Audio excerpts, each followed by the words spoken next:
Hello.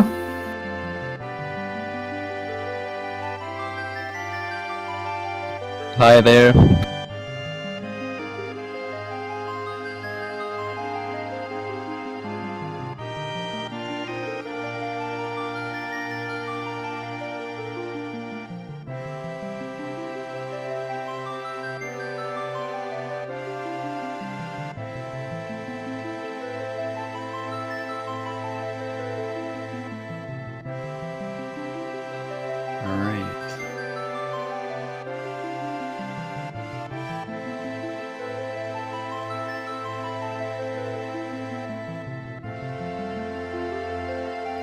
Well, the category no slots, for those who do not know, is actually just saying that you do not use Kite's limit break slots, which can, with some manipulation, just one-shot every boss. This is a fairly popular category. Like, the slots run isn't really done anymore by a lot of people. This has, like, become the major speedrun of FF7 on console, I'd say, for most. And yeah, you have to just use different strats. You're gonna see it. Tifa is used a lot, and enemy skills some other stuff. I'm gonna try to just, I don't know, explain the technical stuff. It's a very technical run, has a lot of execution stuffs, also a lot of RNG, but still extremely execution heavy. Yeah, and I'm just gonna try to explain everything as good as I can so you understand what you're seeing, because some stuff is really a bit complicated. Yeah.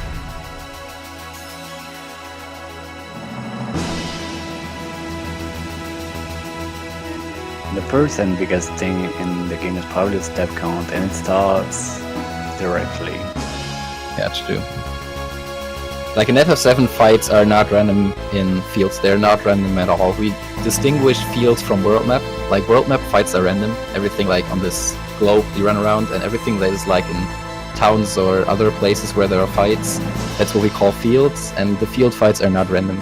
If you just move through the game the same way, you always get the same fights, you have the same enemies, you have in the same spots the fights, and also the battle mode, like, is it a pincer, is it a preemptive, is it back attack, is also predetermined, so we're gonna know for sure we're gonna see 68 fights, a third of them is in Midgar, and yeah, what you can do to manipulate the fights you get is just walking steps, and we're gonna see that very soon.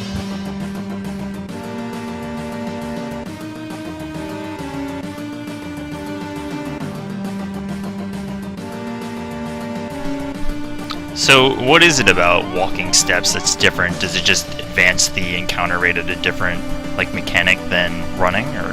Exactly, that's what it does. Like, the game is obviously when you walk you cover a smaller amount, a smaller distance in the same time, so what the game does to kind of balance it, that you still get the fights in the same frequency, is that it is giving different increments to the danger value that determines when you get a fight when you walk.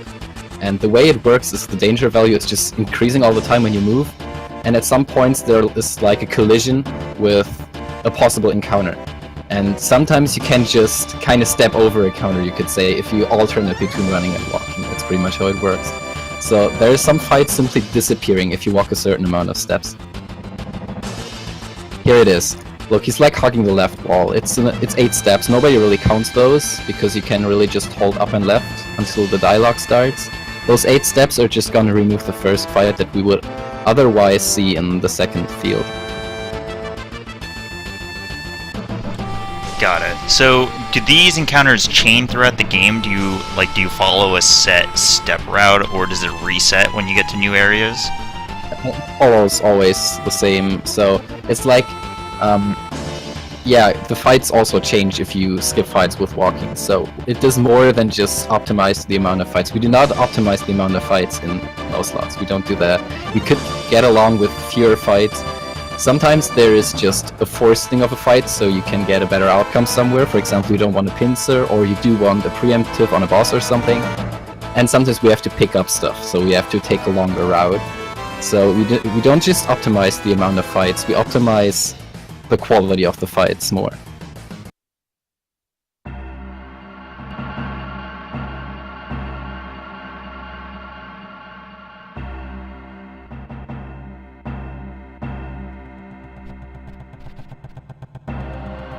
It is like whenever you skip a fight with walking, every fight after that can change. You can get different enemies, everything can change when you do that. Got it. Okay. How consistent is it? I mean, once you've played enough and you're like a top level runner, is this something that you sort of get every time, or is it something that is like kind of a pain every time you have to feel it out? It actually Pretty hard, but you can get it every time. I think it's been a really long time that I lost step counter, but it's something that I practiced a lot, really a lot when I started learning the game. But if you don't put enough practice into it, it's really a tough thing. You can lose it. Just one bad movement and you lose your step counter. It's hard. Yeah, it depends on the area. It's not that hard. I mean, it is difficult for sure, but if you explain it like the first time I heard of the step count, I thought it's something like that's impossible. It sounded so overly precise, like okay, you walk this amount of step, and also the term step count sounds like the first association that I had was like, you know, exactly how many steps you walk or run. Yeah. That which is not that precise. You do have some sort of buffer, you know. You can get a fight like at the start of the stairs or like later on the stairs in some areas or something like that. We do have actually a lot of reset points. This is what makes it, I say, rather doable, because in some points you have to just force a fight, and that's the reset point. The points where you lose the step count is when you obviously get the fight before such a point. That's the end. Okay. And that's also something that afraid a lot of new runners. I think FF7 probably doesn't have that much runner because of step counts. Every time someone wants to come into the game, they're really afraid of learn everything, but well, you can finish a run without it. You don't totally need it, it's just for very good times. Yeah, it's true. bit It's risky. one of the reasons I don't run this game. I don't want to learn step count. Well, you can still use the step count to your advantage in some way. I mean, it's still better to just have 20 fights in Midgar rather than like 30 or 40. And then it breaks, okay, but you know, you can still just walk the steps, get rid of as many fights as you can. In the end, I'd say if you hit the reset points and you move really bad, I'd say you have like 2 extra fights in the crater and that's it. And that's not too bad, actually. Yeah, I like that. I like how there's like the skill level is there if you're willing to accept it, but it doesn't mean you can't finish a run. There's some games where you just can't do the run if you don't learn the exact route. So that's cool that there's a little bit of wiggle room, but you can capitalize if it's in your favor. You can just, I mean, you can finish a run, yeah, but if you want, I don't know, if you want to finish a run in the competitive times, you need the step count. It's such a huge thing. If you look at the leaderboards, I'd say you could see immediately who's using step count, who's not. Got it. Okay, so what's going on with this fight? This is a pretty easy fight. You just have to hold bolt and the attack with Barret most likely. Like, you hope to have a limit before the tail is going up, and if you get one, you use it. But that's really an easy fight. You can have like damages changing from 84 to 96, I think, with the bolt. Yeah. And 32 to 34 with Barret, which is not really important. But yeah, you're kinda counting the damages to know after the tail how much attacks you still have to do, so there's not that much going on, but you can kinda manipulate having a good time or not. Also, a really important thing is after this fight you need to have your full limit with Cloud. That is really important, or close to full, and at least half with Barret. That's probably the only really important thing at the end of this fight. Yeah, that's why we're just forcing quite those easy tables. Though you got pretty good RNG here. I got really RNG, yes. Like limit on Cloud and higher bolt damage. Exactly, the limit does not have to happen. The thing is, if you do get a limit break off, first of all, you're watching the turn order a little bit, because, well, you can get one more attack off if you use the limit priority. That's something that's used more often in FF7 run. Limit breaks are always gonna be the first action that's gonna be done when they're selected. Normally this game, since it's an ATB system, it's ordered. Like, the one who's first selecting his attack, including the enemy of course, is the first one to get his attack off. But limits will always trump everything. As soon as you select a limit, it's gonna happen. So what you're actually doing is you make sure that the first character is always the one who's gonna get attacked. Because if he's gonna get his limit off, you can select the limit while your partner is attacking. For example, when Cloud gets the limit, Barret is attacking, you select the limit during Barret's attack, and then you will just smack the limit in before Guard Scorpion gets another turn. And when that happens, you of course do not have the limit anymore, and thus you do go for those Scorpion, those tail laser counter attacks. Like, I mean, you all, if you played this game, you know it. When this tail is up from Guard Scorpion, he will counter attack, and you do that voluntarily to get the limit back up. Got it. So, I would imagine the whole limit break, I guess the mechanic is a huge part of the routing of this game. I mean, it seems like early on it's important. Is it true throughout like the entirety of the run, or is it something you just use in the beginning? More in the beginning. There's like 2 fights where it's really important that you use the priority also. Like 3 fights. It's the Guard Scorpion, then it's Rufus, because they're very fast. They're mostly gonna get both their turn off if you don't use a limit break, because you're on active. And with a limit you can at least get in before one of their turns.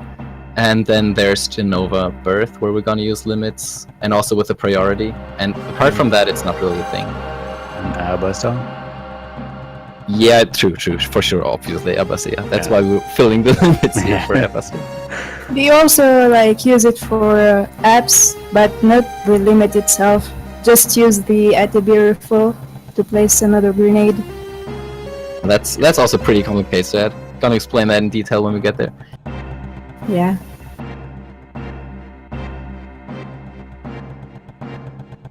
But yeah, it's something when May pointed to the fight apps is something that you have to plan pretty early on, because well, we're still 10 minutes away or so, 20 from the next reactor, but what we're gonna do there is pay attention to those limits. So in Midgard you have to plan very early on everything you want to do.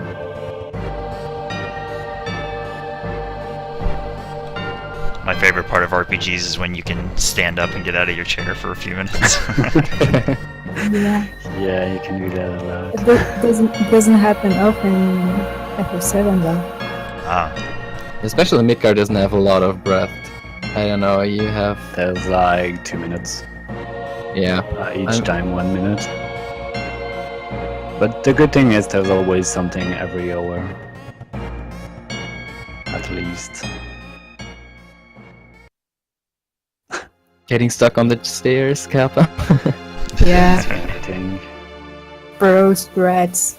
That's also something important I didn't mention about the step count yet. The step count, I mean, you can probably guess it the way I explained how the danger value moves when you get fights. But obviously the step count is thus only a thing in screens that do have fights. Like all of those places we're in now do not have fights, and those places do not count toward the step counts in. So you can still lose time in movement, obviously, but it does not contribute toward the step count. It only counts in areas where you can encounter enemies.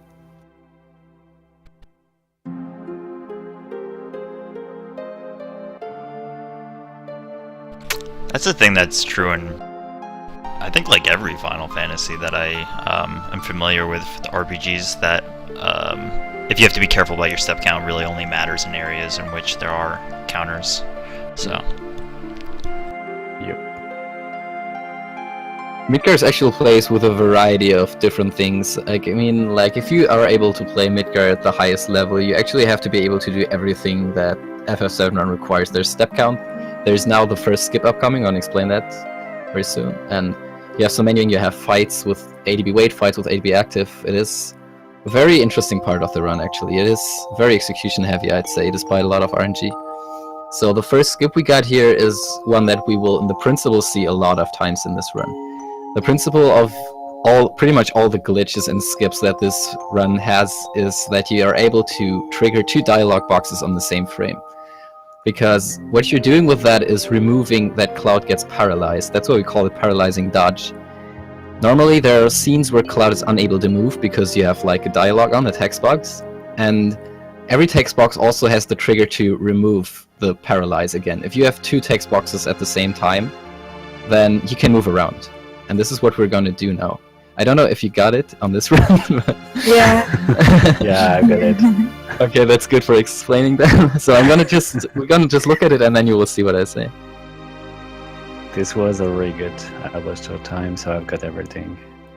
To add is also the Jesse skip, we call it. This one is one of the least consistent ones. It is not that hard, but it barely happens, or let's say it fails very often because we don't really have a setup. It's just kind of you kind of eyeball it and you hope you get it. I'm actually playing it more safely with the menu buffer now. But yeah, I wasn't doing that before. So it's a little bit more consistent, I'd say.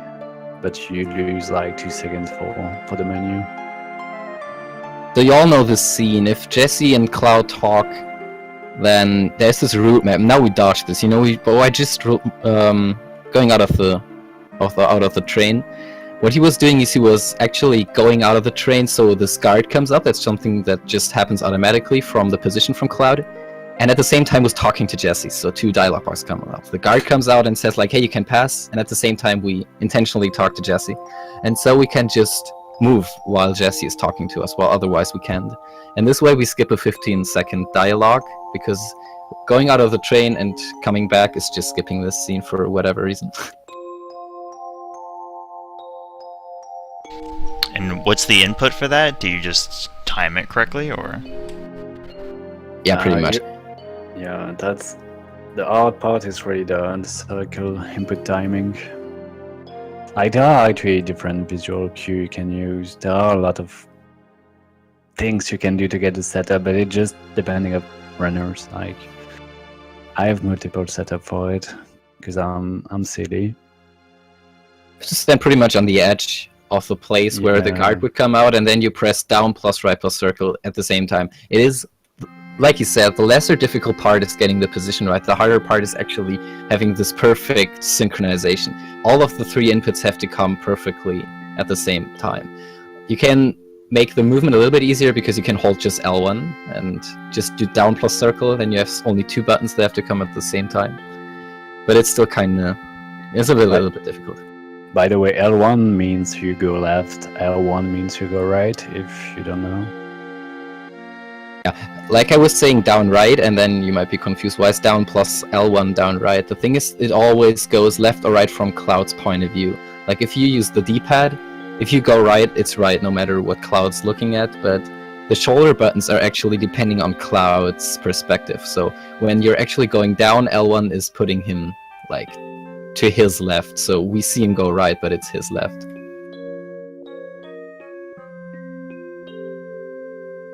So here we went out of the screen and come back in to just keep 3 little dialogues, I think, just faster. I don't even know how much dialogue it's skipping, but it's skipping some time. Yeah, there is. I don't know, when you don't leave the field and come back, it's like there's all those guys standing around and Barrett is telling them to go here or something. They come running out of the pub.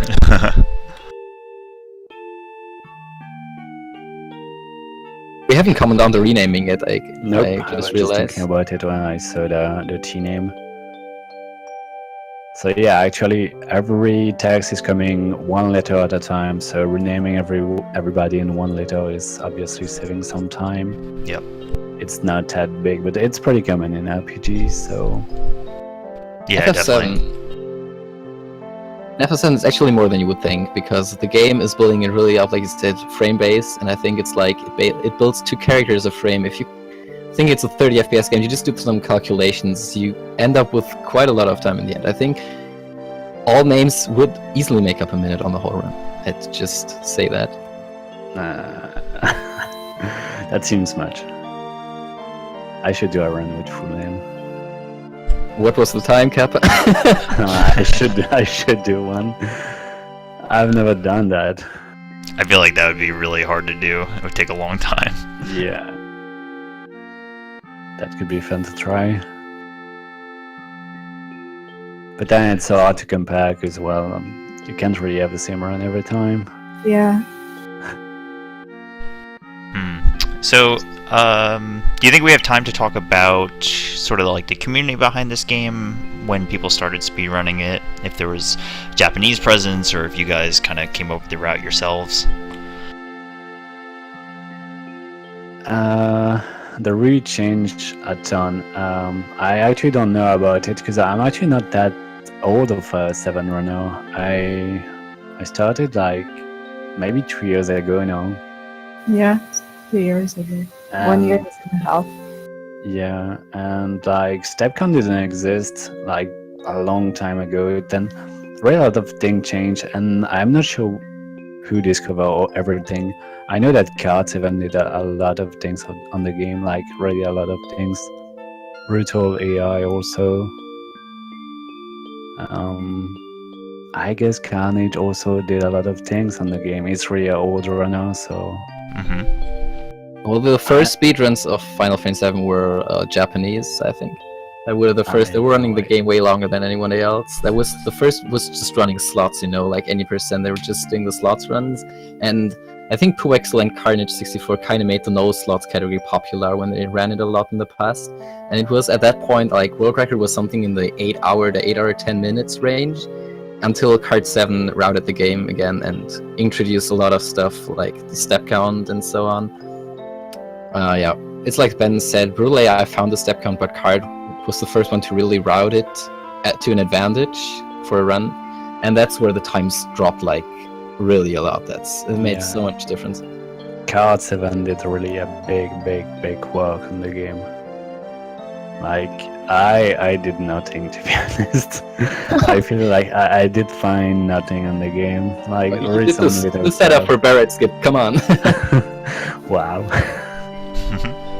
It's like you're saying I'm not worthy on my world record. I'm not saying that. I'm just saying that Card 7 did so much for the game. That's it. I did grind the game a lot. But yeah, like I said, I just came really late to the game. This is my first RPG speedrun. I was doing Link to the Past before an auto-random game, that doesn't matter. But yeah, this is my first RPG run. Cool. So, could you briefly, you guys talk about what any percent no slots is just like formally, and then what the other categories are just for comparison? Well, there's slots where you use Kid Set Limit, which is an interesting category.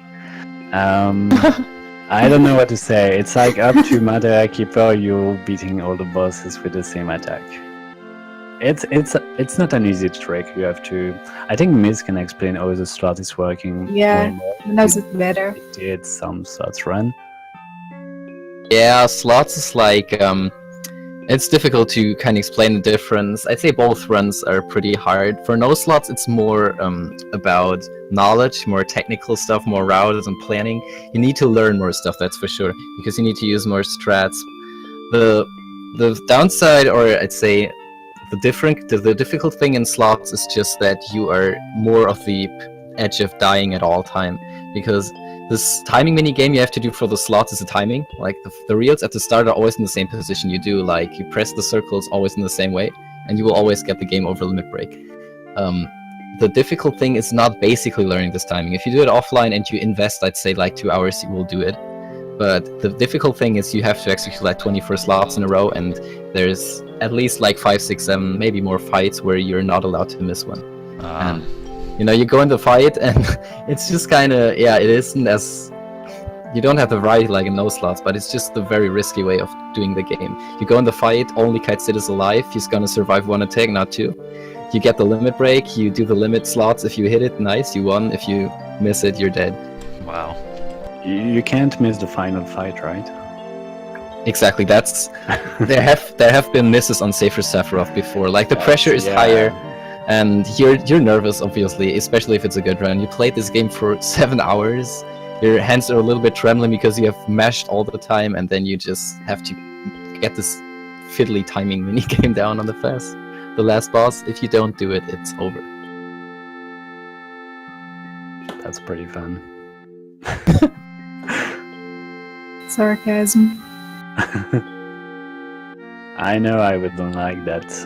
You can die on safe farm just for a little mistake. Because Yeah, and also most of the time little mistake. Also, what Saturday in the chat is just saying is important if you're talking about slots, because what I just said is that on every fight you're just doing the same thing, which is for the most part true, but then there is Hojo. And on Hojo you have 3 phases, and the slots do not just reset after one of the phases, so after you do the standard slots that you do every time, then you just have to kind of see the reels. You have to react to what you're seeing, because it's still consistent. You can still practice the timing on third and second on third if you want to, but it's pretty difficult because you're not doing that anywhere else in the run. Hmm.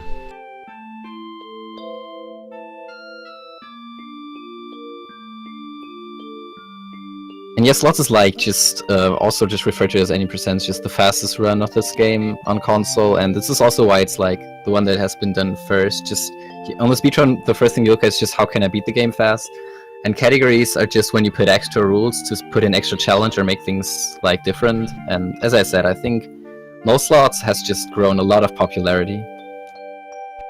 Yeah, definitely. Can you guys talk about the different platforms this is on? So this is on the original, on a PlayStation 2, is that correct?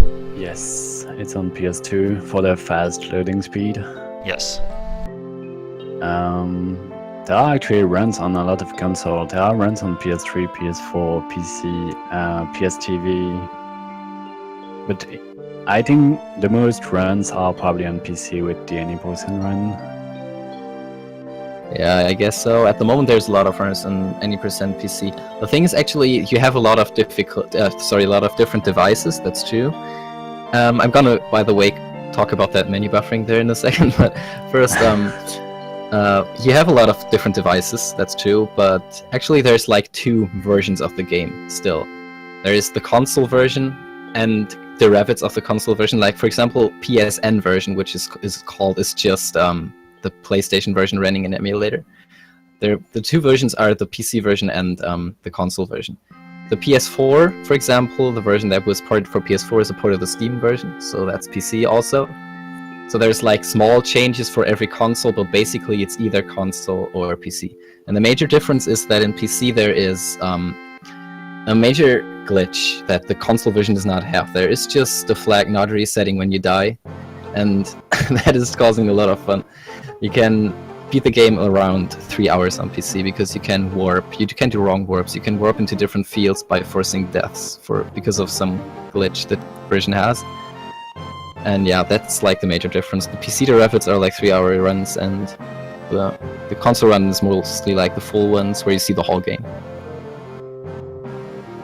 Okay, cool. Makes sense. It's kind of funny how there's a lot of similarities among the other Final Fantasy games. It's usually there's the any percent, then there's the other category that seems a little bit more classic, and I think any percent no slots seems like that. It's like has many typical RPG elements of which you're trying to get through the game but not cheese it too much. So I think this is a good representation of this game. So.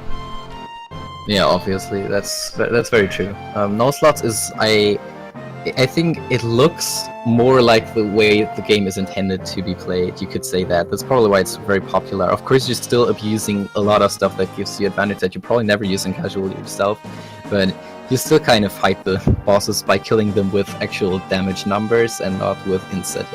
Yeah. So nobody plays with kids in casual.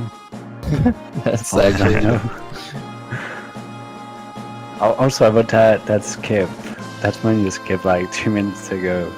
2 minutes ago. Yeah. There are some fights you can skip in the step count. There are not a lot, like maybe 5, 6, maybe 7. I don't know exactly. But it's really easy to skip them. You just need to enter the menu at the exact frame where the fight will. the easy exact. Yeah, it's so easy. Which is, yeah, it is pretty hard because you have to know where the next fight will happen, and it's all depending of your movement. And you're sometimes on the same step count, and you have some idea where the fight will be, but it's not exactly on the same part every time. So it's really hard to know. Yeah, the thing is about those many buffers, in theory you could actually just skip every fight that way. It is possible. Every fight disappears if the menu opens at the same frame. The thing is, it's not useful, because the danger value that I talked about earlier is not resetting if you remove a fight. So most of the time when you do that, you just get a fight like 3 steps later.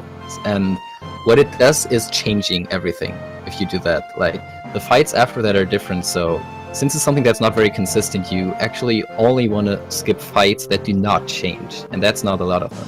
You only try to skip fights that keep everything else intact, that keep the enemies intact and the enemy formations and everything like that, and the walking that we have to do. You could, in theory, plan a step count that uses a lot more menu buffers, but the problem is it's very inconsistent trick, and if you miss one, the step round is gone, so you're not going to do it. And a last note on that one is, there's also glitch with those.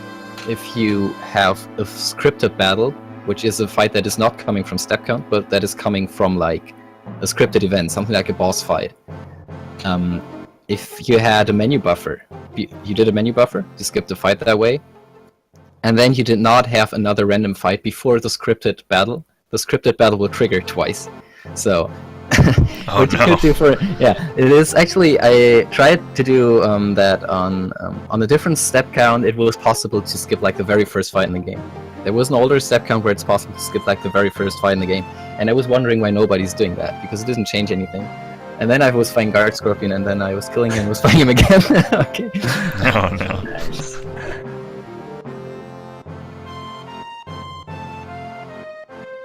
Okay, so can you give me like a quality update of how this run's going from your perspective? I'm kind of curious because I believe I see a lot of people do, or I have seen people do races of this to leave Midgar, and I would imagine, as you were saying before, that it's a fairly RNG heavy segment, and plus it's like, you know, the first part of the run. So what are some of the key things that you're looking for to like make it out of Midgar? Well, the really important thing, like, obviously the skips. There are some skips pretty early, like the fight skip, the Jesse skip that we saw. There is obviously a lot of RNG where you can't do anything. Like, you'll see some RNG on Airbuster that you can have 2 attacks or 1, and just that is already saving like 5-6 seconds.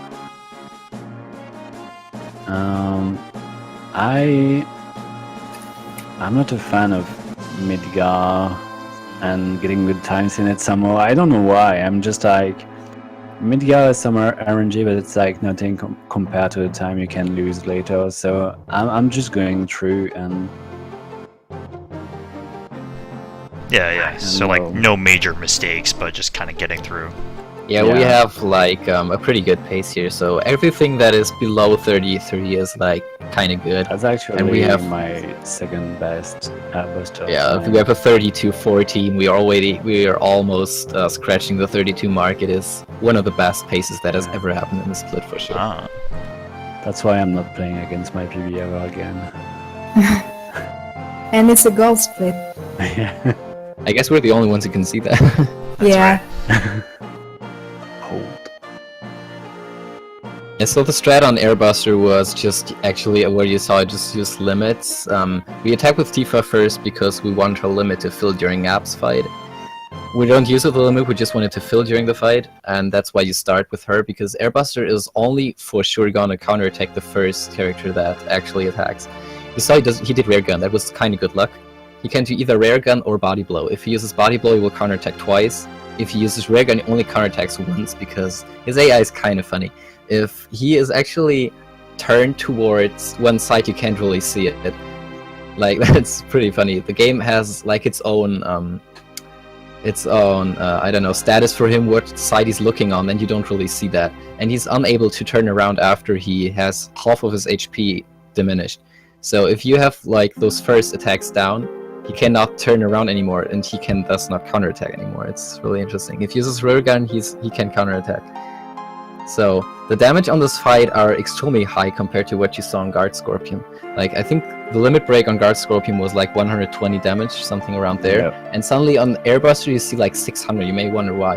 Because, okay, you can abuse the fact that you can use back attacks, but if you played the game, you're more used to having back attacks deal double damage. But that's not a set thing. enemies have back attack damage as a stat, just like magic stat and every other stat. It's a stat they do have, and it can go anywhere. And there are some enemies that do not have just double back attack damage, but higher than that. And Airbuster's one of those. Hairbuster has 5 times back attack damage. That's crazy. That's such a crazy stat. I had no idea. You can actually one-shot him with a crit with Barret, which is not happening often. I don't think I've seen it once, actually. I've seen crits oftentimes, but I never saw the Yeah. combination of a 600 plus damage roll and a crit. That I never saw that, but it's on I've test, seen it, obviously. like on the second hit, which is useless, but, well, not that I use us, but yeah, on the first hit, that'd be insane, just with Barret. You can watch the task, probably does that. Yeah, probably, yeah.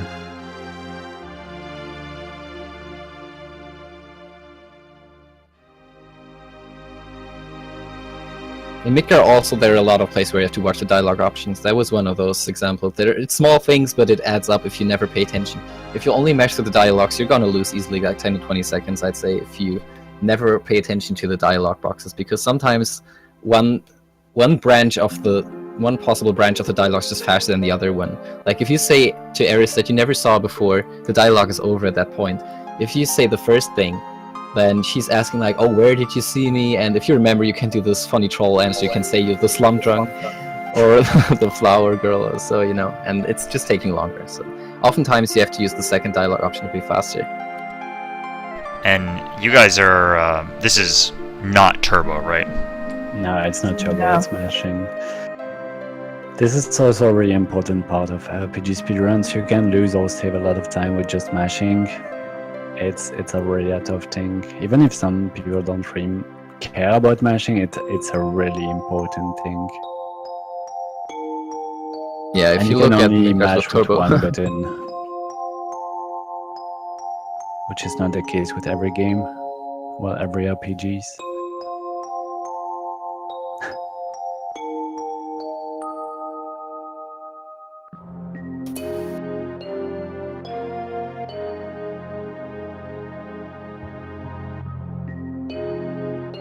So something pretty odd about this game is that some screens are really strange with the movement. Like here you have to hold down, then right.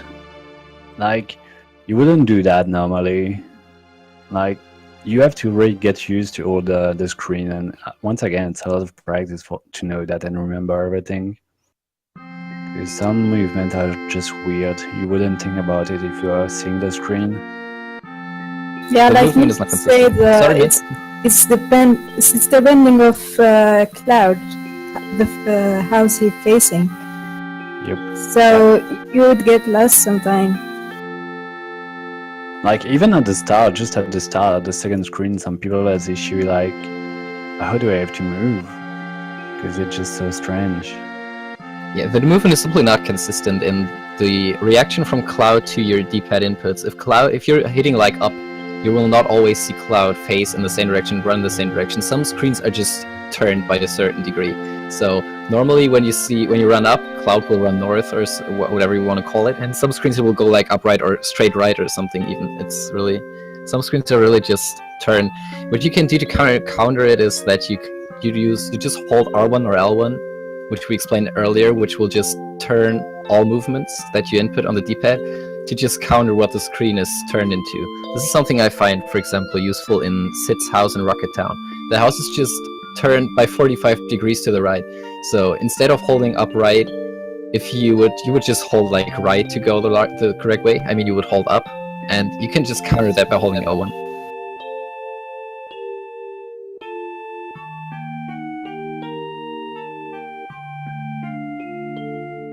It's like the first thing you have to learn when you want to practice the movement is that you know in what direction Cloud is going to run every screen. You just have to memorize that. Yeah. And then it just misses memory all the time, most likely. But it's a lot of screen to learn. Really a lot. Especially in Midgar.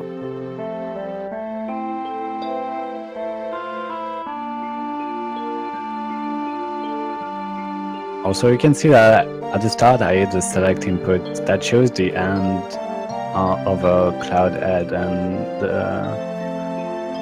the Exite, which is not pretty useful, but just an habit. Yeah, it looks really awful, that's why I'd never do it, Kappa.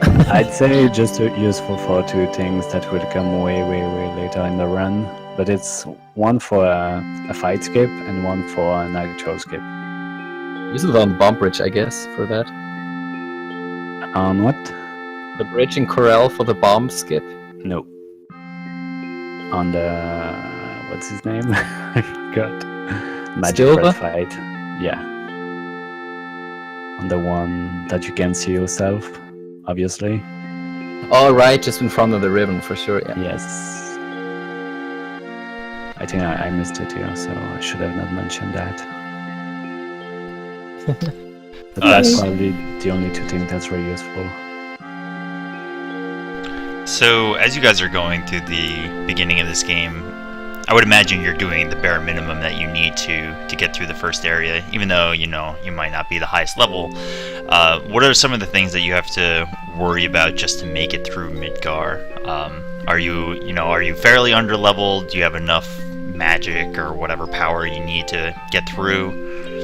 You don't do level up at all in the game. What you will need will come actually pretty soon. It's in like 1 minute maybe. You will see what is the most important for Midgar. So for a big part of the game it's items. The magic is not really useful except for some cases. And then it's Tifa for way later, but yeah, there's not any grind in the game. You're not fighting any useless fights. But Yeah, Midgar is actually just grenades, pretty much. Because, as Ben said, we won't level up, we just escape every fight. We only do the levels that are on the way from killing the bosses. And the attacks that we have access to by default, like magic, physical attacks, and limit breaks, they are depending on our stats. And obviously, since we escape everything, those attacks are really not very effective. But attack items work differently. Attack items just have a set base damage, and that damage is still compared to, it's not perfectly fixed, still compared to the enemy's defense. Like a grenade does 160 base, and that's more than we could ever reach with the other attacks that we have access to. So you just spam grenades all the time. We're gonna buy like 68, which is a hilarious amount of items. We actually sell everything we have and spend all our money on 68 grenades. So running around in Midgar with like a bag of grenades and throw them around.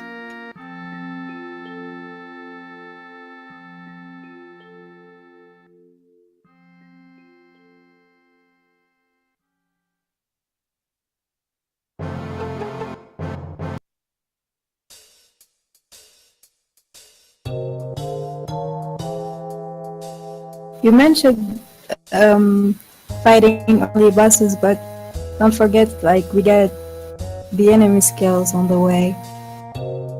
Yes, the enemy skills are like a really big important thing later in the game. Yeah, that's the only exception. Yeah, true. We were doing some fights voluntarily. There's some extra fight, that's true, but not for level ups. Or also for level ups, I guess, but mostly obviously for the enemy skills.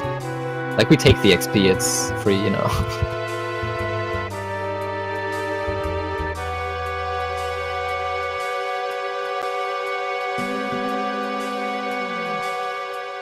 don't know if we should talk about the story of that game. I don't know, the people know it. Maybe it's better in Calm. No one cares about the story. I don't know. Calm seems the better part for that because it's actually the real story of the game, right? Yeah, totes. Our live stream. Well, you see the whole story in the stream already. You can Well, maybe actually- explain it a little. Everybody can read the story. What am I saying? Just need fast eyes. Flash memory. Yeah, just Google it. Google. I like how that carriage driver doesn't have a face. Every character has at least eyes, but he doesn't have a face. If you play an enemy with higher resolution on PC, you will see it's faceless.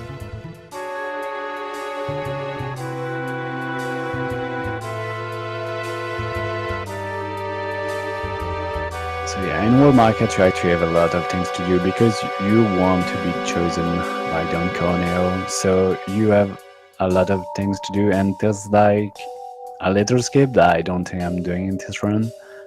That's it, 1 second without this, and there's a longer skip a bit later. We'll probably explain it at that time. It's pretty funny. You would assume that it's faster to just run through as fast as possible. If you remember it from casual, it was very tedious to try and grab all the items. But if you really know what you're doing, you can actually grab all that very fast. And it's quicker to just have Cloud chosen by Corneo and immediately go to him than actually have those extra scene where you have to fight the other guys. You have to fight Scotch and... what was the other guy's name after all? I don't know, Scotch and that other that's dude. Scotch. Yeah, and it's like I think it's about a minute longer to go right. And yeah, it's exactly 1 minute actually. I did time it not too long ago because I wanted to add Scotch to all bosses. And I said no. Yeah, so I didn't. Good reason, right? Those.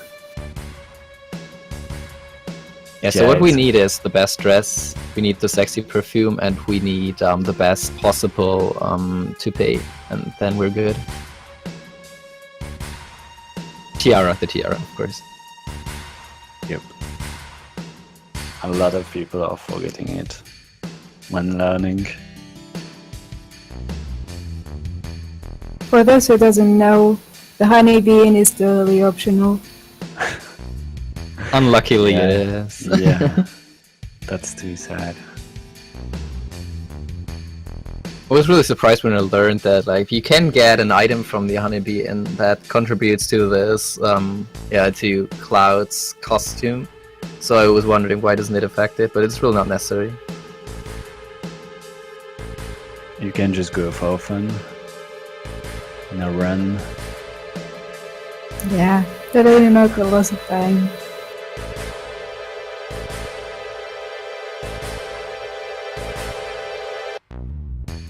Yeah, no sushi, it's a world record. Sorry, miss. Sushi is only for elevator RNG, it's okay. Yes. No, it's for you, RNG. It's for a lot of RNG then. Damn.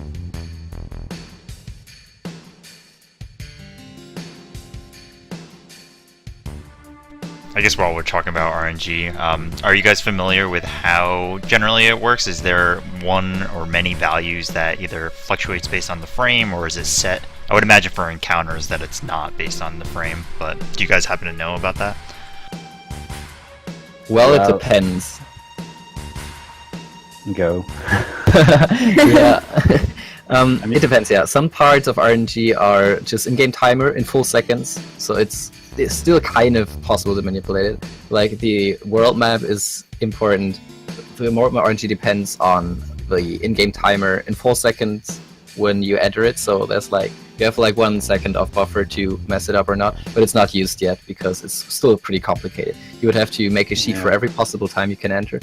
And for fights, everything is like frame-based, so manipulating RNG in fights is not really a thing. It's frame-based, you can't really do anything. The way it works is in FF7, in the kernel file is just a bunch of bytes, just a bunch of values, which is the RNG that the game uses, and like you said, based on the frame, it just goes through those values just like circles. Like it goes through and starts at the beginning again and just picks one of those values for the random generator formula, depending on like the frame you're at or whatever is used. Yeah, it is actually a extremely simple way of realizing RNG, pseudo RNG. This is also why you will often see, if you run this game a lot, you will see a lot of similar outcomes all the time, because it's not very complex. But the thing is, just it's still almost impossible to manipulate because frame base is just too fast. It's just not possible. Mm-hmm. Yeah, like for everything, like the world map could be a thing in a long time, but the fight, like all the random fights, it will never happen. I think only one part of the world map is actually manipulated and it's after calm, but I'm not sure anyone is doing it. Yeah. Did something... So sorry, you guys are just collecting everything you need to get into Yes. Honeybee right now, right? Yeah. And actually, the bar skip did happen. Yeah. I was gonna ask about that. You actually activate multiple text boxes at the same time, so you can actually move and get everything faster. I don't know how to explain it, but it's kind of like auto escape in this game. You have to activate multiple text box. Yeah, this one works because there is a text box that does not paralyze you for whatever reason. If you talk to this woman in the toilet, you get this text box up, but you can still move around without having it removed. And this is how you can really just trigger this glitch twice. You need it twice, actually, to perform the whole thing. And you can do that very easily by just talking to her, and then you go to someone else, talk to him, you got 2 dial boxes, and you can this way just move around. Like when you're talking to the guy who gives you the dress, and you have to tell him the options, like you want, what do I know, like soft and shimmers or something. And while you're talking to that guy, you kind of move around. But you can kind of just dodge this paralyzed from just grabbing the other text box that does not paralyze you before you talk to him, and then you're free to do whatever you want.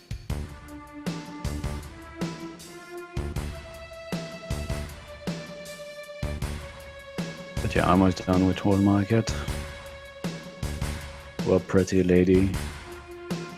The bar skip is Beautiful. one of those that are dangerous also. It's not that hard, but it's very, very dangerous. If you make one mistake, a slight mistake anywhere, it will soft lock, because Eris will move towards Cloud once the scene is over. And if you don't have everything synchronized the correct way, she will try to move to Cloud in a position where it's impossible to do so.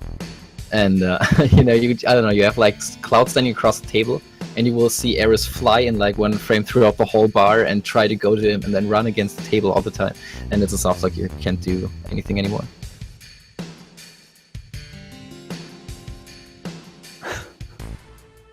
Sure. It looks really funny, actually.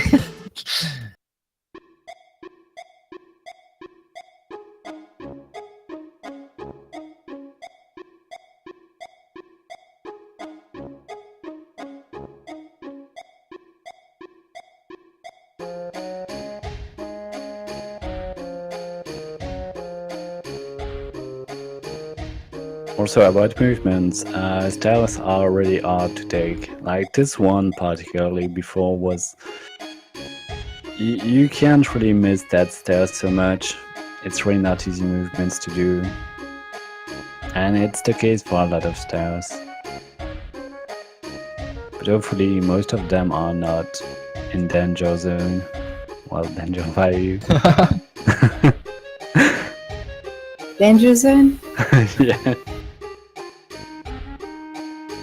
Oops. Also gonna grab the Ether, because Ethers are like our major money source in Midgar. Like when we were selling everything at the start, shopping for getting the 6-8 grenades, the major money source is the Ethers that we have in the inventory.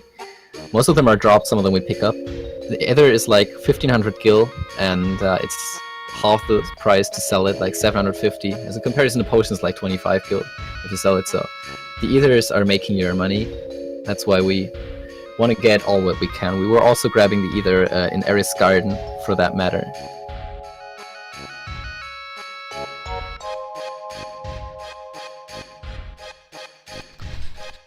So this is a slightly different topic, but generally, how do level ups work in this game? Do you have stats that are like the same every time you level up, or is there variance there? It's just not the same every time, unfortunately, I'd say, because some fights can be really... Like, Tifa needs some strength later in the game to do more damages on some really late bosses, or even more speed for diamond weapon, but it's always changing. Like you saw at the start, that was the case with the bolt. Cloud could do 84 to 96 damages. Yeah, that's just changing every time. The game actually has initial stats of the characters set in the source files. Like the initial stats are set, but the thing is, the initial stats have everyone at level 1. And the moment that the game adds a character to your party, his level is determined depending on the level of the other characters. So for Cloud, it's just he's automatically set at 6 when you get him, and all those level ups in between, that's like the first 5 level ups of the game that are happening like invisibly. And the way this works is that the stats are kind of random, true, but it is within bounds. Like there's a certain range of stats that you will definitely have on every character. They have different affinities. Like Cloud has very good increments in magic, for example. Ares also. Tifa has more in strength and speed, I think. And yeah, you will just have, for every character, there's some consistency in it. They level up in a different way, but there's also randomness. And this is why already on the first fight there is a range, because the initial stats that are set are only at level 1 for each character. And you start the game in level 6 or 7, then when Barret comes in. And those first 5 level ups are already having a range that depends on the RNG simply.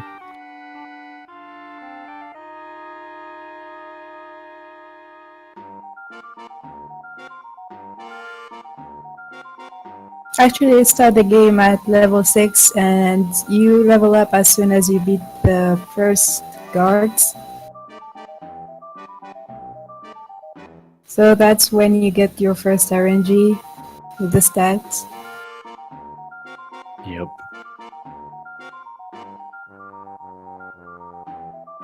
And well, apps is a really easy fight. You can manipulate a little to just have a faster fight and only 2 sword tsunami. That's why the limit was so important actually 20 minutes ago, and that you get to look at it. Because you have 2 different setups if you have the limit on the first turn or second turn with Tifa. You want to take advantage of that limit filling up, and so it's going faster to have your RTB filled. And you can throw 1 more grenade with her. Also, bolt on apps is retarding. What? Wow. It's delaying at attack, so you can throw 1 more grenade. The thing is, normally apps will just attack once every 3 turns as normal. If you use magic on him, he will always give you 5 turns per round. And so you use this bolt, you have always 5, but you need 10 grenades. So obviously if you have like for 2 rounds you have 5 actions, you get 10 actions off. If one of those actions is a bolt, you have 9 grenades. So you need 1 extra grenade somehow. And if you think about it a little bit, 5 turns means that the first 2 characters that act twice, and the third character acts only once, true? So what you want to do is you want to make sure that the third character who acts is also getting the second turn off. And this is why it's important that Tifa is gonna be the third one to act when she gets the limit break after Abs's attack, because this way you get 6 in a row, because she will just at the end of everything just have her ATB fill faster.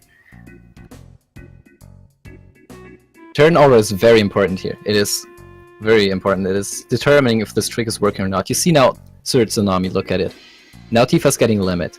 Now Cloud is throwing grenade. Now it's Ares, and then Tifa. And normally you would now only get Cloud and Ares grenade off. But since Tifa's ATB was going so fast because she got limit, she's gonna get her second grenade too. So you get 6 grenades in a row. And this is how you get your 10 grenades in before he's gonna get another turn and he's dead.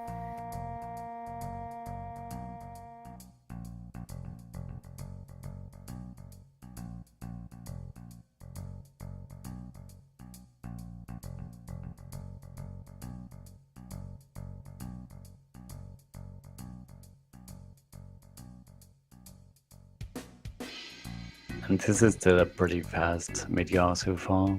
Like, I don't think I ever got to this time in a long time. Back when you were good, Kappa. Yeah, almost. You said I did an attack on that enemy. The reason is really simple. It's because some enemies are kind of long animation attacks, and if you're doing a normal attack, it's actually save a little bit of time. It's not always working because you can have a fight escape, but well, that's never happening.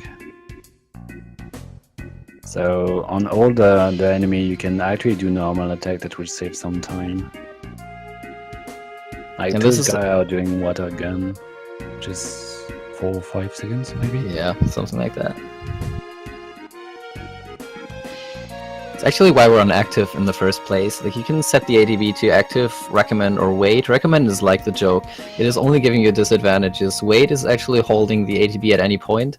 That's both during animations and while you're selecting in menus. It's just stopping ADB, so you can just, you don't lose time when you actually navigate through menus. Recommended is really troll. What recommended does is it does not hold the ADB while you select stuff, so the enemies still get their turns while you're selecting things and give extra attacks, but it holds it during the enemy turns, so that you do not get your ADB filled up. That's so ridiculous. I don't know why recommend is recommended, because it's just the biggest possible disadvantage that you could actually get. It is only holding during animations, but not during navigation. Wait holds every time, and active does not hold at any point. So if you are on active, you can escape faster, because escapes, the way they work is that it just matters the ADB time after you getting your turn. This is why on back attacks you will always see at least one attack, because you start with empty ADBs. And on escapes, that's why what Ben said works. If you use your attack, you still get ADB time during that attack. This is why we're on active. And this is why we get faster escapes. Like, if an enemy does an attack and we're on wait, the ADB will stop. The battle escape routine will freeze at this point. So there's like no more way you can escape right there. And this is why it's important to be on active, and why it's useful to just put in faster turns. Okay, cool. How does running work? Do you just have to have max ATB, or are there other like intricacies about it? I think it's just random. It's not about it. You have to just see active on the RTB, and you can run away. If you see wait upright of the RTB gauge, you can't run away. That's the only thing. I don't think the speed or anything is changing how fast you can run away. I am not perfectly certain about that one. I know it is kind of related to ATB time, because I do not think that you can run away before your ATB has filled. I think this is why you will always see an attack and a back attack. I'm not perfectly sure about that one, but it is random time for sure. It is random time, that's true. But there is this fast escape mechanic. Oh wait, is it? Maybe it's just that if you have a back attack, maybe just the enemies have a full ATB, and that's why you see an enemy attack. Maybe it's just that, and it's just time based after all. I just really don't know how it works. I just really feel it's just random. Even when ATB or full doesn't change anything, I feel. Yeah, when you have a preemptive, it's like there's an extra mechanic that you can run away instantly. Yeah. Is it ever like a problem throughout the run? Do you have to worry about running away quickly enough, or is it just like minor, like frames, time loss? It's time loss, it's annoying. It can be a big time lost. Like, some fights can be really long, especially when you're on RTB wait and you're not really changing because it's only one fight, and so you're staying on wait, and you can lose so much time just because of that. I think you can probably lose, I don't know, 1 minute with even more with really bad escape. Easily. Already in Midgar you can lose a minute just to that. You can lose so much. You have to wait fight that can be so awful. You can lose just 20-30 seconds on them.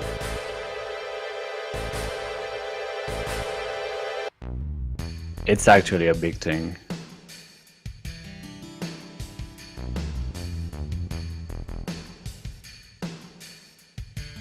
Also, interesting thing with the grenades. If you're holding up and circle at the start of the fight, you will go on an item and use the first item in your inventory.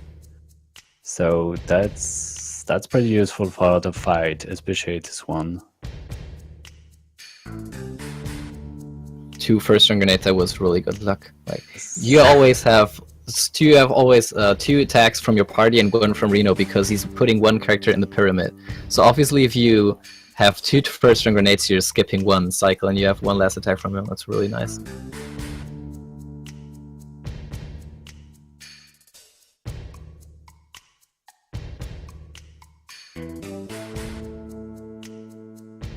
Anything scary about this fight? Not really. No. As soon as you were on active and we just need 8 grenades, he's always gonna die. He can paralyze you, and then he can use another pyramid. But on active, by the time it could get dangerous, the paralyzed character is already able to act again, and he can obviously not paralyze and do a pyramid in one turn. So I have heard people got pyramided triple, but they did for sure make a mistake, because normally it's not Yes, possible. I don't get that, but yeah. It happens, I guess. Never got it, but it happens. I actually don't think it happens if you have the settings correctly. I don't know, maybe if you just don't throw a grenade if you make really a mistake, but if you just hold up circle and you Maybe hold it's circle, it's gonna paralyzed or paralyzed or something. I have really no idea. It just seems like huge bad luck. I don't know. The fight is kind of easy. You can just lose a little bit of time if he's doing out a pyramid, which is annoying, of course, but you can't really do anything in this fight. Just throw grenades. So here we would have like the first toilet break in the run, Cap. Yes, Yep. and I'm not taking it, I think. No, you didn't leave. Stay strong.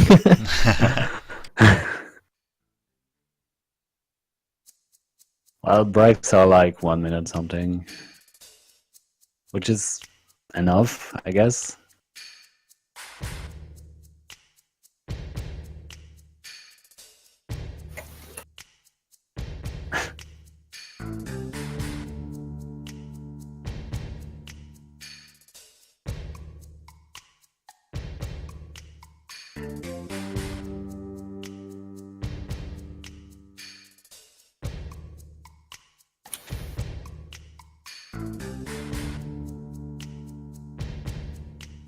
Yeah, it's the vertical. I'm not playing like that anymore. Please. That face.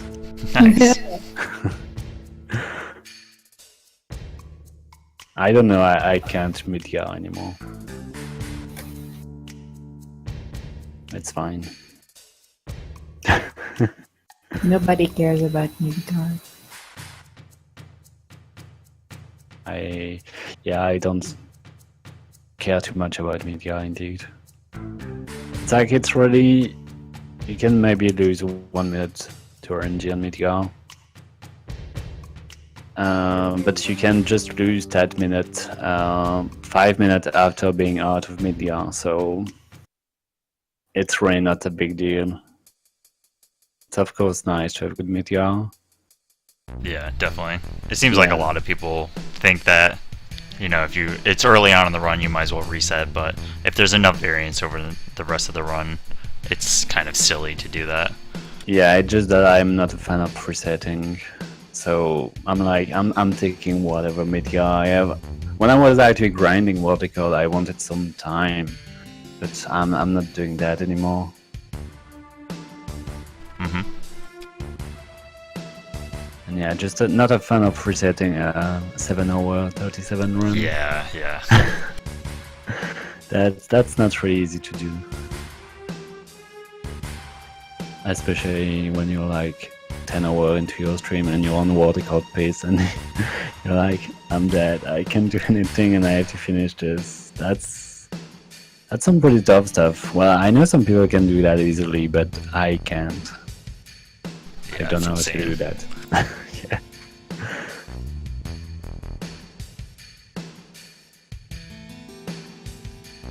I think 7-hour 30 is already a long run.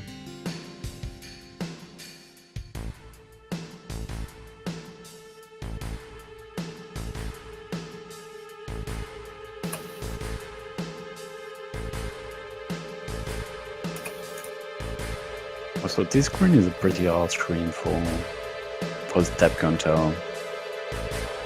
You can get stuck in a lot of places of just going a little bit too far.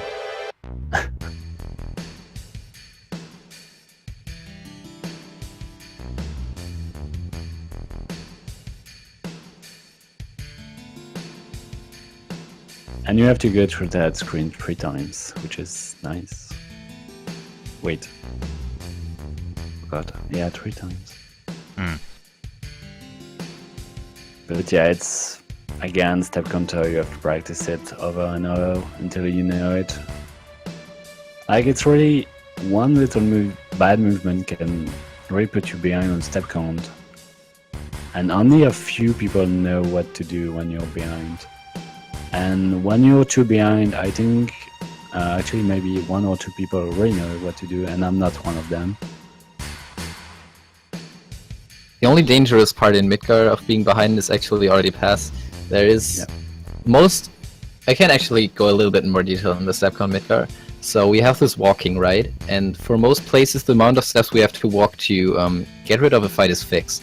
But there are some points where it is just variable, and this is where it gets a little bit technical now, because the encounter rates of screens can differ from each other.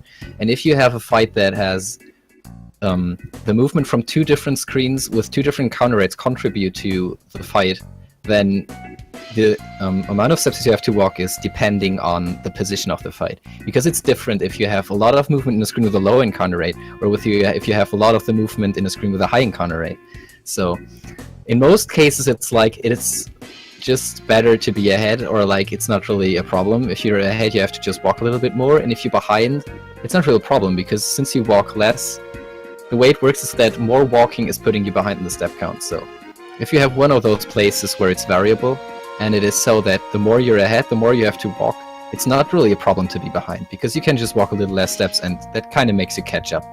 But there's one place in Midgar where this is just working vice versa. This is just in the sewers, and then it goes on the train graveyard. We were walking like 12 steps after the high potion, and it works that way. The more you are behind in the sewers, the more you have to walk. And this is something that most people, even some runners, do not know. And the step count is just breaking then, because if you're behind the sewers and you walk 12, the fight that you're trying to skip is not getting skipped. You would have to walk a lot more based on how far behind you are. And if you don't skip a fight, then the step count is over. It is like that at that point. This is pretty much the only part in Midgar where it's really important. And obviously it's hard to repair it, because if you say walking more is putting you behind more in the step count, and you have to walk more the more you are behind, it's just getting worse and worse. Because like you're already behind, then you walk extra steps, you're even more behind, and it's just getting difficult to hit the next reset point.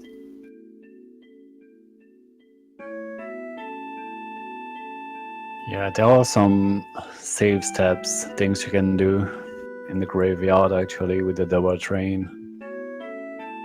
Yeah, also with the barrels earlier. Yeah, a bit before, but it's still pretty hard even with that to get back on it if you're doing extra steps down. So the best thing is to just reset.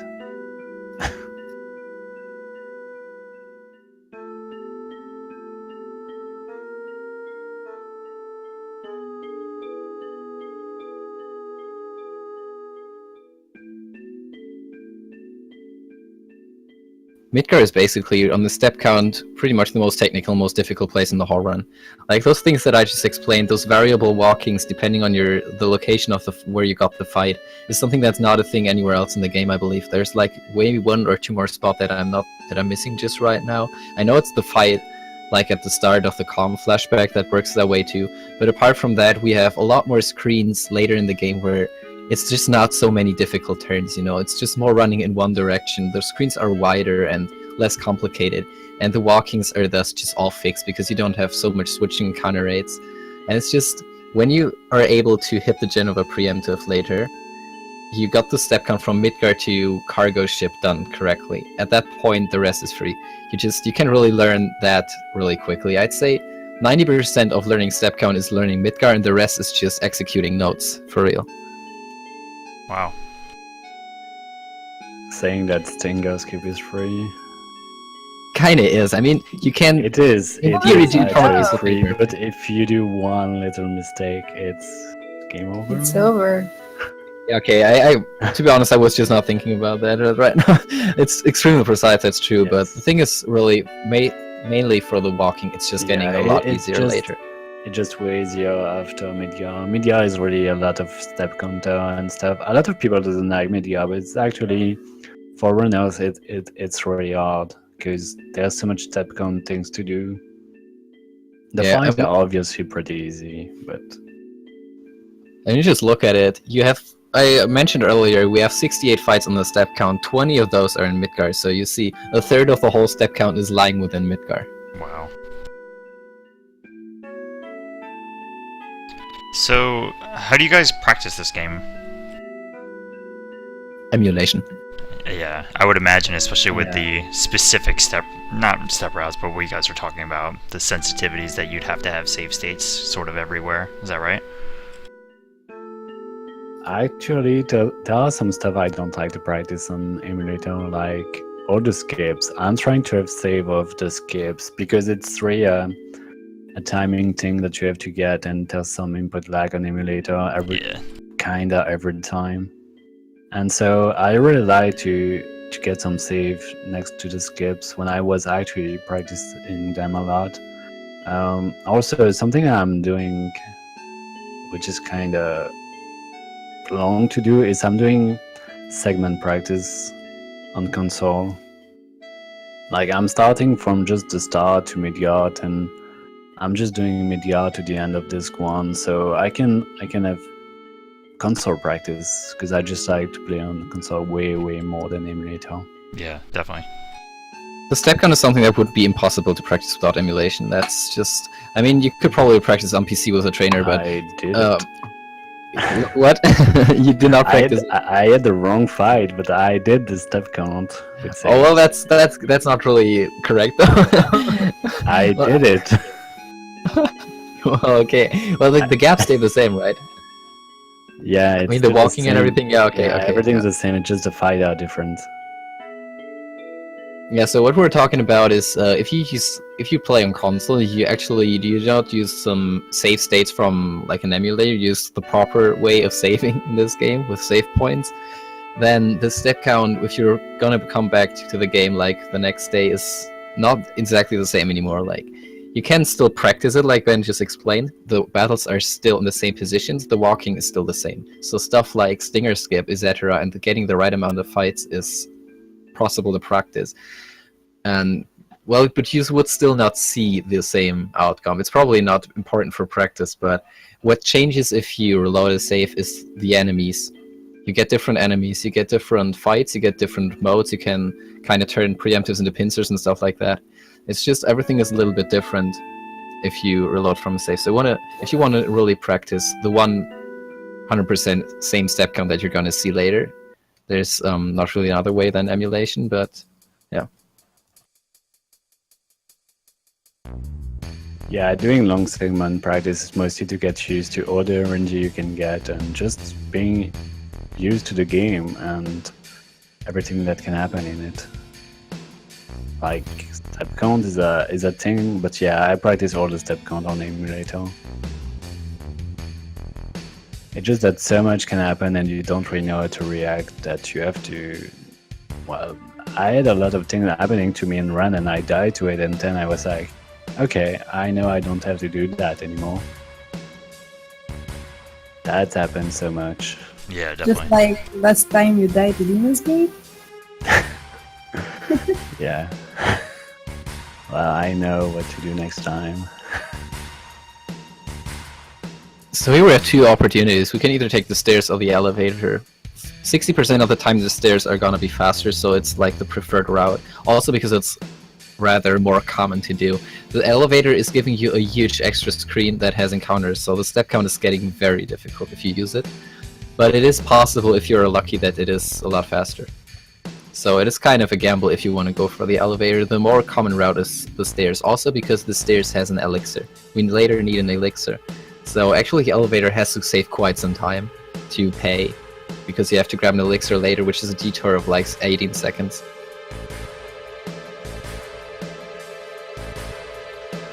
Just imagine the step count would have the stairs. Oh my god. No, I don't think anybody would take the And steps. Even for that elixir. Yeah, so just now it's 4 minutes of holding L1 and running. My favorite part, to be honest. Yeah. I mean, when you're used to it, you're not even watching too much the game, you're just reading your chat and talking with it, which is probably the best thing. Because it's really some annoying part. And just so everybody knows, the alternative is not even close to faster. Is that right?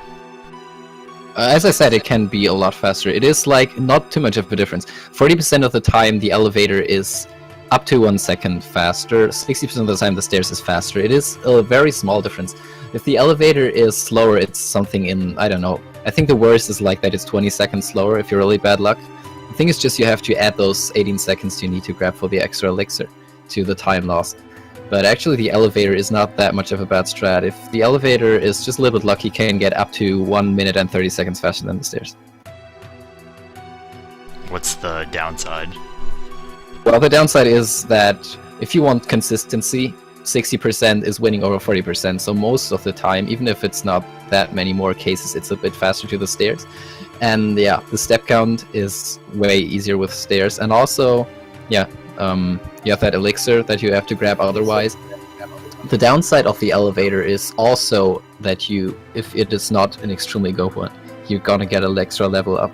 That can hurt later on Genova Birth, because on Genova we want to get Cloud have his limit filled from one attack, and it's not happening if he's got an extra level in. Got it.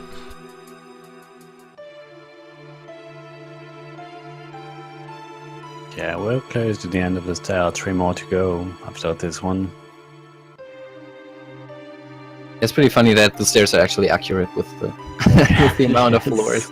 Yeah, if you have 60 floors, you cover 59 with those. If you do the effort to count those, it's actually accurate. Like every time you do a turn, every 2 sets of stairs, like 1 floor, it actually is pretty accurate. There are 9 screens, and I don't know how exactly it was. It's like 7 of them have 14, that's like 98, and the other 22 are divided on the first and last. So it's, I think, twice 11 and 7 times 14 or something like that. It's so funny. It's funny that they actually were accurate about it. I don't know why. I think it's 118, which is like 59 floors covered, which is accurate then. Yeah, and the best thing is that people actually count that. Because why? Well, because Like, I why do you can. do that? I knew it, but I never did count them. Because crazy people did it for me.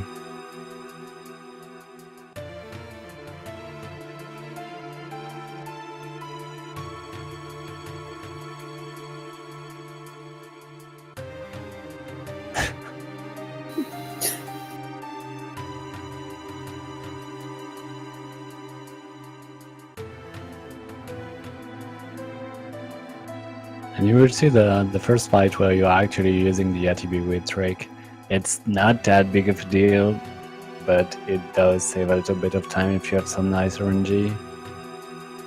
So those enemies, when you are hitting them with the first grenade, I don't know exactly how much damages you need to do, but they will like turn into zombie or something, and they will reset the RTB. So with It's not good, zombies. it's what? It's a zombie. They're humans. Nah, they're not. Yes, they are. Look at them. And they were wearing armor of some sort. Yeah, human, sure.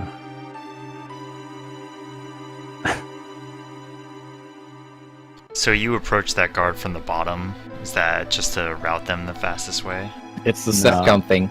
Yeah. This place doesn't have fights before you talk to those guards, and if you just run straight to them, they will run to you immediately, and the screen will have fights from that point onward. So you just have more steps that are contributing to step count, putting you behind. If you just go to them a little bit wide, then you just do more of the movement in the field while the fights are not enabled yet. So the step count is not getting affected by it. Cool. Also, if you happen to get a fight right after that one, it will be inescapable. It's a glitch. Yeah, it's pretty impossible to be that far behind, but it's true. It is. It would be like the rip of the run if that happens. This inescapable flag from this fight is not getting removed for the random fights. That's pretty funny, actually. Hmm.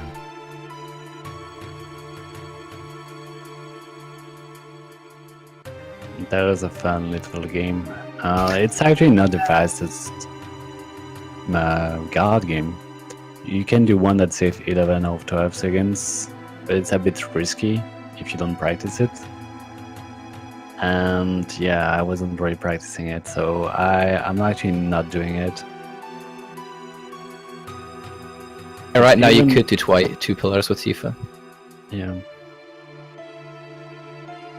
But yeah, this part is kind of always a little bit scary, just because if you get caught, it's kind of reset, or just you lose 1 minute, and you lose grenades also, which is really important for later. Yeah, you saw those red guys who were just fighting their Almighty grunts. This fight against the 3 guards, where Ben explained if you break the armor, the ATB resets, which is why you use ATB weight to be a bit faster. You will get pincered by 2 of them if you get caught by the guards, so you will have to actually win the fight, and it's a lot of time lost. Password. May, you can explain the passwords. Yeah, I can. The password is like determined by the second bookshelf on the top right room, and depending of the result you get, it's a different word. I don't know exactly the words though.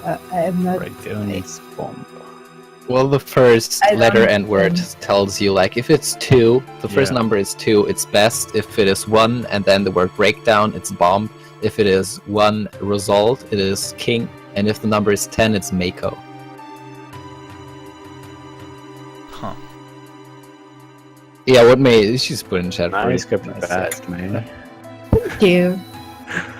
Yeah, I always memorize it. Of course by now I know it anyway, but the first time I did it, I tried to memorize it. It's just 4 things, it's not difficult, but I was always using this breakdown sounds like bomb thing to distinguish one result and one I don't know them. I'm just really lazy on that. I always have my note just for that. you really need use notes for Yeah. that. Please, I know- Mr. I World know Record. them, obviously, but I'm just really lazy and I'm always checking. I'm not a runner, so I have an excuse. Yeah. Is there a benefit for? You're just trying to get through this area, right? Are you trying to get the reward, or does it matter? Or? You really need the elemental. Like, if you give the good answer on the first time, like on the first attempt, you will get elemental, and it's really important for the late game, like disc 2 and the end. Yeah, it would be faster if you just go by time to YOLO the password and not check it, because the screen transitions, even in fastest speed, on console the screen transitions are kind of slow. So going into that room and checking the password is a time loss. It would be faster to just click on best, hope it is it, then click on king, hope it isn't. If it's Mako, you would lose time probably, but it's the strat, if it would be only about time, would be just YOLOing it, because there are just 4 opportunities, as you see.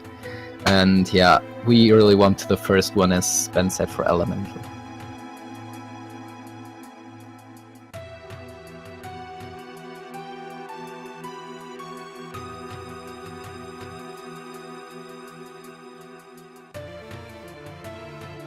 Also, if you're putting the first part of Midgar on the first spot on the right, after you can actually take whatever chest you want. Normally, if you're not doing that, there's a specific order you need to take. But if you just put it on the first empty hole on the right, you can just choose whatever you want. It's actually not changing anything, but it's just an habit in the end.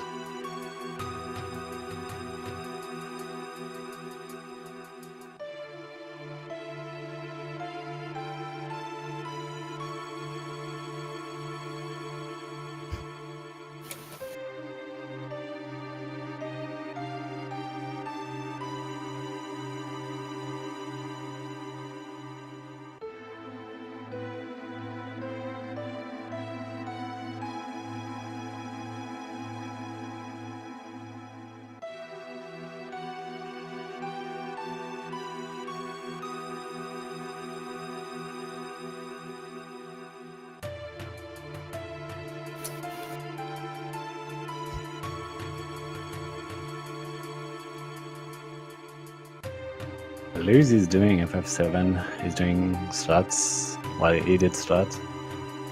He already had the what they call for slots. Yeah. I don't feel anything. Someone can beat it. I don't really mind. I mean, the time is clearly beatable because you will see a lot of time lost later in the game. But it's a really tough run, and there's a lot of RNG going on, so yeah, good luck. It's pretty tough to beat because, well, there is time loss, but there is just like 1,000 opportunities where there is potential time loss that didn't happen. That's just like both on execution and on RNG side. There are so many things that you can lose time on that you did not lose time on because you played really out nice and you had a lot of good RNG. It is, I don't know, it is really, really tough to even get sub 40, to be honest. Are there people actively playing, or is it... what's the landscape look like? There's not that much active runners of new slots. There are some, like Carnage is still doing runs every weekend. Caleb is doing runs every Sunday and random days of the week. I'm still running it kinda a lot, at least twice a week, something like that. I'm probably forgetting some people. There's also, yeah, there's actually a lot of people. There's Cloudy, there's Wally. It's still pretty active, I'd say. For the like, a lot of people are really afraid of the game, so there's not that much runner in the first place. But the people that run it are still running it a lot, I find. But yeah, PC and in Boston is probably more active.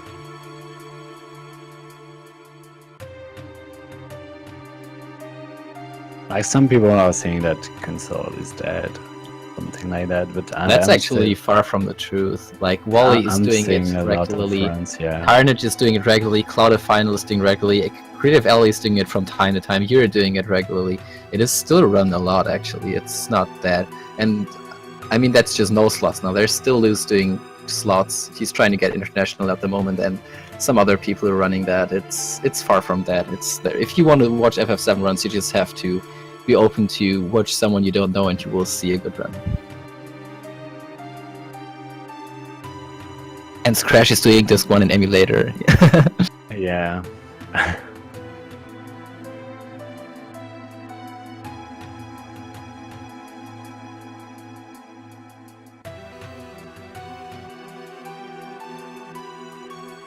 And Card 7 is at the moment doing this blindfold stuff, which is really insane. It's not human. It is in fact not human. It's not human, no. What is he doing? Like, is he just using audio cues everywhere? Is he just memorizing stuff? Do you happen to know? It's she, first of all, and it's... Oh, wow. Sorry. It's okay. It's okay, cannot know. Like, it's just... I don't know. It's... A lot of things is counting, just. You have to just count in your head numbers. And then you have a movement that works by just bonking walls. You just know that going to that wall and then going to the next one is going to move you through the screen, and you just need to know roughly how much time it takes to reach that place, the next stop, and then you just throw that around. Card can explain a lot better. It is still extremely technical, very difficult. In battle, it's more audio cues, that's true. Like, for example, if you're in the item menu, then it sounds differently if you press an empty slot or if you press on the slot that gives that, you know, where it's an item, and you will be able to tell like where you end up in what command, what kind of material it has. You can tell which character it is and everything. It's just, you need a very twisted way of thinking. You need to really know very well what you're doing. It's very crazy. Yeah. Like, for example, we're talking about right arm steals, and the first thing I was like saying in chat, like, oh well, I was actually trying to make a joke. I was like, you know, you can't steal right arms. Try to steal right arms. You know, you can see blindly if it says, you know, stolen or not stolen. So it was supposed to be a joke, but in the end, it is actually possible. You know? Then, well, I was explained how it's doable because you can. She wouldn't do it, but you could if you wanted to. You could just have one item slot empty, and when you steal, you click that slot and you hear that error sound if it's empty. And if you just steal an item, it will be placed in the empty slot. You know, this is this way of thinking that you need to have. And then you click there and you hear, oh, okay, no more error sound, so I just received an item, and you know you stole it. This is just, it's really crazy.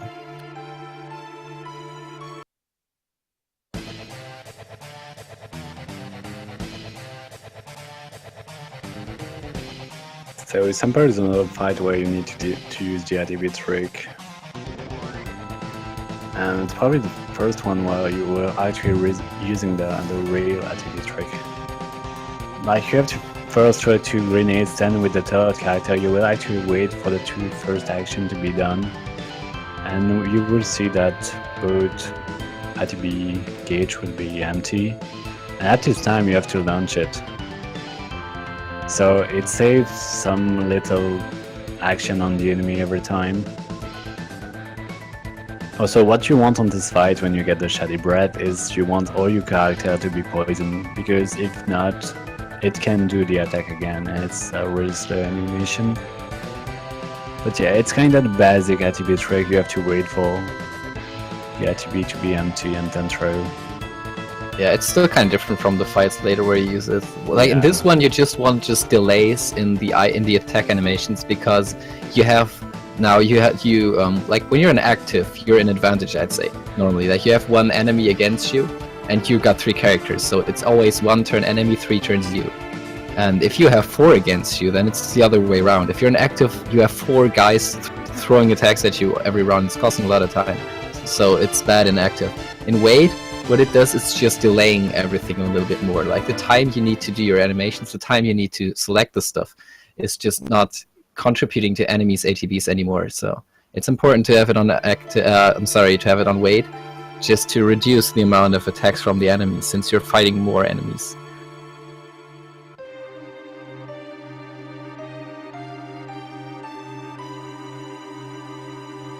Also, having everybody in back row just to take half less damages, I think. Not even sure about that. Yeah, for sure. Obviously, yeah. What you're doing in the menu before the stairs, or whatever you do it, like around after that side attack from the house, around there you will, or the stairs, you're gonna have to do this menu before Mighty Grunts, where you put ATB weight, and you put everyone to back row who isn't back row yet, because sample is a dangerous fight. You can't have someone die if you're not in back row.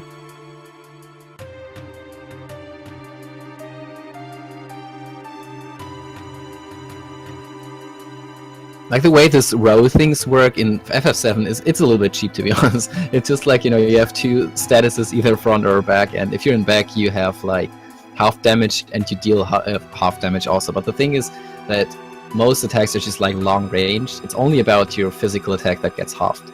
So actually you're spending most of the round just in the back row. We only use the front row actually to intentionally gain more damage. We do not use it because we want higher physical damage. Even limit breaks are long-range attacks. Most of the attacks, pretty much every attack we ever use is a long-range attack. So yeah, I think the only time we really want front row is on apps, because Tifa needs to limit, and if she's in back row she doesn't get it. Yep, I think so. Well, you can actually keep Cloud in front row the whole time for limit purposes, because actually you need 8 limits at some point in the game to have cross slash. So we haven't even mentioned this. Yes, I wanted to talk about it actually just at the start when you got Guard Scorpion limit. But you need 8 limits before Red Dragon on this route. And just to have cross slash, which will probably explain when it will actually happen, but cross slash is very useful against a lot of bosses. Yeah, exactly. It's just, we can explain in detail when we get there, but we can say right now we want cross slash because of the paralysis status or change. That's pretty difficult to get. And it's a thing that's pretty difficult to get in FF7. Like, there is this distinguish between stop and paralyze. They're doing the same, but they're still treated as 2 different statuses. There's the magic stop that will also just freeze the enemy, and there's paralyze. And the only difference is that stop is just way more effective. It's way stronger. It lasts for a lot of time. Stop is really a dangerous thing. But the thing is that bosses are thus immune to stop. Stop is not working on almost any boss. There are a few where it does, but mostly it does not. So something like, I don't know, whatever stop moves you have to use would not work anyway. But Paralyze is a different step. Paralyze is like a weaker stop that works on a lot of enemies. And Cross Slash is one of the few attacks in the game that we have access to that do have the Paralyze property. And yeah, this is why we definitely need Cross Slash for a lot of fights.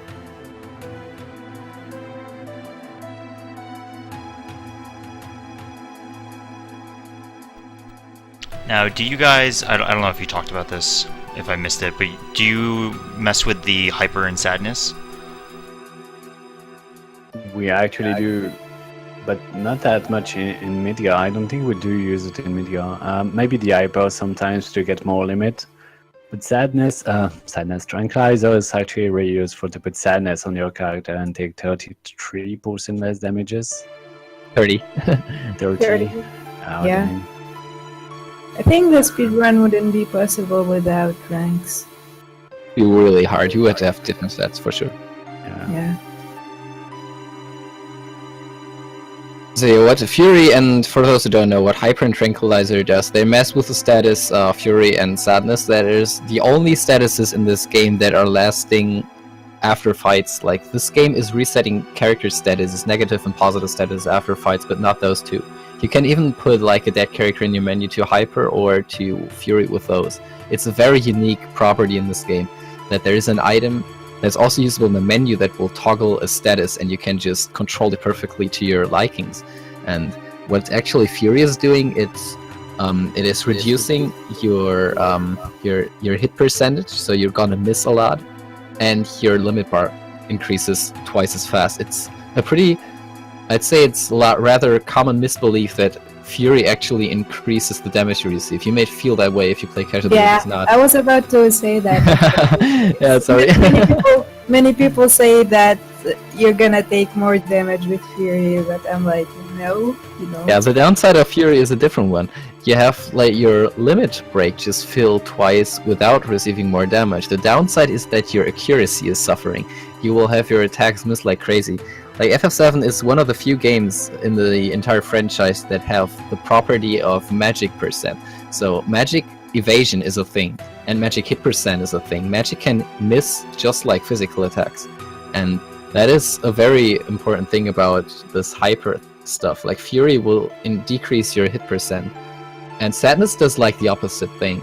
Sadness is just giving you an advantage, which is that the damage is decreased to the 70% of the normal amount, but in return your limit is just filling with half speed.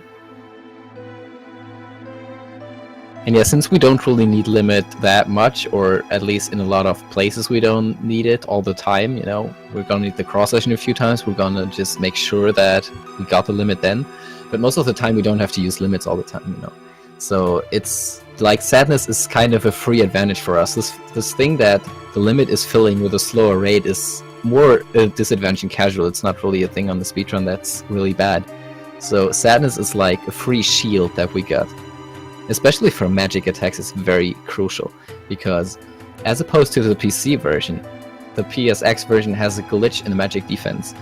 The magic defense of your armor that you put on is not working. You will always have like 0 magic defense on top of your spirit stat. You have your spirit stat that is like protecting you a little bit from magical attacks, but whatever item you put on is not just, it's not increasing that by any amount. Like the wizard bracelet, for example, is actually trying to increase your magic defense by 80, but it doesn't do that. It's a glitch. In PSX version, you will always be extremely vulnerable to magic, and this is why the Sadness shield is a very important thing and very useful.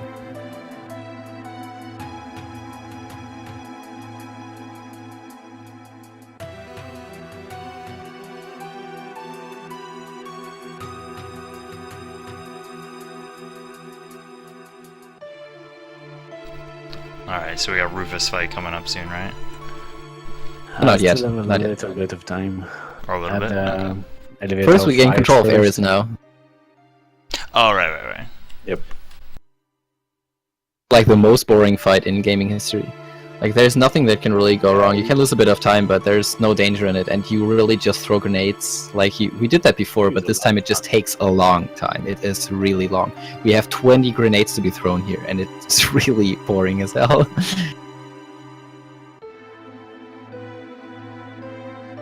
We'll see it. You will see it. It's just not really effective enemy attacks, and just grenades all over.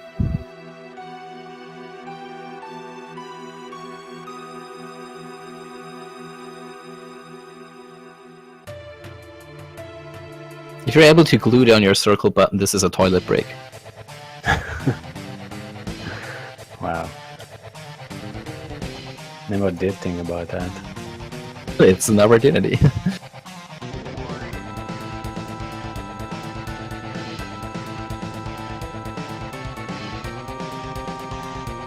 You can actually use your limit if some bad stuff happen on the second part of the fight. Yeah, that's true. Like the second part is after he survives, this one survives 12 grenades, the next one takes 8. After 6 grenades, the guy will start spinning and use only the attack flying drill, which is not really dangerous. But before that, he can use a lot of annoying attacks. And if you are like put to sleep and you lose grenades that you could throw, you can use this limit priority thing that I talked about earlier on Guard Scorpion to just smack in an extra turn. And you can force him in this spinning phase at the same amount of turns. You lose a little bit of time to that because limits aren't as fast as grenades. But sometimes, depending on the situation, it's better because sometimes you have to know the fight a little bit, but you can sometimes see what is gonna happen and what amount of turns you're gonna get. And if he's going for firing line, it's really, really bad because firing line has the potential to put every member of your party to sleep, in theory. And poison them. Yeah, and poison also. It's really awful if it happens. Yeah. I had that happen once when I was doing PC run. That in fact my whole party was put to sleep, and it was awful. And yeah, you want to skip that if it can happen. Like you see now, the AB cannon that he's doing is just sleep. It happened with bad RNG. Yeah, but if it's possible, you wanna just try to use the limit then to just get into the spinning phase faster. It's actually nice that we see it on this run here.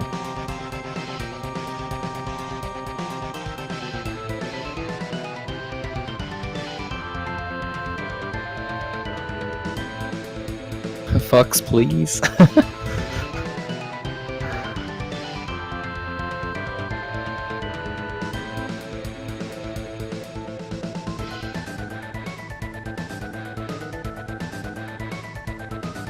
This fight is like the pure RNG.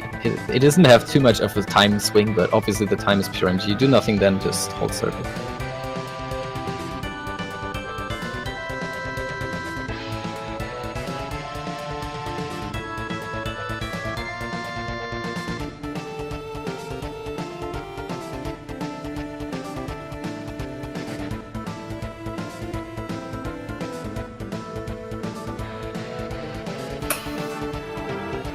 Now we got the Rufus fight, so... Oh, we don't have a limit break, that's interesting. Yeah. Normally you would 1.5... Sometimes it happens that just you don't get the limit break back in the hallway. It's gonna just happen that Cloud doesn't get it. Probably he got pyramided by Reno, so he didn't get any damage It there. did. Yeah. So actually the plan is here that you use Braver at the start on the dog, because two things. First of all, limit break is at least one attack faster, you know. It can happen that before the limit break, before you even select it, there's already a attack buffered, but most of the time 2 attacks are buffered, and you will at least skip one of them with this Braver. And the second thing is that the dog can actually survive grenades with a not too bad percentage. I don't remember, I think it calculates something like 12% or so. And the Braver is stronger. It is a more reliable way of taking him out in one hit. It can happen that the grenade does something in the 130s. He has 140 HP. And then you don't only lose one turn, you lose like 2 turns, and you lose a lot of time. It's actually one of the first nice menu of the game. You actually have to put a lot of magic on yourself. Wow, that was pretty bad of a menu. And that's just for the next fight, you're just putting a lot of magic, and also it's also for the fight way later against bottom swell. You want to put the more magic as you can. Like before the fight you're removing everything, so the Braver will always kill the dog. Or Dark Nation. Because Exactly. Magic all is the materia super has some stat that I don't know how it works exactly, but like you're using some strength or gaining some magic with some of the materia, so you want to remove them to have more strength for the Rufus fight, but then you have to put everything again. Yeah, it's kind of, this menu, you could say, is kind of a win-win situation, to be honest. Like, you can argue that it's useful in Motorball to have higher magic. It isn't a catastrophe if you do not. You have a chance to skip a bolt, and you have a chance to need an extra one if it's really bad. Like, there's a swing of either 4 to 6 bolts if you compare putting materia to not putting materia, which is obviously better if you don't need that many bolts. But actually, the thinking is like you're gonna put this materia, most of it at least, sooner or later anyway, because we need lightning now for motor ball, which is the spell which is what we need the stat for. You're gonna need restore on cloud either way for healing later on, and you need poison later on bottom swell. So you're actually just putting 3 materia anyway. So why not just put a 4th one if you're like at it, and then you have a little bit better of a stat, and your chances on motor ball are just increasing that you have the good damage rolls. Like motor ball is one of those things where you can really just look at the damage rolls and decide what's happening. So he has 2600 HP, and you're using grenades and balls. Okay, the balls are gonna do something in the range of 220, 200 to 220, and the grenade something around 140. If you calculate the amount of turns you have in grenades and balls, and you just assume the grenade is doing 140 every time and the bolt is doing like 220 every time, you would do 2560 damage, which is 40 damage off. So what you can do is you can actually kind of just add up what extra damage you get over 220 and 140 on every turn, and you see if you can go with 4 bolts or 5. Like if the number is over 40, you can use a grenade at the end, and if it's less than 40, then you can not, and you have to use a 5th bolt.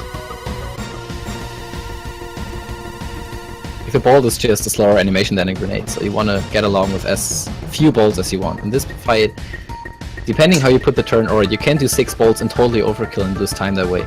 If you do it correctly, you just look a little bit at the damage and throw as many grenades as you can.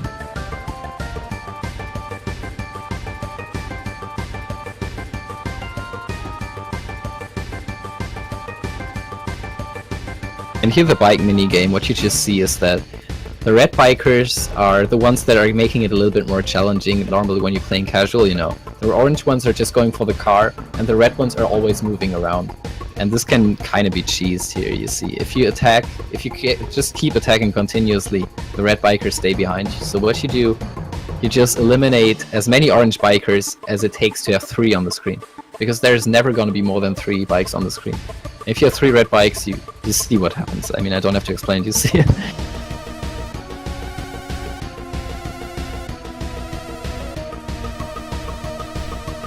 Is there any consideration about lag in this game? Is it ever a problem? Yeah, there are definitely some parts where it can happen. It is kind of interesting. One of the most basic things where you would see lag is that the dialogue skipping does not always seem to be consistent with your meshing. Like, there seem to be some frames that do not eat inputs. It can happen in battle too if you're just trying to alternate some stuff really fast. That sometimes it doesn't really work. But it's not too much of a deal in this game, actually. Especially if you play on the console version, everything is actually working very fluently.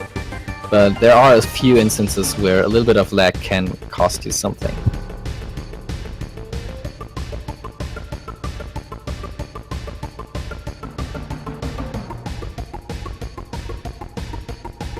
You will see quite a nice damage roll, so I don't remember the fight perfectly, but I'm sure Ben used the last grenade and only 4 bolts with this. I'm not sure about that. I think I'm using a bolt at the end. Damages are sufficient. Well, whatever. Yeah, over 220 is good.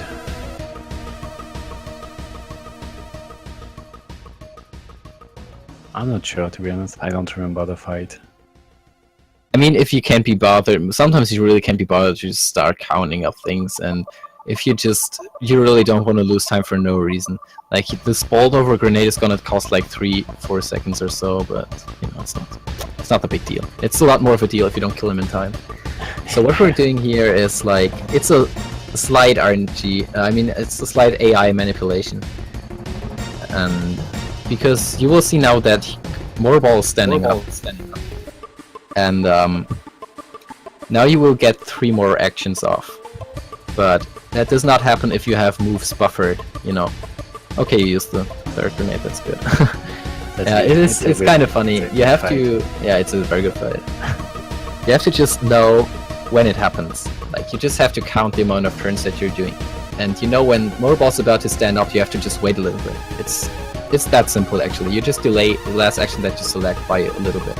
Because the way it works, when Motorball is standing up, he is going to attack before you if you have actions buffered. It's pretty funny. I don't know why actually it's called that way, but it is. If you have actions already sent off, they will not happen. And instead he was going to do another twin burner and burn you. But if you just wait with those actions until the standing up animation is over, you will get your attacks in first. So that's why he was just waiting a little bit.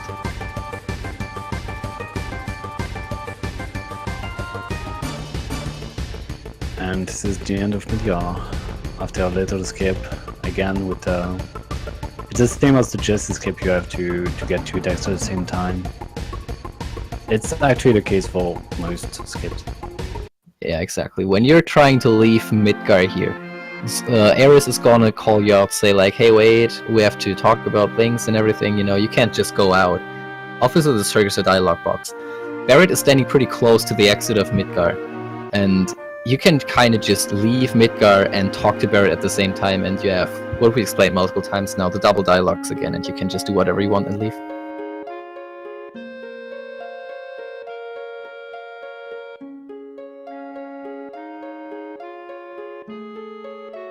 Resident Sleeper. Yeah, people are always like, I ate Midgar, maybe that you're out of it, and it's calm. Then calm. Yeah, it's like... The start is actually good, because, well, there's the big skip, there's the fight with Sephiroth, where you can lose a lot of time. So the start is actually fine, but then it's story stuff. That's like 20 minutes of dialogue, it's really awful. And nice. I mean, it's usually that way. The stuff that's really cool and casual is really annoying on the speedrun, because on the speedrun you just want to really play and get to the executions and stuff, and get through.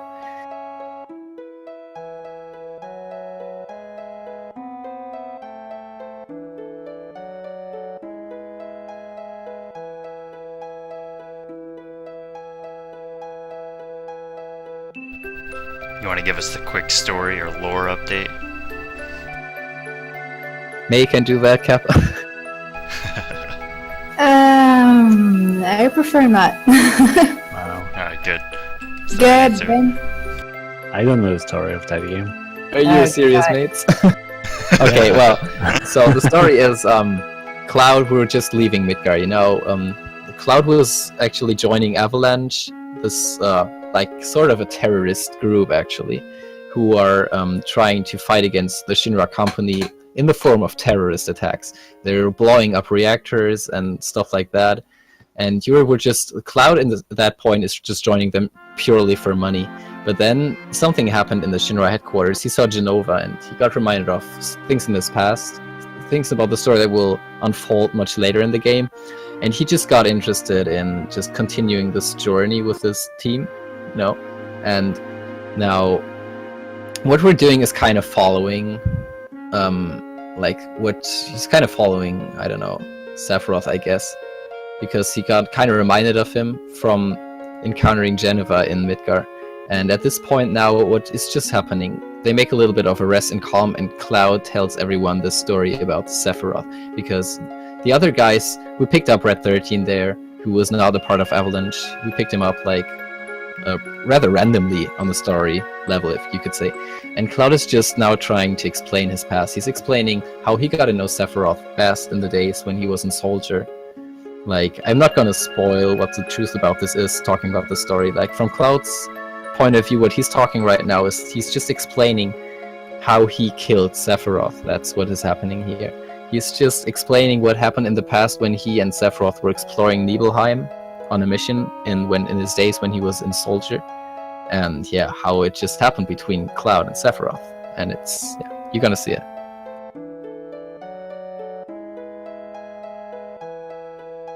This is why I didn't want to explain the story. I would have spoiled it. It's impossible without. I would Sure, have the talked people about know the whole it. story.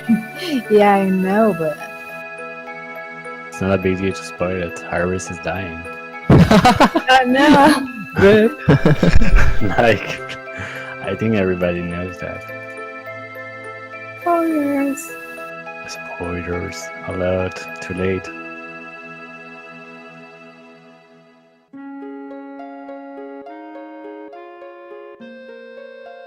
But yeah, there's another. Actually, that's probably the other skip I find in the game. First try, bam. Yeah. Yeah, like a bus.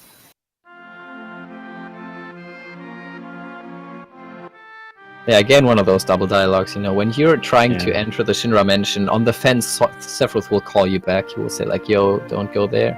And you have to try to talk to the photographer at the same time as entering that fence. It's really very technical.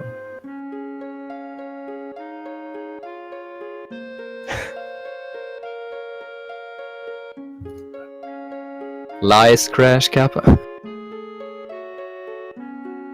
I think he did.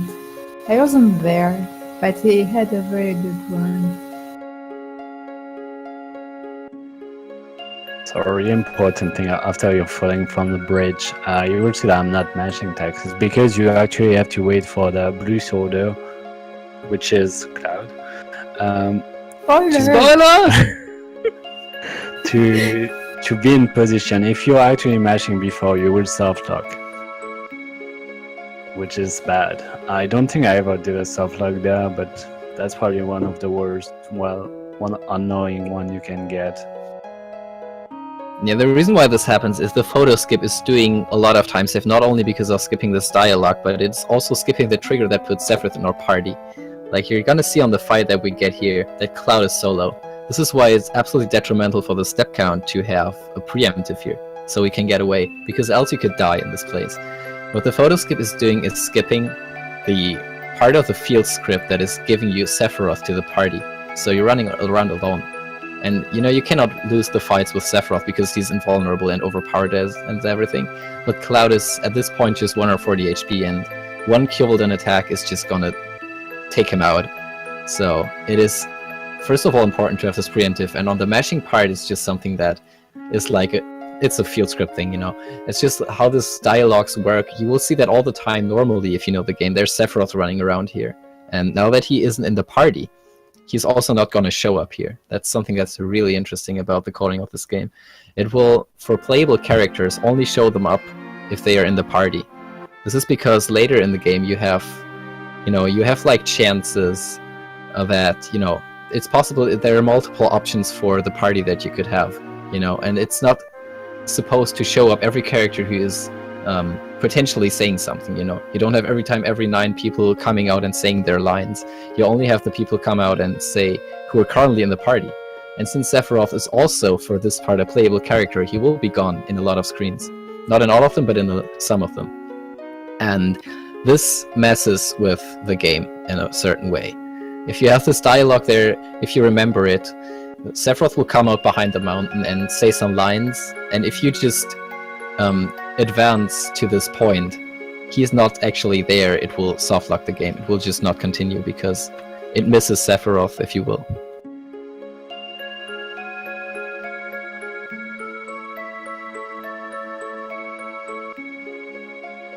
So little detail about the picture skip. Like, we were talking about different versions of the game before, and like PC has a lot of skip that you can do. You can do most of them, except this one. You can do to skip on PC, right, Miss? Yeah, it's like pretty much the same thing that I just explained why you're not meshing there.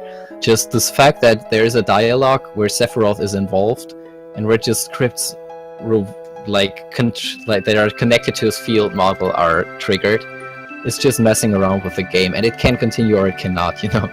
So, like in this, after the bridge, it's easy enough to continue by just not meshing and delaying a little bit for whatever reason it's possible to not lock that way. But before this reactor is another dialogue where Sephiroth is saying something and he's not there. And it's again messing around with the game. On console, for some reason, it continues, and on PC it does not. I don't really know why, but there is this version difference that just on PC, before this mysteries. before entering the reactor, it will softlock if Sephiroth is not there.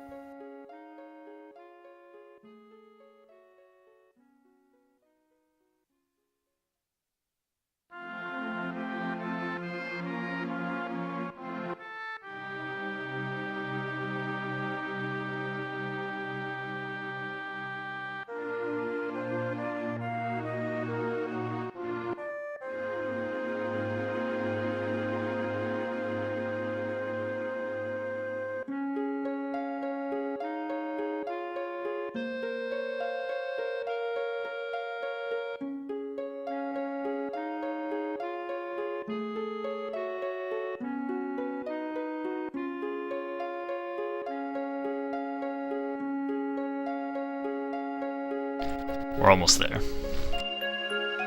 Almost. Only 10 minutes to go. Yeah, it's calm. It's not even the worst. Yeah. Like, live stream with it is 20 minutes. A bit more than 20 minutes. But yeah, once again, it's really good part in a casual. It's just too bad for speedrun that it's not possible to skip them.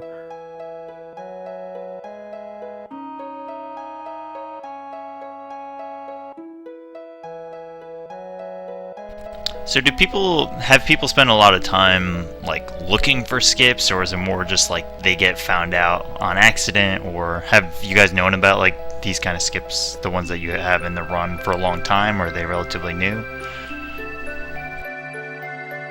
It depends which one you're talking about. Yeah, I think the newest one is Picture Skip actually, and it's been like 2 years ago. And God didn't find it. Yeah. But yeah, most of the things that were found were probably by brutal AI or card. I don't know about the skip actually. I just know that Picture Skip was found by card. Yeah, on skip things and those smaller things, it's mostly actually brutal, because mostly this kind of stuff is just getting found out in tasks, because some of the skips is really like frame per size, and it becomes only doable in RTA if you already know how it works, because then you can just kind of find a setup for it and everything. But, you know, in tasks you just advance the game frame by frame to try different inputs and try how it behaves, and a lot of things that are useful for speedrunning are found in tasks. You know, that's tool-assisted speedrunning. If you don't know, you can easily Google for that if you don't know what it is. And that's really the way that a lot of things is just gonna be found. And I think most of the skips in Final Fantasy VII, also the step count itself, the way, like, it was routed by card for sure, but actually just finding out that walking is something that can be routed for this step count is found in tasks. And yeah, the mostly active person in this segment is in this, I don't know, like in this task stuff is brutal AI, and he found most of the things.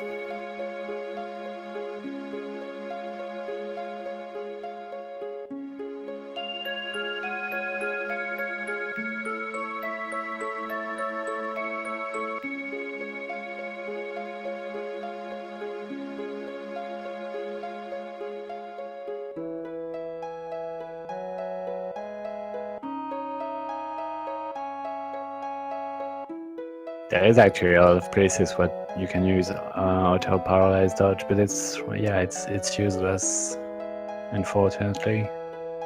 Like the restaurant in Walmart. It's actually not useless. It's saving a little bit of time, but yeah, nothing.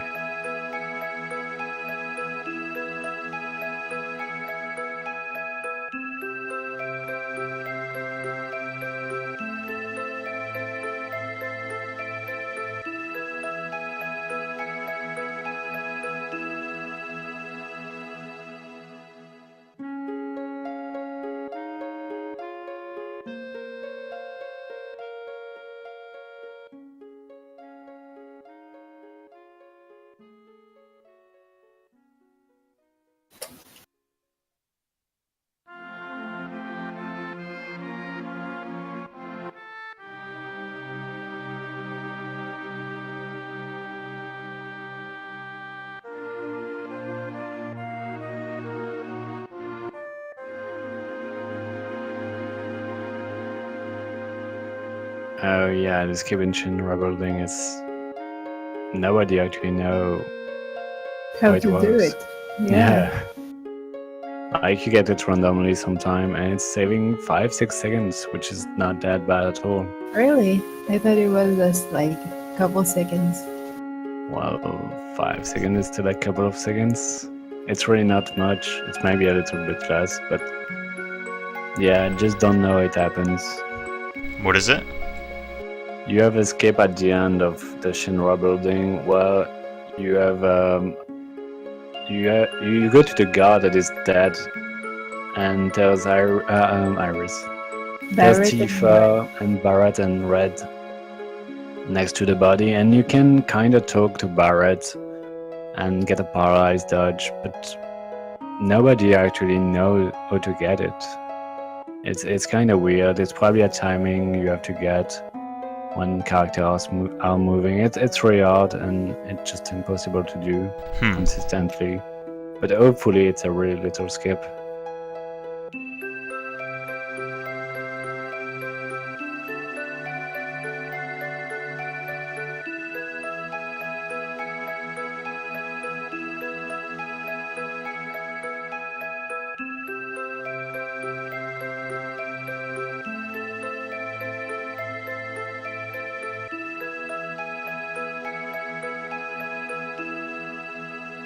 Badass cutscene. That means we're getting close to the end of Calm at least. Admittedly, I have the wrong music playing. I have like town music. Yeah, it's so fitting. I'm not listening to music, unfortunately. I have a little bit of volume, just enough to hear the music.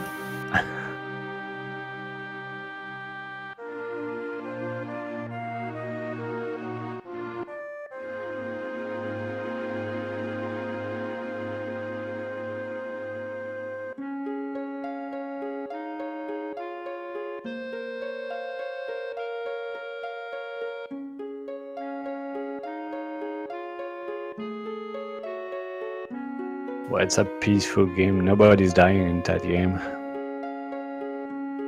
Like, it's You just spoiled it ago. It's actually a really dark game. There's a ton of people dying in this game. Yeah. Already in mid-game, there's like a full sector dying. It's so dark. Then in the end, with the meteor. Yeah. On top of like all of Honeybee Manor being like somewhat weird for like a child to process. Yeah. Not just for child. Yeah.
Yeah, so far we got the end of the flashback here, and the actual run continues.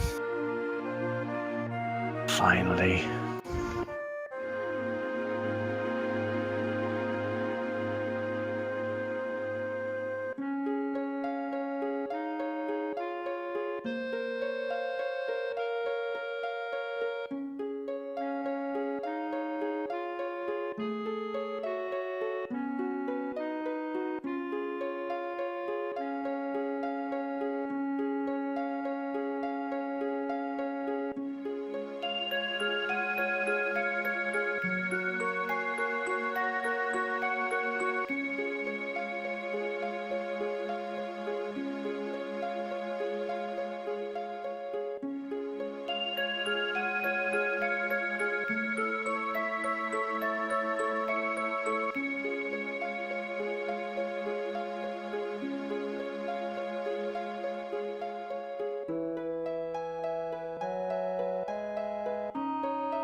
But yeah, we're out of calm, and there will be some nice RNG happening.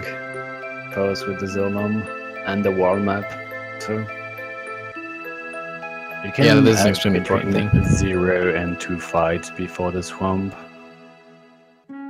And I don't remember how much I've got. But yeah, we're not taking the sugar bowl to go avoid the Zolom. There's actually a Zolom skip that is pretty easy to do, I'd say. But there's so much RNG into the Zolom that you can lose so much time on it. Yeah, it's pretty funny. The Zolom is actually controllable in a way. Like, it is moving randomly for, like, the most part, but it reacts to your camera movements. Like, if you don't have the top cam, we switch to shoulder cam now for this part, and you can actually just kind of steer the Zolom by moving the camera. And it's not really easy to do that in a useful way before it really starts. But, you know, you see what's happening. You go behind this part of the mountain and have the Zolom bump, and if you're behind him, that's where you can see what the camera is doing. Like, if you put it a little bit left or right, he's just reacting to what you do. And this way you can just lure him into the corner and get through. This was the cutscene skip.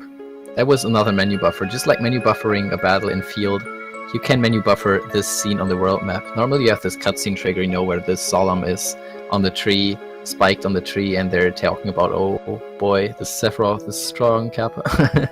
Yeah, you can skip that scene. It's like 10 seconds if it's successful.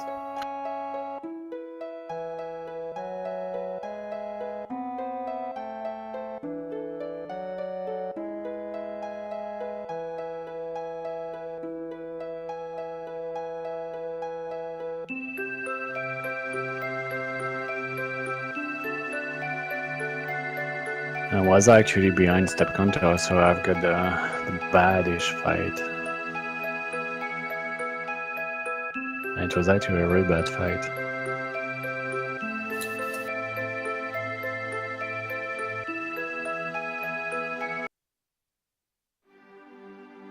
Yeah, in this part of the mines, there's different fights depending which part of the screen you are.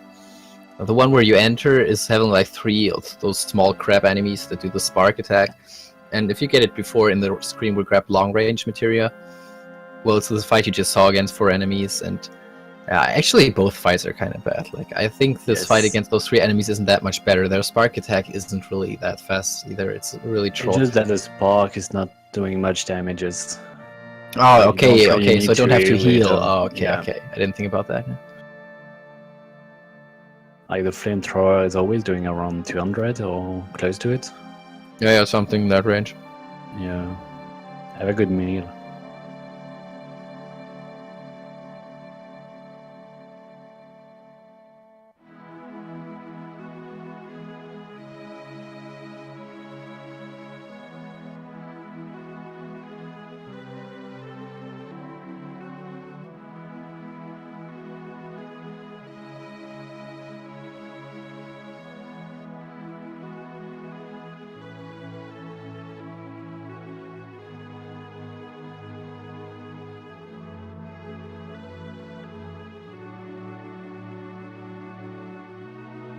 This is actually a really good fight to get. You can get a really slow enemy that takes like 7-8 seconds animation attack, but 2 is 1 are okay. They're just usually doing slow attack. Well, fast attack.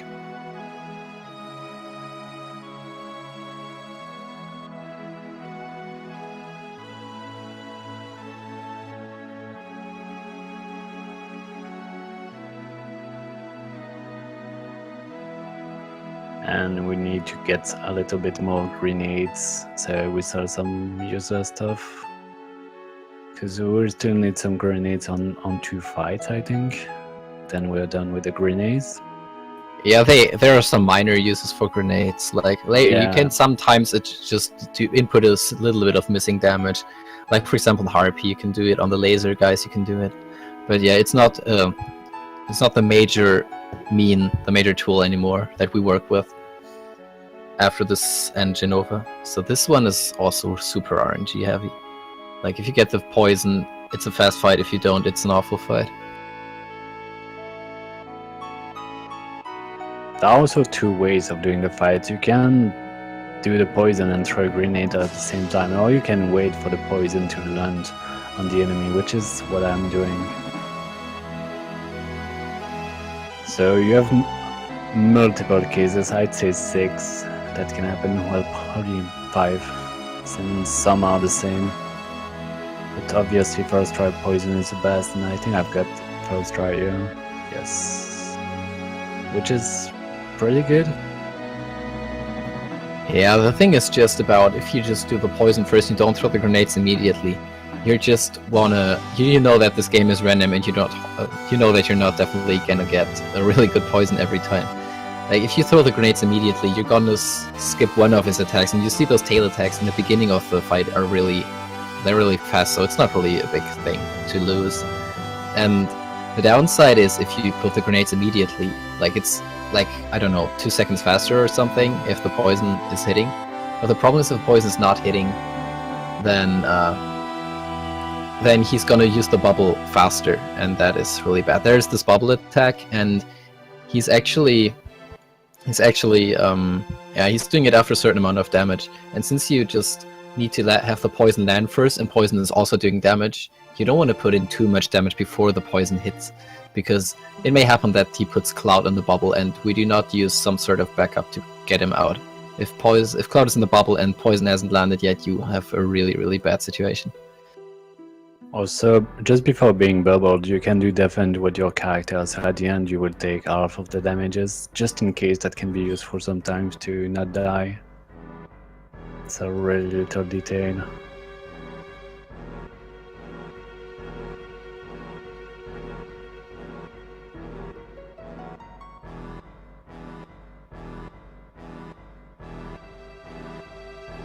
But yeah, that was kind of a perfect fight.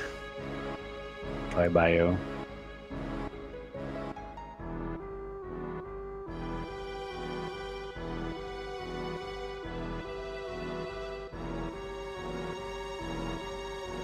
And you have the best minigame. Cloudy, the best. You need to do it 41 breaths. And the way I do it is 10, 10, 10, 10, 1, or I put 1 randomly, but you can do it in a lot of different ways. There's also a little skip here. You can actually do 11 breaths, but if you miss it, you're losing like 6-7 seconds, just because if you're going too far, you will not take any breath. It's like a really hard thing to do, and it's probably not worth it for the time gain you can have with it, which is 3-4 seconds maybe. Yeah, at best. It's like, it must be the only skip that everybody knows and nobody ever does, because it's just it's like a frame precise thing that is never gonna happen, or sometimes, and the time loss, the potential of missing it is like easily twice as much as the time gain you can get. I think nobody's ever gonna do it. I just did it to get a good gold. I'm not doing it anymore. I had a time where I was trying for it every time. I knew Kart was actually trying for it pretty often, but I think in one of the world records she lost 8 seconds to it or something, because she was confused with the count, and because she was thinking she had it but she didn't got it, so it was really weird. Also why I like to do the one at the first one, because I don't actually I mean, it's obviously not hard to count to 4, but it's so boring. I'm not really looking at the screen. When I'm getting to that part, it's just the one first, and then I have to do 10 as long as it's over, you know.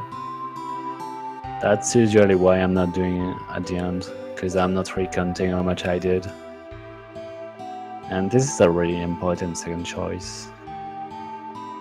Because you're going out and you're going in, then you're picking the second choice again, but you had to choose the first one. That happened to me, obviously, the first time I got here. Yeah. It is so troll. You like, okay, I picked the wrong option. Hopefully this needed the second one. You lose a lot of time. Then you go back and you're like, okay, this time I hit the second. And you want to save a little bit time back, so you select it quickly. And suddenly this time the first one is correct. You're like, come on, game. Game is trolling out.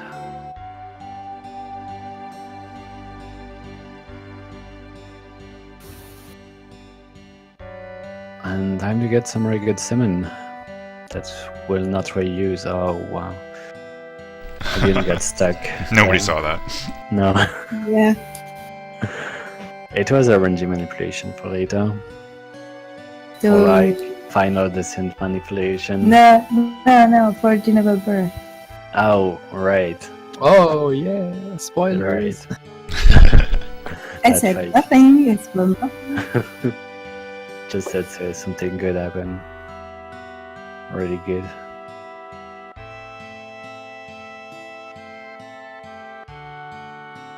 It's pretty convenient and kind of funny that this overly useless summon materia is actually just coming at the right time and is actually super useful for the run. Yeah.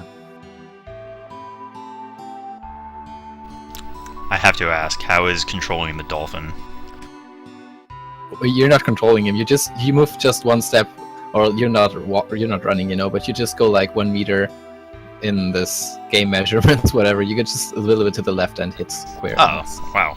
And if you miss it, that's what I always do it in casually. Like, if you miss, it's not a big deal. You just press square again, and you're always in the perfect position after one miss.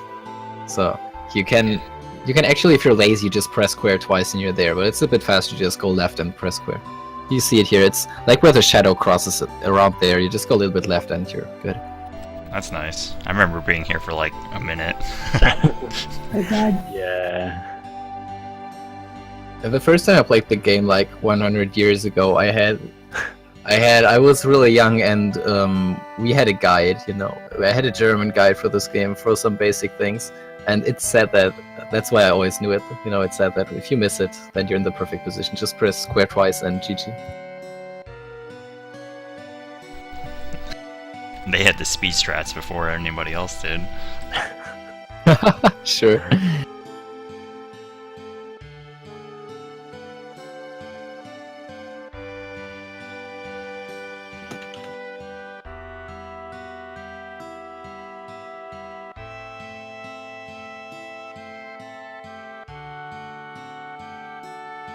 Yeah, it's a huge dance game to use guides on Final Fantasy in casual, but we always used to have, I don't know. When I was younger, we always bought the game and the guide to it that fit to it. I guess we got were any lazy. Guide. So I had some issue with a lot of games. Yo, that Final Fantasy IX guide? Play online? I don't know it. Oh, really? That's the one where they Yeah. told you you'd have to, pretty much like, rather than explaining anything that you're supposed to do, it told you to go online to check it out at playonline.com. Great. Alright. Okay. Yeah, I'm not joking, it's ridiculous. Well, that FF7 guide that I had back then, it was actually a pretty nice thing. It was, I don't know, it is just something that was very nicely designed. It had some, I like the person who wrote it. He has an extremely sarcastic style of writing, and it was really, really funny. But actually, it was very incomplete. There was so much things missing. There was actually, I still wonder how they ever got the gold chocolate. They must have cheated it seriously, because this guide shows that it's not some typo. It shows that they do not know how to get the gold chocobo. They really didn't know it, and this is why, as a kid, I never got it. You know, this guide is just missing so many stuff. It was just like, you know, you need a carrot nut and a black and yellow chocobo, and you get the gold one. It's wrong. You know, you need to steal that Zeo nut from the goblins, or you can never get it. And also you need those specially fast chocobos from the icicle area, and none of this info was in the guide, so obviously they had to cheat the gold chocobo. There was just putting anything there and just hope that nobody would realize that it's actually not working. And there was weapons missing, like the Yoshiyuki was missing. There's a lot of stuff that I didn't see until like I played the game again at a little older age, when there was internet and you just check how things really work, you know. Like the Yoshiyuki was missing, some other weapons were missing. There was the guy was legit saying it's impossible to get Aerith's fourth limit break. He was legit saying you can grab it, but you can never learn it because, you know, Wow. she's gonna die. Like, Okay. what the? Maybe he wasn't saying it was impossible. He was just saying it was useless. No, he was saying it's impossible. They didn't know that you could go take the buggy back to Costa del Sol, which you have to do. Like, they didn't know that it's... The guide actually said, you know, it said how you get it. It said that you have to, you know, you have to get to this guy around the Mithril mines and have this correct amount of fights. They knew it. They knew how to get it. But they thought it's only possible once you have the tiny Bronco, once you have the airship, you know. And they They were like, you can't do this on disc 1, you know, you cannot go there without the airship, that's because they didn't know that you could take the buggy back to the Junon area. You know, and this Okay. is why it seriously said in the guide that you will never see this limit break in action, because you cannot get it on disc 1. That's insane. It was a really, really bad guide. But it was also a cool one in some ways, because, as I said, it was really written in a funny way. I still have that quote in mind. They have this picture of that, you know, that scene where the Solemn is spiked on the tree. And he had the comment below that screenshot of that where it said, "That's really bad luck for the Solemn, but sorry, Sephiroth is not riding chocobos." Oh god. Okay. I always love this thing. You know, Wow. it wasn't really informative in many ways, Seems so. but it was really written in a nice way. Also, for that first parody minigame, it's really important to have around 50% rating, so you have 5,000 gears. If you have between 40 and 50, it's still fine, because you have 60 toys that you can sell, and you have to change a little bit the shopping. But if you get less than that, you're in troubles. But it's still possible. Yeah, 40% is actually, like, 41 is still pretty much the same, because 6 either sell for 4,500, so you're like missing 500. And later in Rocket Town, when you're buying high potions, you just buy one less. So it's less than a second of time loss if that happens. It's not really a big deal. No, you're not bad. Just kidding. I've got it actually less than that. At least once. What have you done?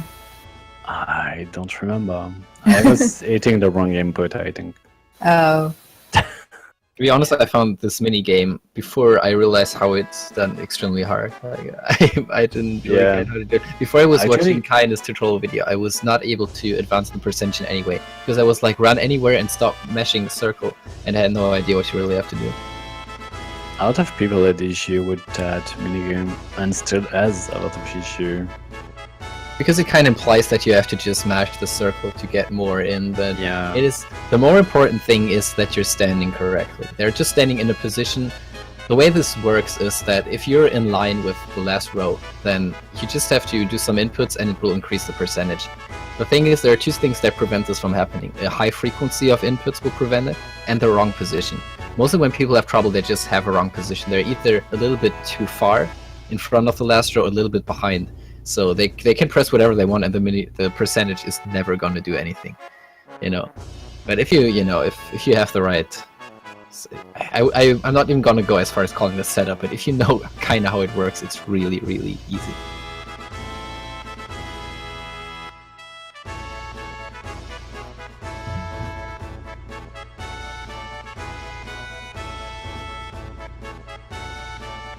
Now, grabbing some basic goods here. We need Hyper and Tranquilizer for Genova Birth. And the other stuff is kind of to react on troll scenarios. The tents are actually planned, they're useful, and they will be used either way, no matter what happens. And the Phoenix Stone is kind of like be able to react to troll stuff.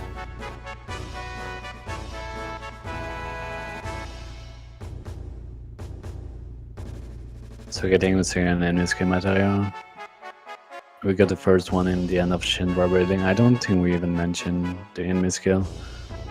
No. Yeah, we're getting 2 enemy skill for the full run, 3 on the newish Right. route.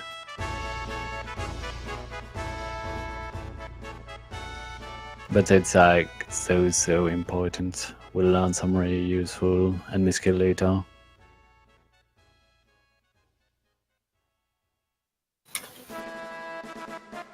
It is absolutely sufficient. I mean, it's not sufficient. What's the word? Like, it's absolutely necessary and basic for no slots that you have at least 2. Because like the third one is more for ADB advantage. It is nice if you have attack spell on the third one too. It is definitely saving time because you have ADB advantage. You can get more first turns if everybody is able to act with later in the fights. Rather like late game just 2 when you need a lot of enemy skill attacks to get rid of Shinra guards and stuff like that. Well, that's not definitely necessary. Necessary is 2, however, because you're always gonna use like bigger death sentence combination, you have 2 different spells. So you need them in 1 round. So like 2 is absolutely basic. If you have only 1 enemy skill, if you forget one, you can reset for real. The run is done. And it happened to a lot of people forgetting the 1 engine. And Yep. you're doing the shopping, and you're going through, and you're just not going in that house. It's really awful when you're like in the cargo and you can come back. Yeah, usually when you realize you forget it, for some reason it's just the point of no return in this place. Like when you see this ship, you see the world map, the ship is going, that's the point where you start to think about what you just did in Junon. And that's the point where you realize you forgot something. Or because of the delay, it's like when the chat is writing Aniska. Yeah. But you're like, oh, it's too late. Yeah, those 30 seconds are just a little bit too much. Yeah. Also, you need to have 100 at a minigame to have the force tier down. If you don't have it, you can actually buy it later, but it's really annoying. I think it happened to me once. A long time ago.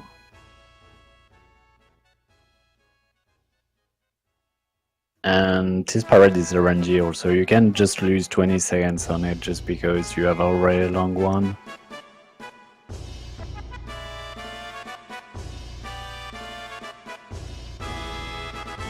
I think it was actually a good one. I didn't check the score. Well, you saved 3 seconds in the split, so I guess it's... so it's good.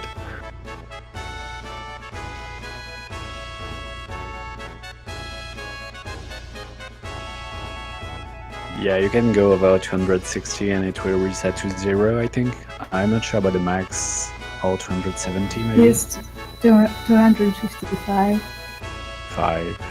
Yeah, usually simple variables overflow there because it's all hex, and like 1 byte is 255, that's the span they can cover. Like for really simple stuff, they don't, in the coding, they will never address like a variable that is gonna hold a lot of data. It's just like the 1 byte, and they're like, okay, 255 has to be enough, a 1 byte, and if you have 260, well, oh boy.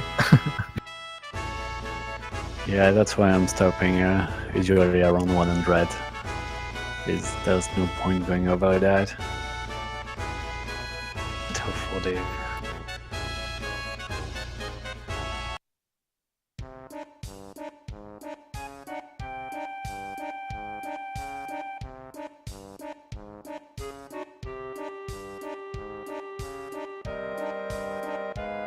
Actually, at this point, if you're interested in the state stuff later in Gold Saucer, this is kind of the determining part if you want to see the Ares or Tifa date. They're the same in speed pretty much, and you can kind of, on personal preference, toggle it.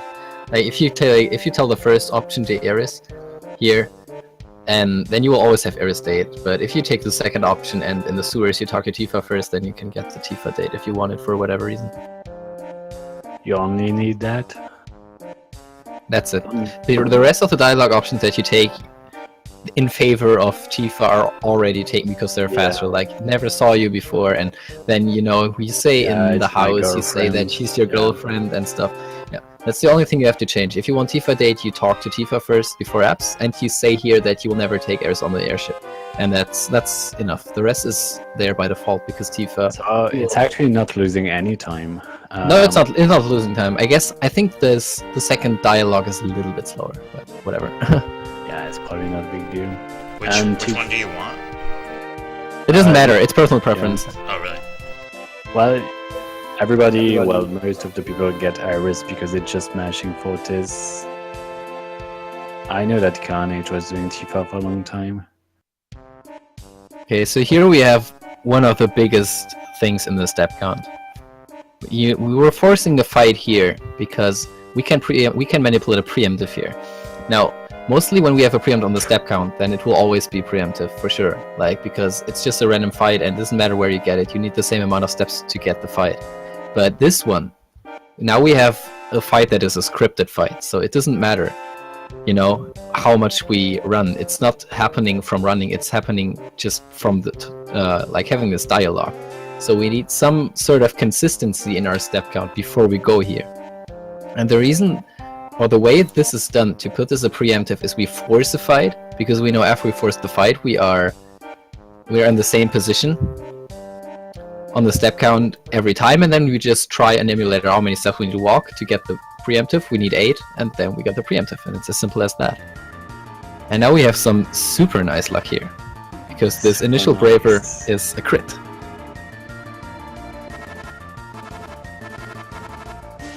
Yeah, No. not everybody knows it, but limits can crit, and in this case it was a back attack, so it did like four times. Yeah. The damage. Exactly, yeah, 4 times, exactly. We had 2 times from the back attack, and we have another 2 times from the crit. Unfortunately, this boss, like most bosses, I don't know why that is set that way.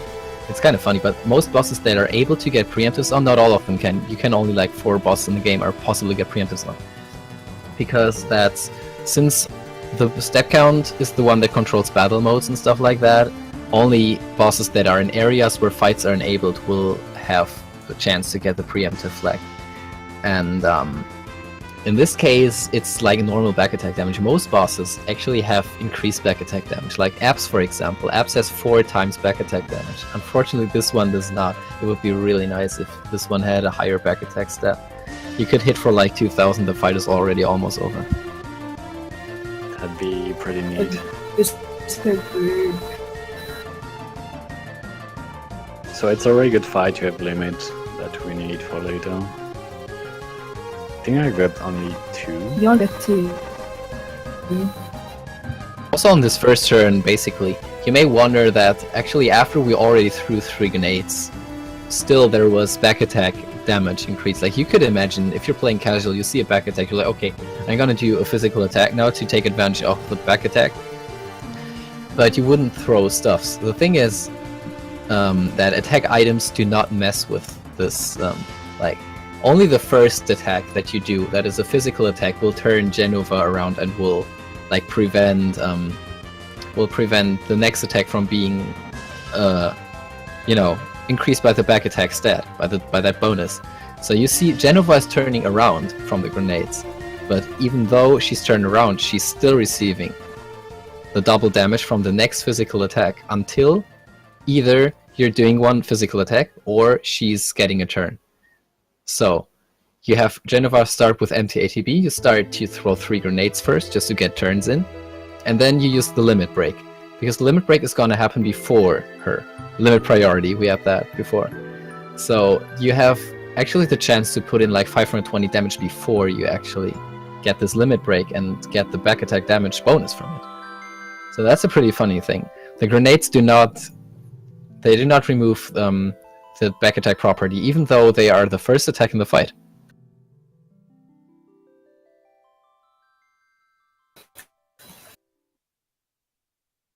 I guess you can compare this to sleep in a way, you know. If an enemy is under sleep status and you hit him with a physical attack, he will wake up, but there's a good number of attacks that will not put him out of sleep. And this is kind of the same situation. Like, this animation thing that Genova turns around has nothing to do with the actual battle mechanics. So there is a good amount of attacks that will not actually remove the back attack damage.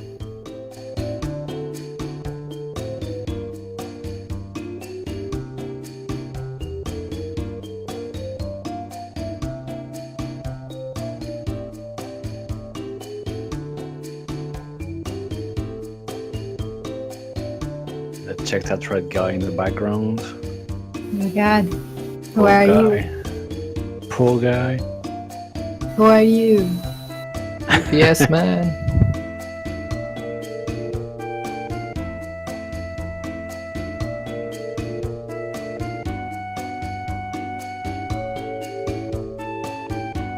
And rip.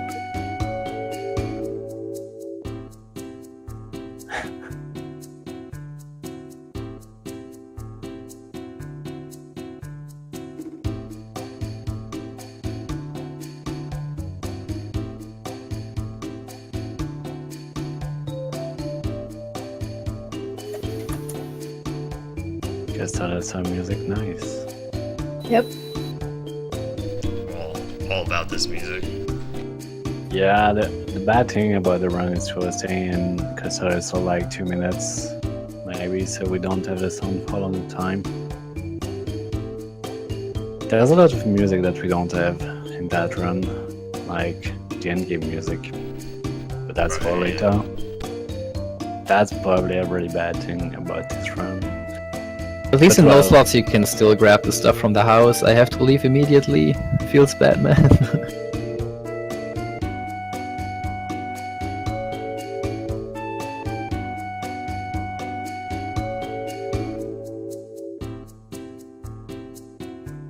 You know what's great on these longer streams? So I see your webcam on the video I'm playing, and you can see the light change throughout the day.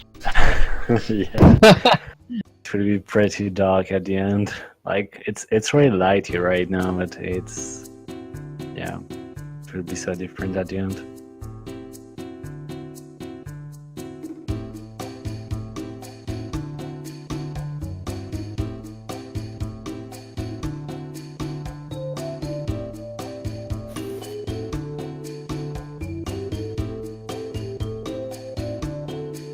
I'm gonna change shot.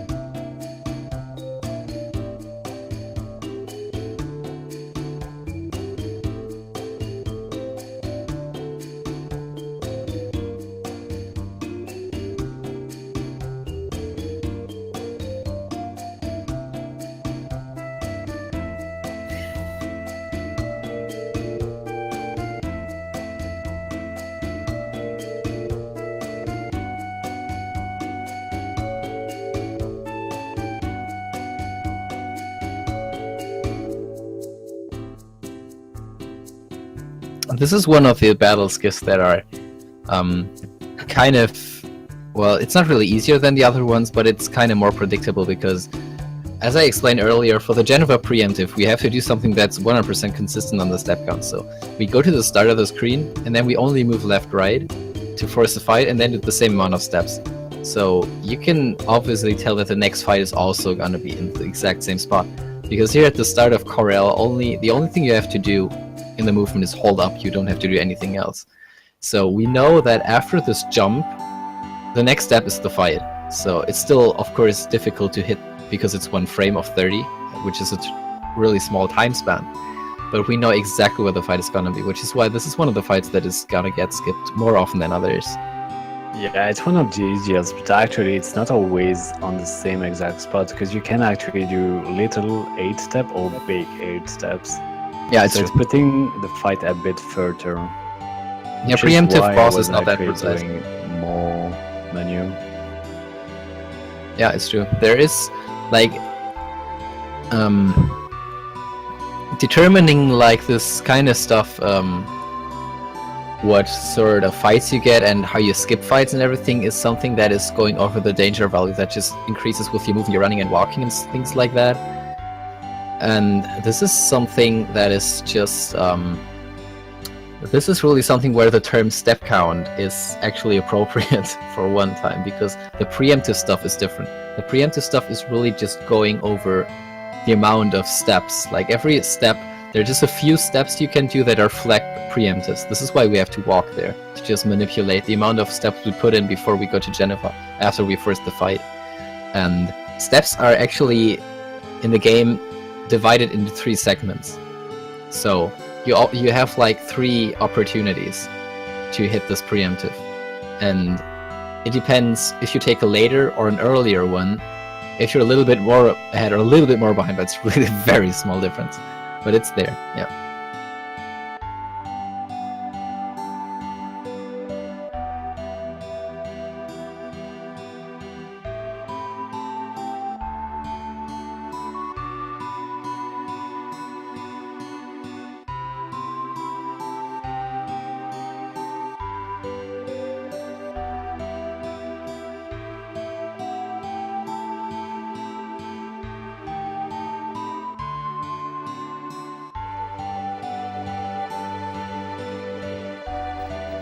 Have you guys talked about what party you're using right now, and if if that matters, like long term.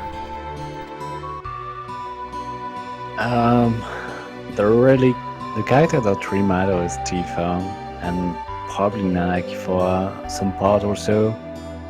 But really, for most of it, Tifa is really important to have in the party to have more level up and XP for later. Nanaki is also useful, but after Materia Keeper we don't really need him anymore. So for kinda all the fight you want Tifa. Obviously you can't really switch Cloud.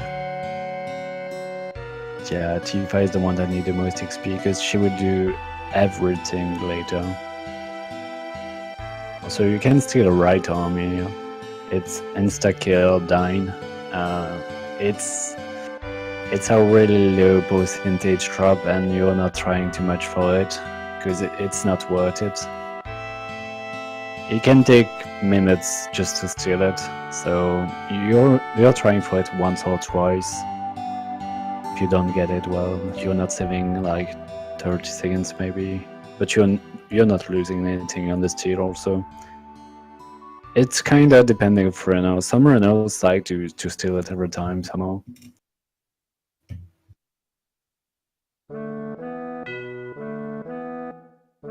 Yeah, the chance is 9.3%, which is like nothing. So what you want to do is exactly what Ben described. You want to just take... You have to decide beforehand... like, what amount of time that I could put as a plus consistently on a run is fine. Like, if you say 1 steal's fine, 2 steal's fine, 3 steal's fine, you just have to think about that. Is it okay to lose 5 seconds here to gamble this? Or is it okay to do 3 seconds or 10, whatever? It's your decision in the end. But what you have to do is you have to make sure that you never steal more than that. Because else you have to go for it. If you do something like you steal, you could think something like you steal for, you know, what the right arm says. Right arm will save 30 seconds if you have same RNGs. And you could say like, okay, I steal for 30 seconds then. But the problem is if you don't have it, then you lose 30. So what you would do, you actually, if you steal for that long, you have to go for it. You have to risk that it all is really bad, because if you keep going for it, at least you get 30 seconds back. So you lose like still again 5 to 10 seconds, which is what you determine to be okay. So mostly, actually, if you don't want to put too much risk into it, you do what Ben said, you do like 1 or 2 steals. And really not more, because the chance is really, really awful to get this. 9% is it at this point, and it's really bad. The steals are depending on your character level and the enemy level when you steal something. If you kinda, I don't know, if you go bomb, you Google for bomb, you go on the Final Fantasy wiki site, and you look for the bomb drops and steal rates, you will find that the right arm has a 12.5% steal chance. It's 1 in 8, but it's actually not that simple. Like the enemies have for their steal items, they have a stat. It's funny for how many things enemies have stats. It's like the back attack stat. Enemies also have a stat for steal items, and this stat is actually not yet the chance that you really have. It's just a value that is used in the calculation of your actual steal chance. And much more important than the actual steal chance is your level difference.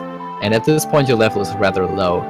So you have, in this case it's actually kind of accurate, which is funny, but there are places, other bosses, where it's far from accurate.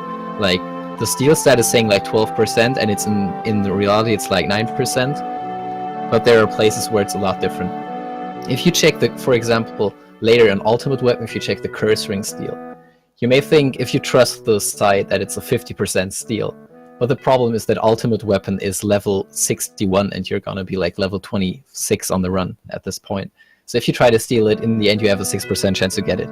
So it's far from 50%. It's pretty far. There's no point trying to steal it even, let's say. No, there's absolutely no point. If it was indeed the 50%, you could try it, because, well, the curse ring, you can try some funny strats and it's gonna save a little bit, but, well, trying this with a 6% steal, you're not gonna get it. Well, if there's 50%, you can skip all the things you have to do before for the curse ring and try to bet on that still.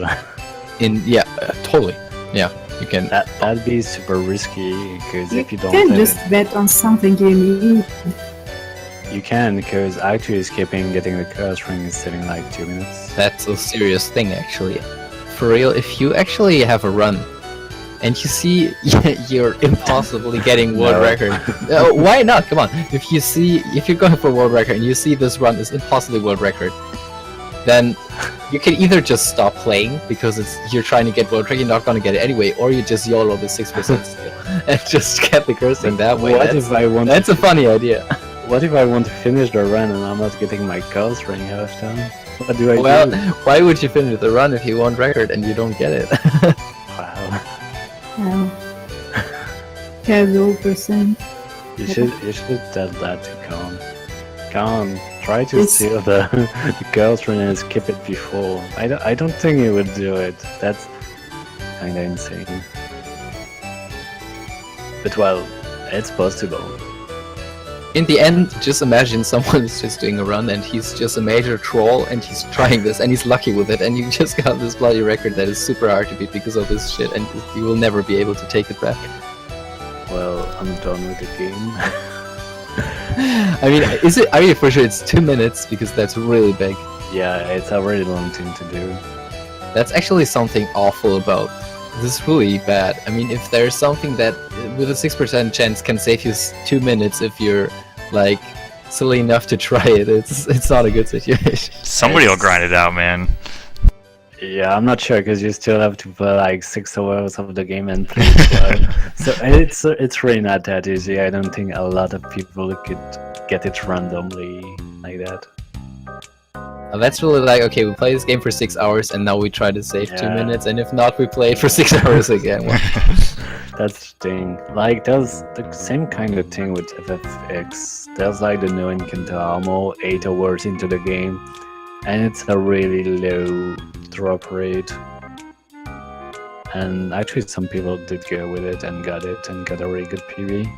You did it once and lost all the I time. did it once, and it took me 1 hour to get it.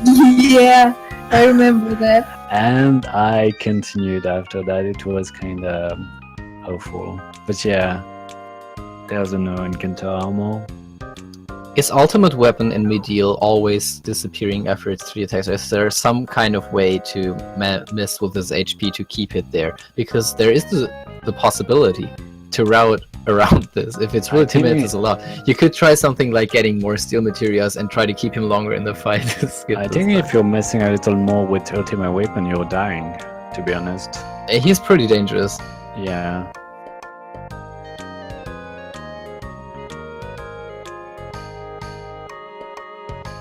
Well, that's a funny thing to. It's funny to think about. Oh, I'm always seriously thinking about this kind of stuff. Yeah, you You're like really weird. weird I mean, stuff. come on, 2 minutes is a lot. That's a lot of time. That's really huge. Where can we get steel? Like, it will always be funny to just You can buy it. put in 3 steel attempts. I'm not sure where. 2 kills rank. No, 2 curse rings is not legit. It's not making sense. The point is to just skip getting the first one to get this Yeah. 2 minutes. That's something that's really interesting. What does Curse Ring do for you? Stat increment like crazy, and death sentence on Tifa, which she needs for the multiplier on Power Soul. So it's like a really, really big thing.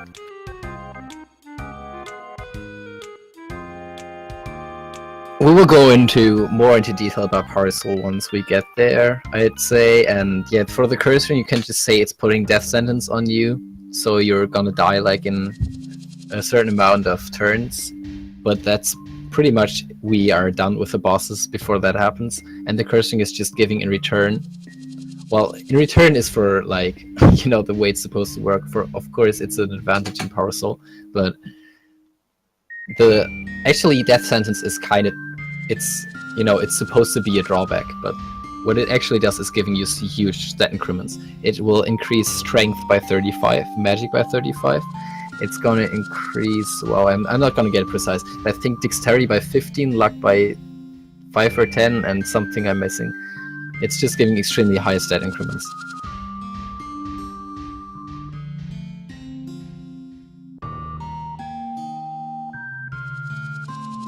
So this fight can be really annoying because you can steal something.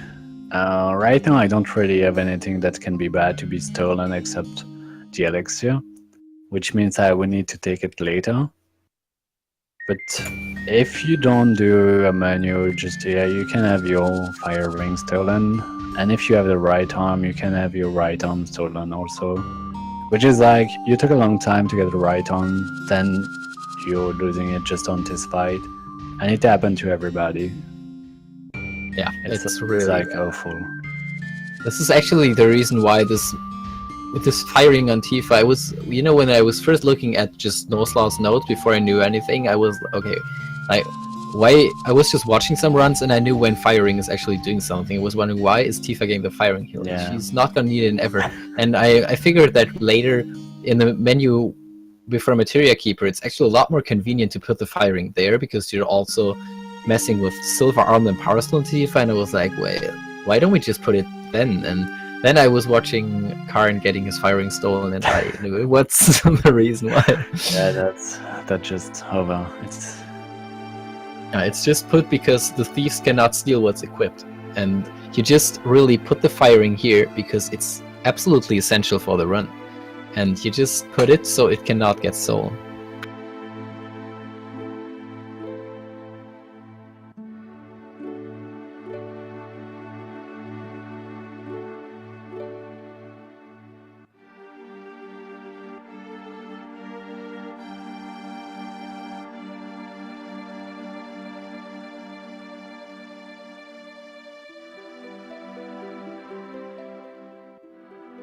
So I guess we can move on to enemy skill, because, well, we're now at the point where the enemy skills are actually starting to get essential. We're grabbing 2 enemy skill materias for now, for this run, and this is the first time where we actually really stay in a fight longer than we needed to, and only win the fight because of enemy skill. On the one hand, just you wait until the enemy skill is spelled onto you, and we use manipulate to speed it up a little bit.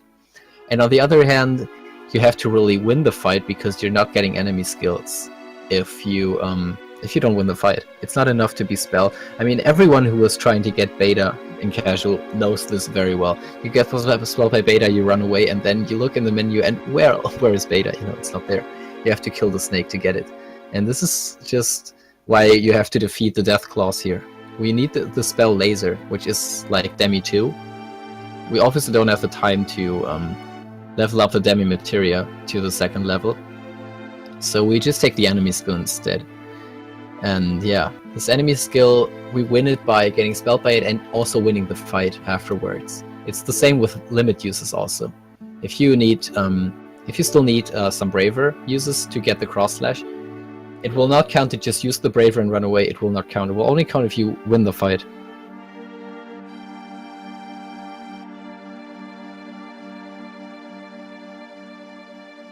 So basically the strat on those guys is we know they survive a molly and a grenade.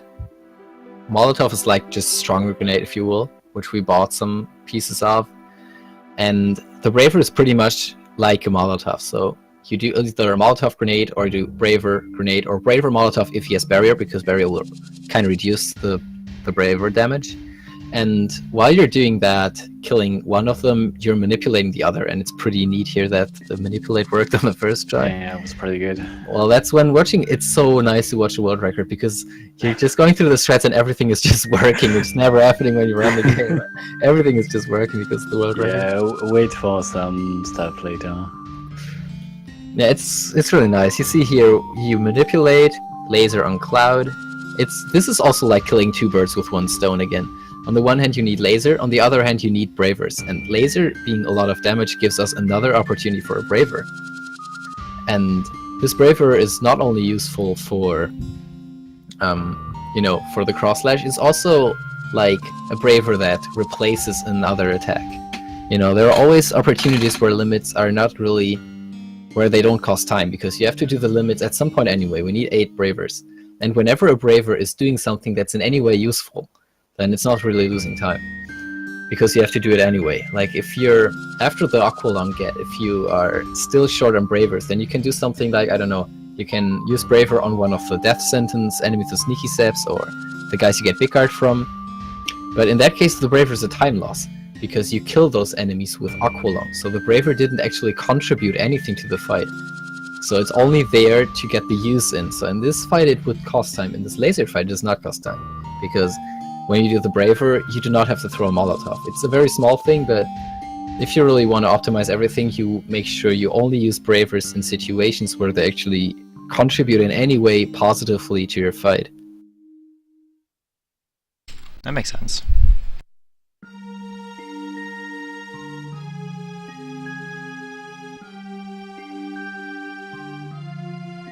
And yeah, the Dying Find doesn't really have much going on. If you have a right arm, you just try it on the first turn and he's dead. You can just do a last final counter attack, which is annoying because it's 10 seconds last. Or you can just throw 4 Molotov. It can be a bit risky if you get crit. You can actually die. So you have to be very careful around the end of the fight and watch the crits and watch Barret HP. You can need to heal, or you can go YOLO and try for it, which happens sometimes and you die. But Yeah, there is a lot of RNG actually in this fight. Like, there's 2 enemy attacks that can happen or not. First of all, it matters who's getting the first turn. If you get the first turn, 1 attack from Dyne is gone. And after you kill him, there's another attack he can do or he cannot do. So you have this, either he does 3 or 5 hits, you know. This is actually a lot of swing there. And it's not so much on the timer, but it is a lot on the damage, which is why this fight can be dangerous. If you do not get the first turn, and you get critted, then you have to be aware of the fact that if he gets the last attack, you will die. So, depending on your AP, at least you're in danger to die. If you didn't have the first turn and he got a crit off, he may kill you with your last attack, depending on the damage rolls and HP rolls. So you have to be aware of that. You can just throw the mollies to be faster, but you have to be aware that if things go bad, then you can die. And you may choose to just heal if that happens.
How many enemy skills are in the game? Do you only get 1?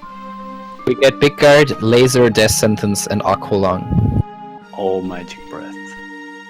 Magic Breath. It's actually in the new route. Yeah, you get 1 offensive spell, and you definitely get Death Sentence, Big Guard, and Laser, and you get 1 more offensive spell. Either Aqua or Magic Breath. If you do not... We will get Aqualung right now, we will use it, because we have it. But the alternative method, if you do not have Aqualung, is here to buy a lot more mollies and use more mollies here. Because this attack item is pretty neat.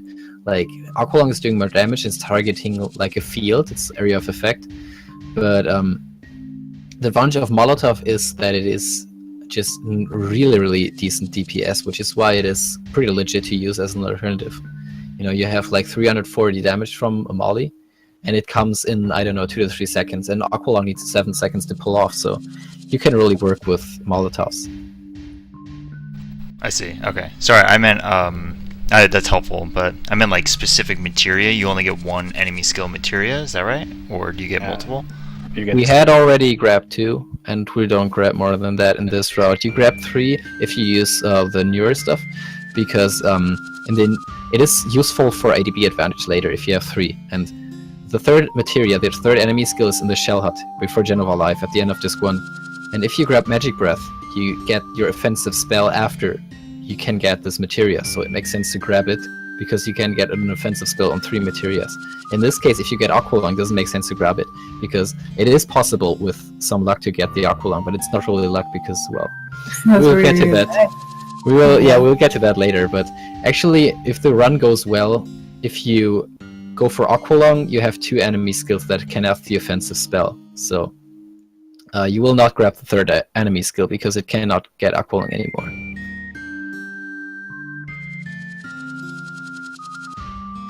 Like, I mean, I can explain right now, it's not that much of a deal. Genova Life can open with Aqualung. In that case, it's possible that you get the 3rd enemy skill with Aqualung. But obviously, well, luck is not really the right term for that, because if that happens, you will lose a lot of time in this category, because, well, you have Tifa dying and Sid dying, and you have to just reset everything, and if Genova just decides to keep attacking the party member that is just getting revived, then it can take just forever. And it's definitely going to be time loss if she does Aqualung, because only one character survives it, the one you get the water ring to. Your party is not strong enough to survive it, even with tranks and everything. Because, well, Aqualung is a powerful spell, and Jenny has a pretty high magic stat, so, and a high level. And she will really take you out with this. Who's Jenny, Eva? Genova. I call her Jenny, it's faster. Yeah. Less syllables.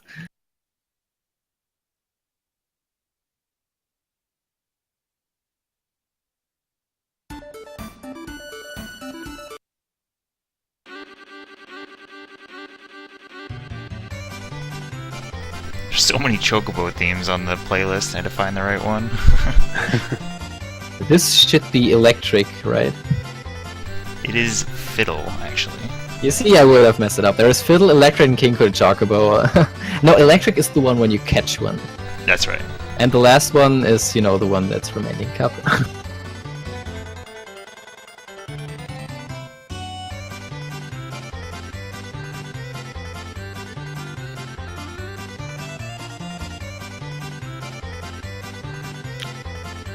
Funny is, in Japanese versions of this game, you can lose this race.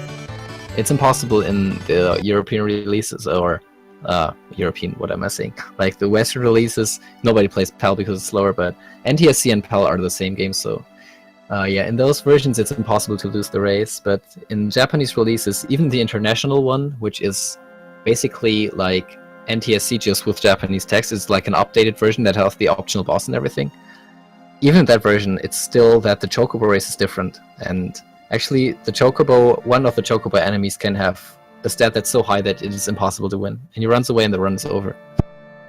You can actually lose it. I know someone that is a PB in the top 6, I think, or 7, that lost the race. Yeah, but that is not because the game gave him no choice to lose to win it, but because he was losing the race. You know, when I mean it's impossible to lose the race, I mean that it's impossible to avoid that. Also, getting that Aqualung fight is pretty RNG. Well, yeah, it's a 50%. Yeah, be pretty bad, but yeah, it's worth the card, so it's pretty good. Yeah, this desert area has 2 fights. It has either the fight against 4 Flapeats. Flapeats are kind of looking like, I know, those bird enemies that do flying cycle and throw those things around, 4 of them. And the other fight is Harpy. Both have the same chance to appear. So, you go on the world map, you really want Harpy. The other fight is useless, you have to run away and keep forcing. So, that's like a 50% chance to get the run you want at that point. And here it's a little less RNG, but it's still something that can screw you over, because those guys here that have the big guard, first of all, you need the time to manipulate it, and secondly, there is an enemy here on the beach that you really don't want to see, which is the egg. That egg enemy that keeps, like, I don't know, cloning itself. Yeah, the Russian dolls, yeah. Yeah, it's awful, and if you get this enemy again, you have to run away, so you can lose a run on this world map purely to RNG. Yeah, again, it's so convenient just to watch a world record, because everything, the way you plan it and want it, it's just happening. Not really, we'll see soon. Yeah, I mean roughly. things kind of work out roughly. You can, of course, Wait for even it, world record. Wait for it. Wait for bad stuff. Okay, okay. It's coming soon. Yeah, the death sentence, I remember. That's It's gonna sentence be and Palma. painful to watch. Just don't watch. Okay. Yeah.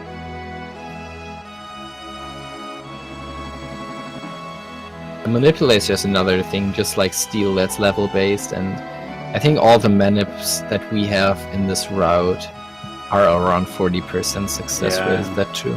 It's between 40 and 45, I think. Yeah, that's something like that. It's level based, and since the level is consistent, obviously we have always something around 40%. And obviously, then if if the manip keeps missing, you can tell it's pretty troll if that happens. Like if you have 2 manipulates missing in a row, that's an 80% chance to happen. Because like if you say 40% success, 60% no success, 80% would be 18 would be like 2 misses. A third miss would then be something around, I don't know, 10% already. And it still happens, even though it's really unlikely.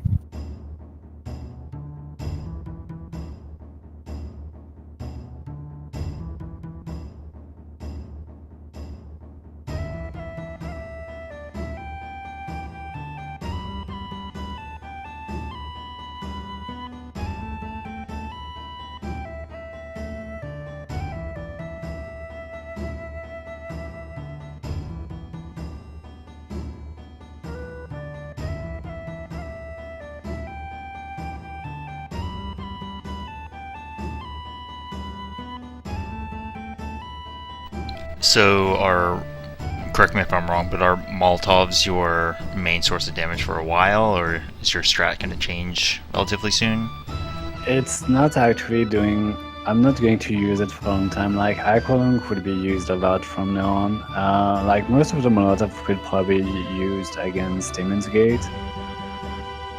But yeah, the Molotov are not that much used. Like, we took only 25, so it's not like the grenade where we had over 100 of them. Like, Tifa will actually be useful pretty soon, which is nice. But yeah, Aqualung is used a lot when you get it. I think, yeah, I'm actually not using Molotov until Demon's Gate.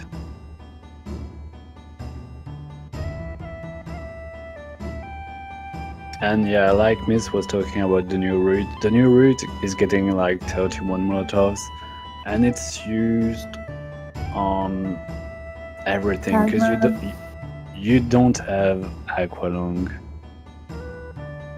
so you have to do damages. For big guard, like to kill the huge bugs. Yeah, for Big God, for Death Sentence, for Palma. Farmer. Um, That's about it. yeah, that's about it. But that's what after you're using Tifa for most of it. Tifa is finally getting strong soon.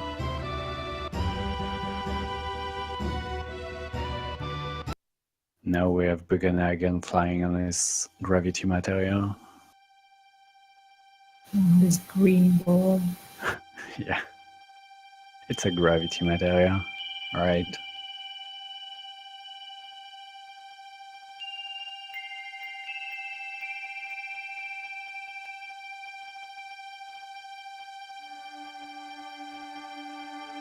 And that's another P break. Which she took. Did you note my P break? No, no, I'm watching your video. I'm not that creepy, Kappa. Wait, you're kinda ahead of me then. Yes. I will type. Well, I'm 9, 10, 11, 12, 13. I'm ahead by 10 seconds. How?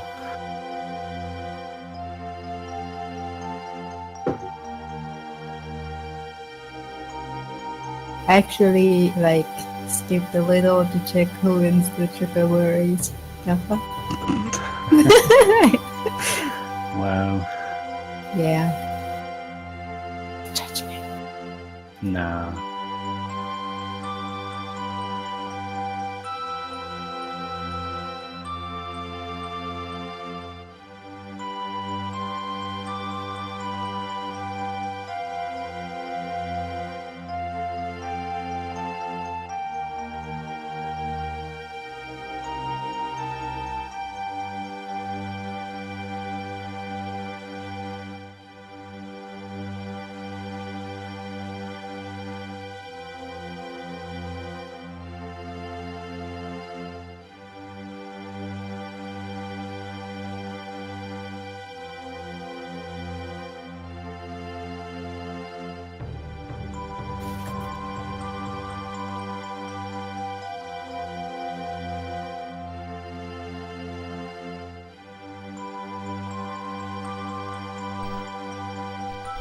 Oh, so this cutscene you don't have to mash through. It's just Yeah, you automatic. don't have to mash. There's actually a first part where you think the cutscene is actually starting, and it's not. And the first run I've done, I actually left too early, and then when I was coming back, I had text to mash. That's not good. That's not good. It's happening. I've got that recently with VIII actually. I was thinking, oh, just a cutscene there, but actually it wasn't. But yeah, it's a good break. It's like 120 probably.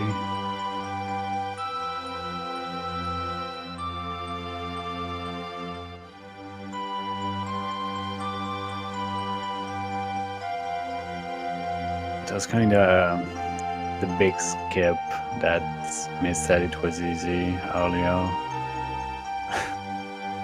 Which, if you miss one input, you can self-talk.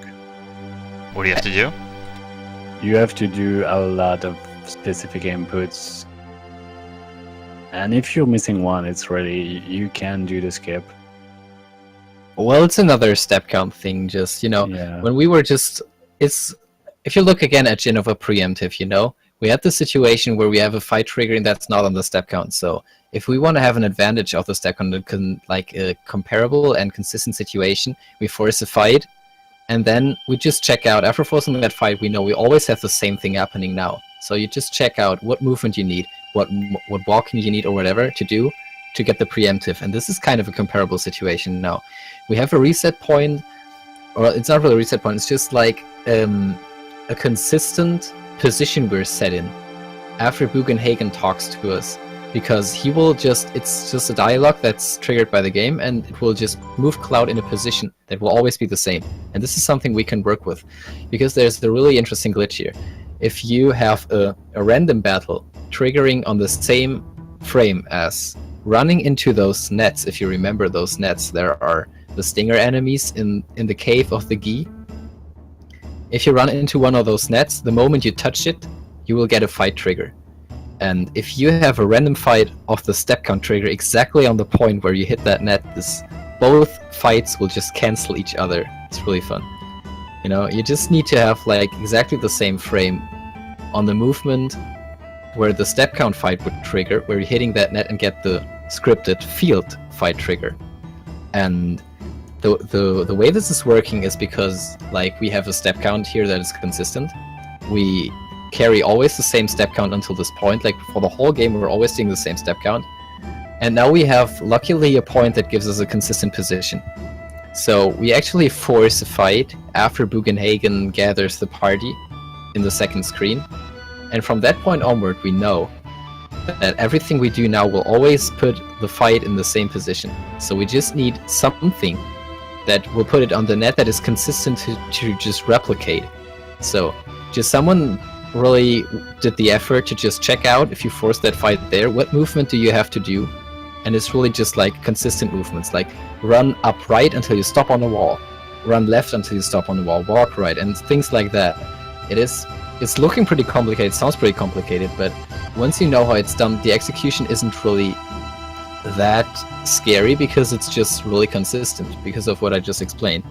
You just have to make sure you force the fight without really altering Cloud's position on the coordinates that go like, well, how do I explain that? I mean, you have to go up to leave the screen, and you just go left or right, obviously, because it doesn't change anything then. You need the same amount of steps to leave the screen going up if you only here it is, We have the party gathering, and we know now we have a consistent position. And now you just force the fight with just wiggle left and right, because you will know after this fight, you can just execute the same movement every time, and it will give the fight exactly where the net is. That's the stinger skip. That's a skip that is very technical and pretty precise, but it's also really consistent. You just have to memorize those inputs and do the same thing every time, and it will always work. And this is getting that sentence, which was a really bad RNG in the run. Yeah. We have again this manipulate, and you see, I don't know how many did we miss already, like 2 right now? I think it was 5th try, I'm not Fifth sure. try. 5th try, okay. If you just calculate it like 5th try, I mean, if we say we have a 40% success rate, well, that's something like the fourth try would be, I think, 6%, and then the fifth try, like another miss would be something and that's not like the only thing. Like 3%. You know, that's insane. the enemies can do death sentence on you, but they just did it on Tifa and Nanaki. And after that, when they are doing the triple attack, they will not attack someone that did this death sentence on it. So it could have been really bad for Cloud. That actually means that the chance is even way lower than that just manipulate stuff, because you have a really good chance, still while the manipulate misses within 4 or 5 tries of manipulate, you have a really good chance that death sentence is just randomly spelled on one character. So I guess you have like a really, really, really low chance to get this time loss.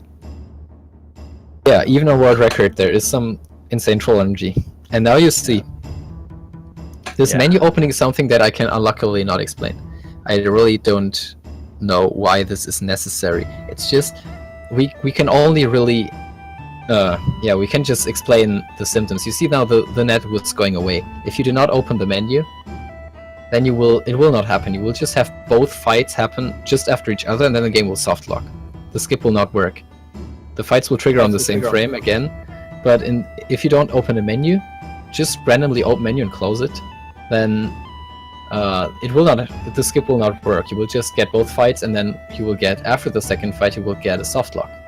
And yeah, I don't know why that is. The menu, opening the menu must in some way deal with some sort of variables. I really don't know the technical background there. It's something that has to be extremely deep into this game, why this is working, making the skip work, but it's important that after every stinger skip you open the menu one time and close it, because else even if your movement was correct, the skip will not happen. Instead of a skip you get a death run.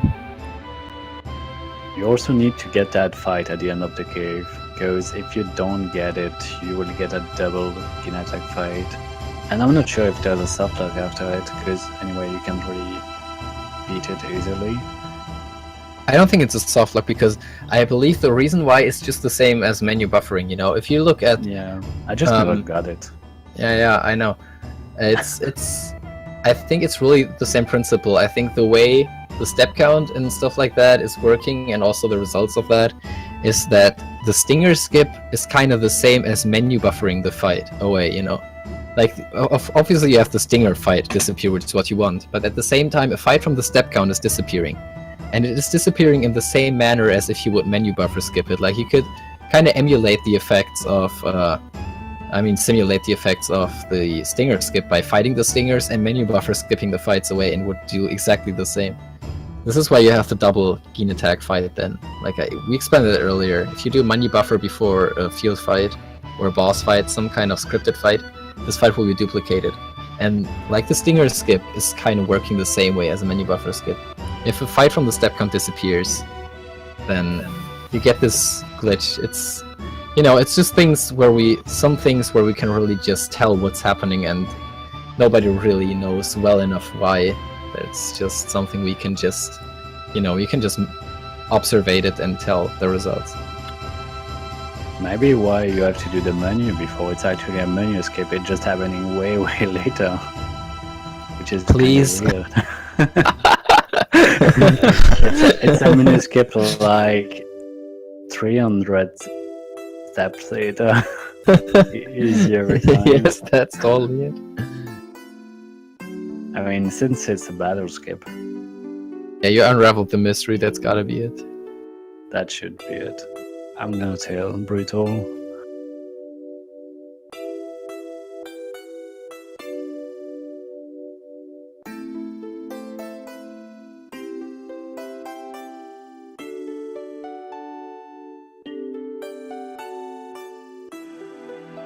So yeah, skipping those 2 stingers is actually 1 minute and 30 time save, so it is pretty much one of the biggest things the step count can give you. Because, well, what I said, that when you force this fight, and then you do the same movements to get the fights on the nets, it's not that those movements basically will always, after forcing that fight, put the fights on that position, you know. Like, depending on what sort of fights you had before and what gaps they are. The gaps between fights are always different. So it only works really for this particular step count, like every single step count that you could route would need a known stinger skip. Forcing that fight after Bugenhagen is not enough to ensure that those inputs work. It only works for this particular step route.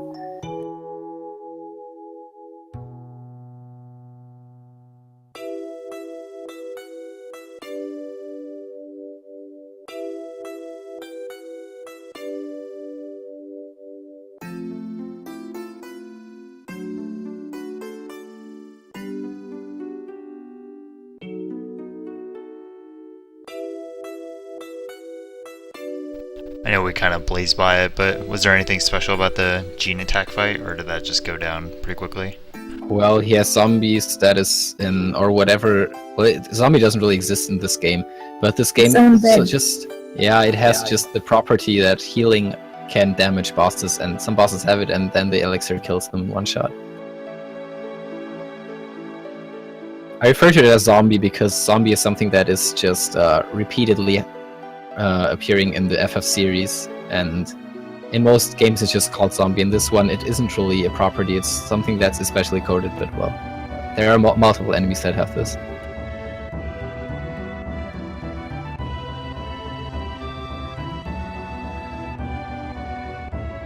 You could also kill him with a Phoenix Down and use the death effect of it. He's not susceptible to death, but it's really fun how it's done. It's just that Phoenix Downs on this type of enemy can also have an insta-death effect, but the thing is that I cannot really explain why it's that particular way, because normally items have a formula that they never miss, but the Phoenix Down can miss. I don't know, really. You can throw a Phoenix Down and you can get a death insta on gene attack, or it can just say miss and nothing happens. And the chance for the miss is higher than actually the success rate. I think it's a really low chance, something around 10% only or so, that the Phoenix Down will take him out. So what's the more reliable way of taking him out is just using a healing item that deals healing, and in that way then damage with the same amount of his HP. That would be either the X potion or an elixir. And since we have an elixir, we use the elixir. We don't have an X potion.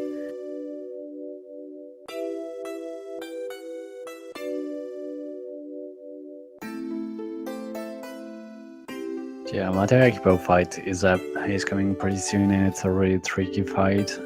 It's the best fight of the game. But I wouldn't say the best fight. The best fight of the game is Demon's Gate. But it's a really interesting fight. Also, there's a fight skip here also. Another battle skip successful. Watching world record is just great. Yeah. I think we can start going for MK because it's gonna be confusing what we're doing then. The stage is set. Yeah, I guess. So the trick behind Materia Keeper kill is that we bring him down to 777 HP. So he kills himself with the 777 Lucky Strat.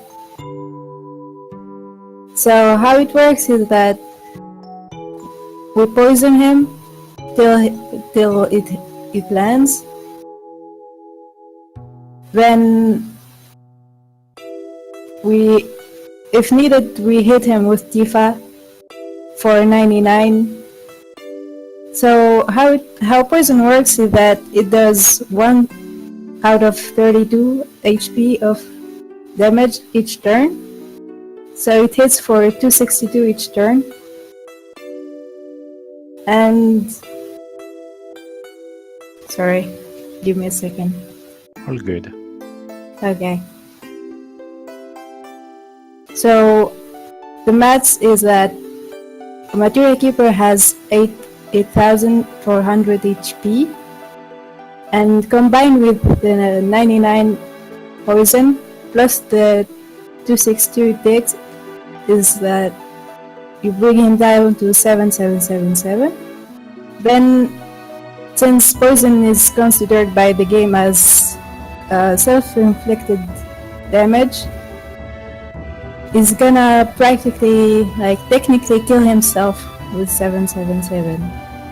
Like that. Yeah, it's just around this mechanic that you may have encountering casual, or maybe just at least tried it out or something, if you bring one of your characters to 7777 HP, all of his attacks will do 7777, and it's just exactly what May explained perfectly correctly. Like, you just bring him to this HP and he's just killing himself. That's actually the major thing why this works, is not that it's possible to poison him and that it's possible to bring him to those HP. Normally, it will still not really do anything. It's just that, just like May said, it's self-inflicted damage. Poison self-inflicted damage. So just like your characters can hit everything for quad 7 when they do any sort of attack under those HP, just the same way Materia Keeper will poison himself for quad 7 HP when he's poisoned and under that HP. It's really funny that this mechanic works also for enemies, not only for characters. That's awesome. You explained this really well, May. Yeah, I understood. Trust me. No, I did. It was good. Nah. Anyway, That's so bad. It was a really kind of perfect fight because I've got 98, so I had to do only one more damage with Tifa. Oh, the pincer, what? Yeah. I didn't know that. I didn't know that, No, really. the game was really nice with me for Materia Keeper, so it was like, hey, there's a little map there. I'm gonna give you 2 fight and 1 pincer, so you will lose all that time. Why did you molly this? Why don't you just aqualung the wolves? It's not killing in 1 hit. Bloody no slots, Kappa Kaitsit can kill them. Wow. Wow, kid said, who's that guy? Yeah, of course, we kill guys, he's higher level, yeah.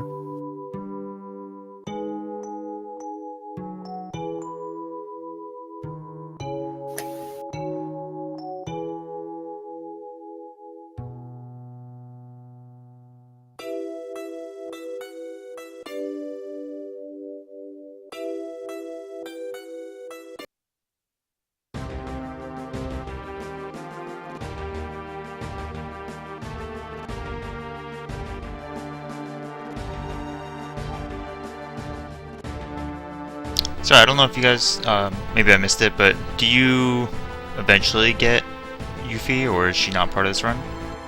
No, Kappa. she's not part of it. Just not. She's a little bit better than Tifa in some point, but she's taking some time to get, and she's just not, she's not very good. It has been done, but it's not Yeah. serious threat. It's not. If you're someone like, I want to do the fastest possible ways, you don't get her, because it's something that's in the way of personal preference and not really minding to kill a minute somewhere. Like, Yuffie does have advantages, yes, because later in the game she can deal more damage on safer Sephiroth, but you have to see, first of all, you gotta grab her for a minute, and minute is PC. That's the only thing I know, and on console it's gonna be a lot more than that. And then the advantages she has is for all strats. It's for strats where you go into the Galnica and grab the Conformer and grab the double slash, and you're like easily 2 to 3 minutes behind just grabbing all the stuff, and then what you save on safer Sephiroth is not the big deal. In the end, she's even weaker on some of the endgame fights than Tifa, because the multiplier is in some fights that Tifa has this high multiplier more valuable than that of the Conformer, because the Conformer is enemy level based. It's great on safer Sephiroth because safer is a high level, so the weapon is strong there. But the previous fights, Tifa is stronger, and for Tifa you don't have to grab anything. Like for Yuffie, you actually waste minutes to grab her, then you grab her ultimate weapon and you grab double slash, and it's still not stronger because A, Tifa has a higher multiplier, and B, double cut is not stronger than death blow added cut in theory, because as long as you're not scratching the damage cap, added cut plus double plus D-blow, which we're gonna use later in the run, and we're gonna explain this more in detail, but now just for this comparison, Yuffie Tifa, added cut and death blow is if you will triple cut, because the death blow is double damage and another hit is 3 times, so the strat that we use with Tifa is just way more effective. Like this Yuffie's only faster in safer Sephiroth. She's not faster anywhere else. She's not even stronger anywhere else. She's only faster in safer Sephiroth because he's a high level. and her ultimate weapon's gonna deal huge damage there. If you have double cut, you kill him in 4 turns, like in 4 attacks if you will, because you will deal 20,000 damage on him. But the thing is, the time loss you take for that. Before, you have worse boss fights. You have a minute to grab her, easily a minute and a half to grab her weapon and everything. That's just really, really, really bad to do that. It's really not paying out to use her. And the time gain, even though it's kind of nice and really, really chill to kill Sephiroth that way, it's not really saving a lot of time. I would go as far as saying it's less than 20 seconds of time save in that particular fight.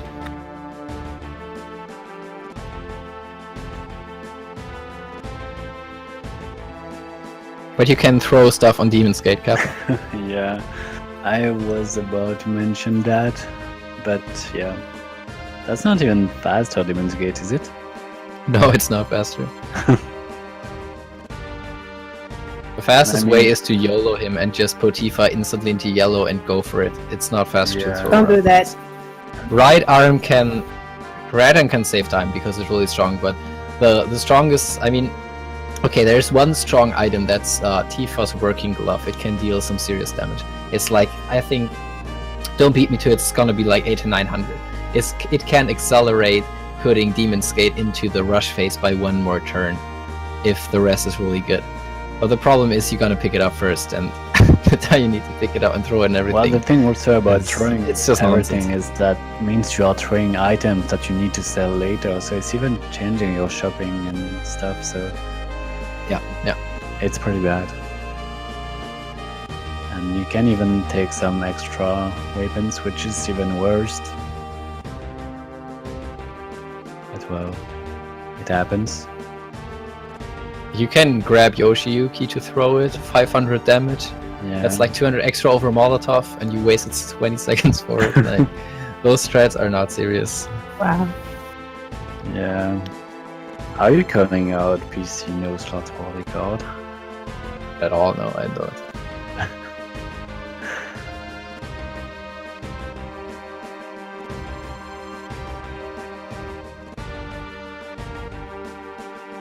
Rocket punch. Yeah. Can grab it before. Yeah, in Rocket. It's in Rocket Town, or is it in? No, it's in the Temple. Ancients? Temple mate. I don't remember what's in the chest in Shara and stuff. The first chest in the temple. Well, no, in the chest in the house in Rocket Town is the another weapon for Barret. It's the drill arm. Drill arm. Yep. Oh, And then later in the temple you have the trident for Sid, and the other chest is the rocket punch. yeah. Well, you need a trident. You could launch it. I think Ben could use a casual. No, I took those sometimes. Just not a big deal because they are useless. The trident is actually worth a lot. Over 4k, I think, yeah. I think it's 4k exactly. 350 or so, something in that Oh. direction. Something really nice. Yeah, it's a lot. It's same price as the Javelin. But you need it.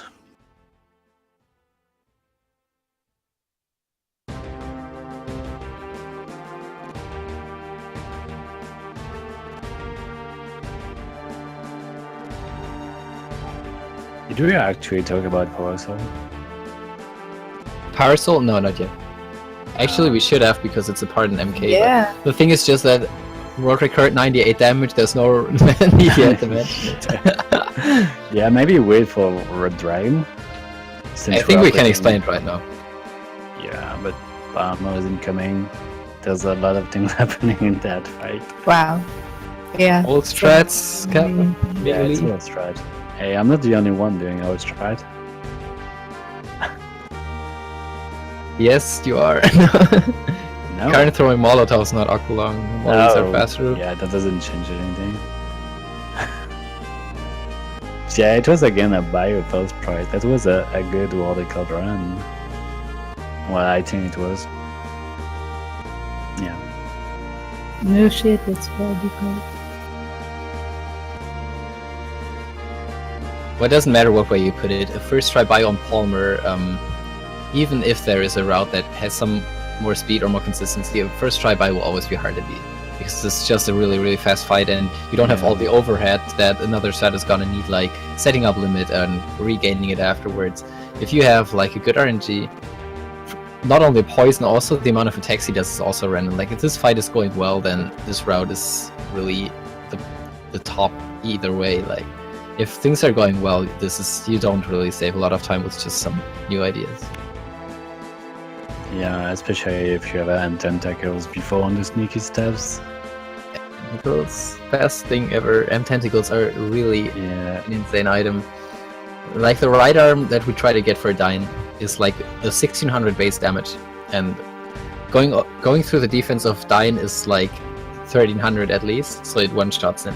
And the M tentacles are a base of 2400. That's, I think, the third strongest item in the game, the M tentacles. And you can really get it early on. If you throw M tentacles on Palmer, the time save is really, really, really huge.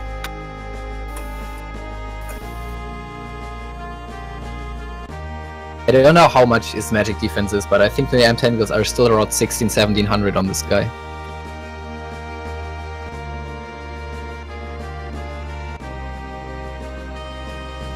Wait, sorry, I missed that. Where can you get those end tentacles? I'm sorry? Get them on the sneaky step, the one where you learn that sentence. You can actually have 2 of them, but most of the time you have none, because it's really low. Okay.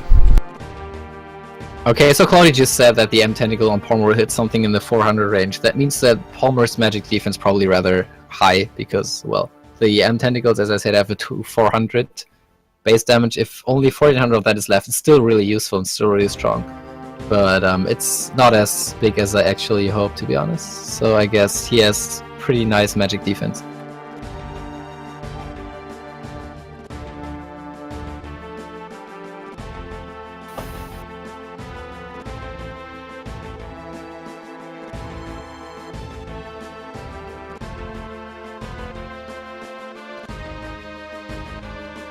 I think Palmer eats enough lard to have some kind of protection against magic.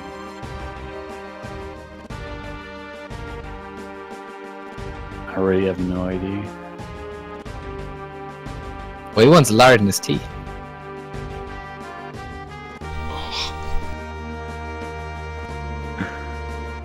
Yeah, nice hoodie switch. Thank you. It was getting cold. I told you he's gonna change that. Oh, by the way, little details. People can see it, but on the shirt there were a 7 on it, and on that hoodie there was a 7 on it. It was a sign. Signs. But yeah. We all know you got 40 o'clock because I told you good luck in the beginning. Yeah. That's why I got for the card. So no, she's not saying it anymore, and I'm not getting water card anymore. Dang. Tomorrow you get Wow.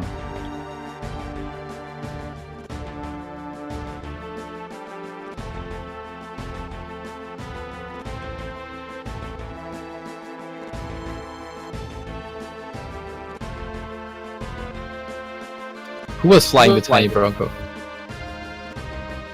I mean, seriously, when he took off, nobody was there. I have no idea. Like, why is this see thing it? moving? Palmer wasn't there. He got trolled by the truck. That's why you split there, because he's dying when the truck ends. It's Copenhagen gravity, not you know. Wow. I think it was. Oh no, I don't think. I think it's. I know it. It was plot hole. That's what it is. Oh, nice. It was video game logic.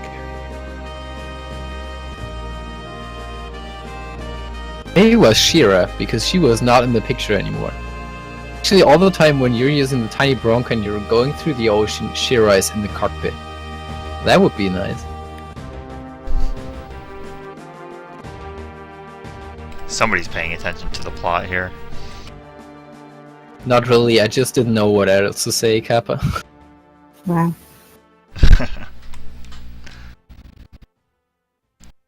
No, seriously, that was always something I wondered about. Like, not all, like, really for a long time I was always wondering why this thing is just taking off for no reason.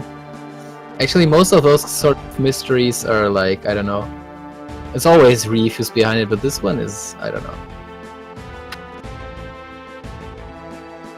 I think it was just for this fancy landing in the ocean scene.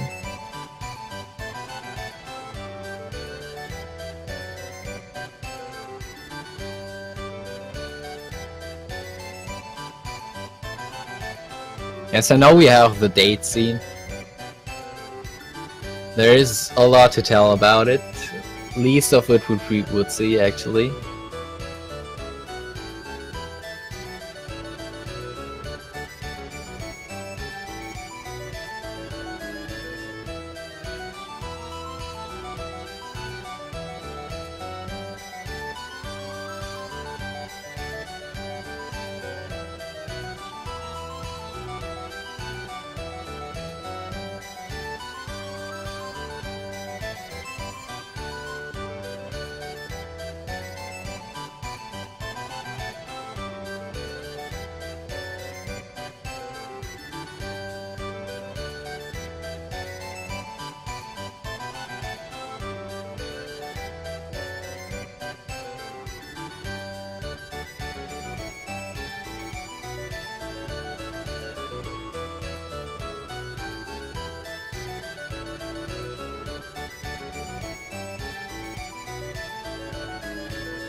No Omni Slash right here.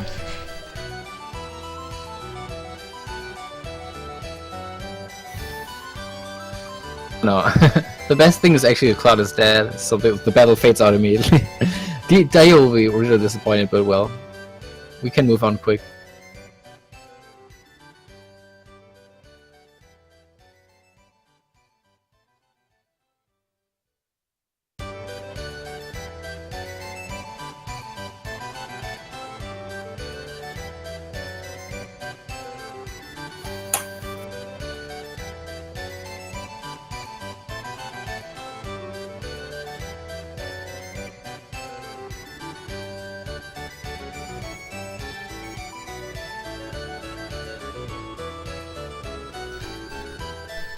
I don't even know what music plays here. It's like spooky, right?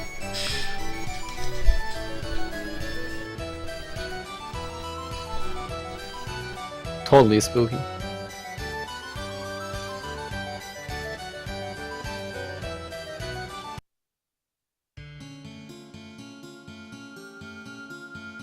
Yeah, I think this is it.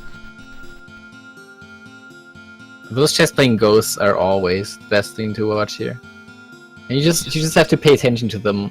Their animations when they appear, then they smile and they go away. They're so out of place. Like, they don't fit in at all with the theme of this game. Yeah, not at all.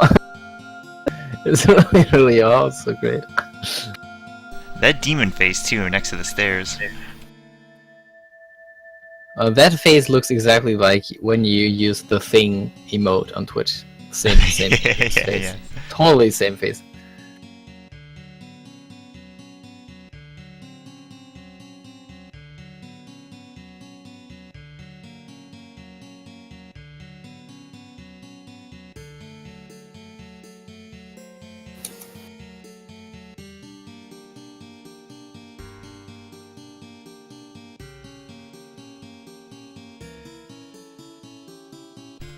So yeah, you said this before, but it doesn't matter what the date is, correct?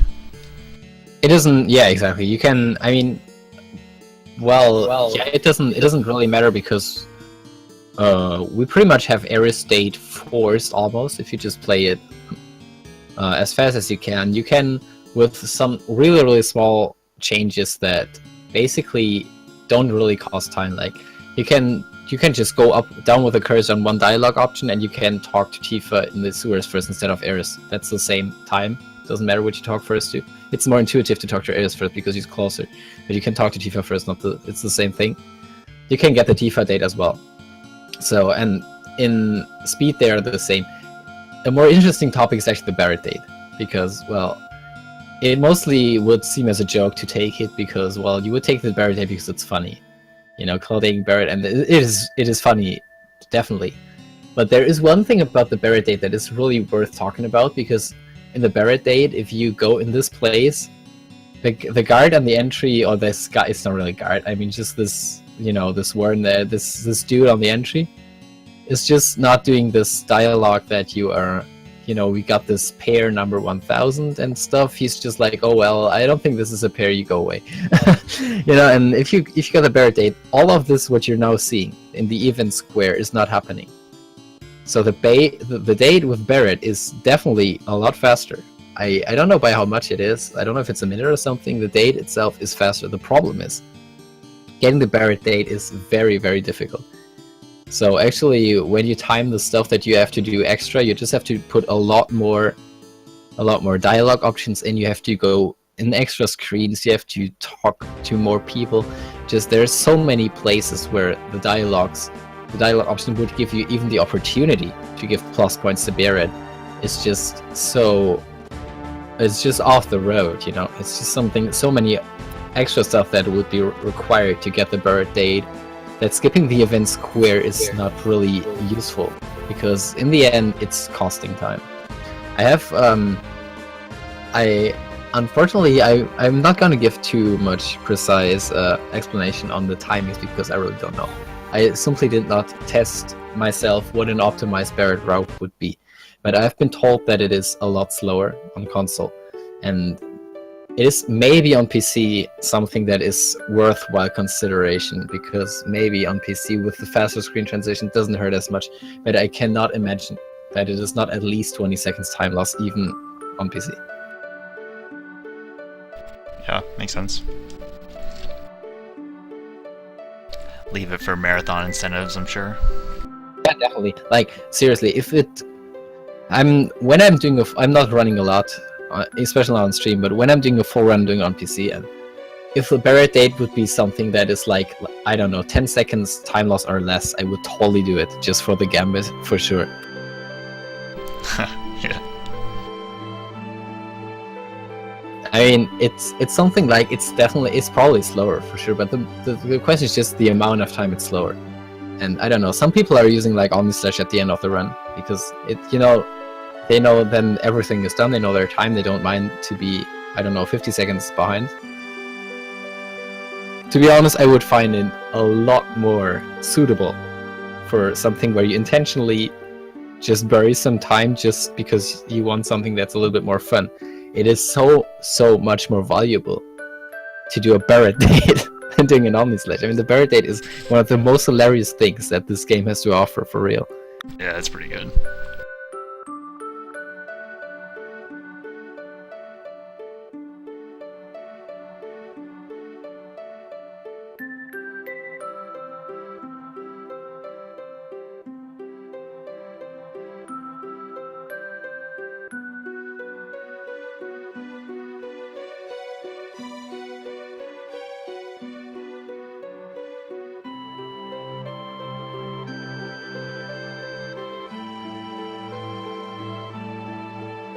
Very small thing here, but yeah, you may just have this assumption that you have to follow Kate Sith to get through this episode as quick as possible. That's what everyone is doing in casual, you know, you're just running behind him until he's here. But as you just saw in this video of the run, you can just go to the Chocobo place immediately, even though Kate Sith is not going here, and he will be here.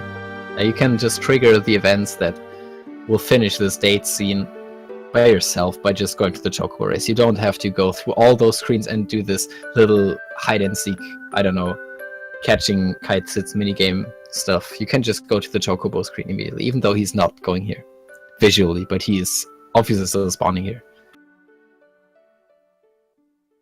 Yeah, that's great. I see that a lot in like games. For the most part, they're well coded, but every now and then there's just like this very weird, obvious thing that you should have checked for, but you didn't.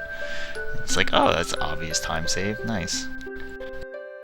It's just those things where devs don't even think about, because it's stuff that only is even different if you already know it. Like, I don't know, things that are like speedrunner exclusive is mostly, I mean, devs never care about speedruns, so Yeah, totally. There's stuff that gets ignored. It's like, okay, when they played the game, they're not gonna know that if you go to Chocobo race, he's gonna be there.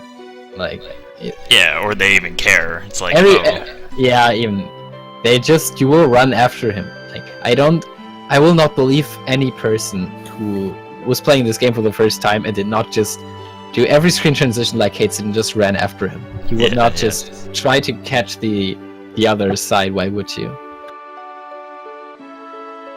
So we're approaching the Temple of Broken Dreams, as we like to call it, because, well, the Ancient Temple is really the place where you die the most.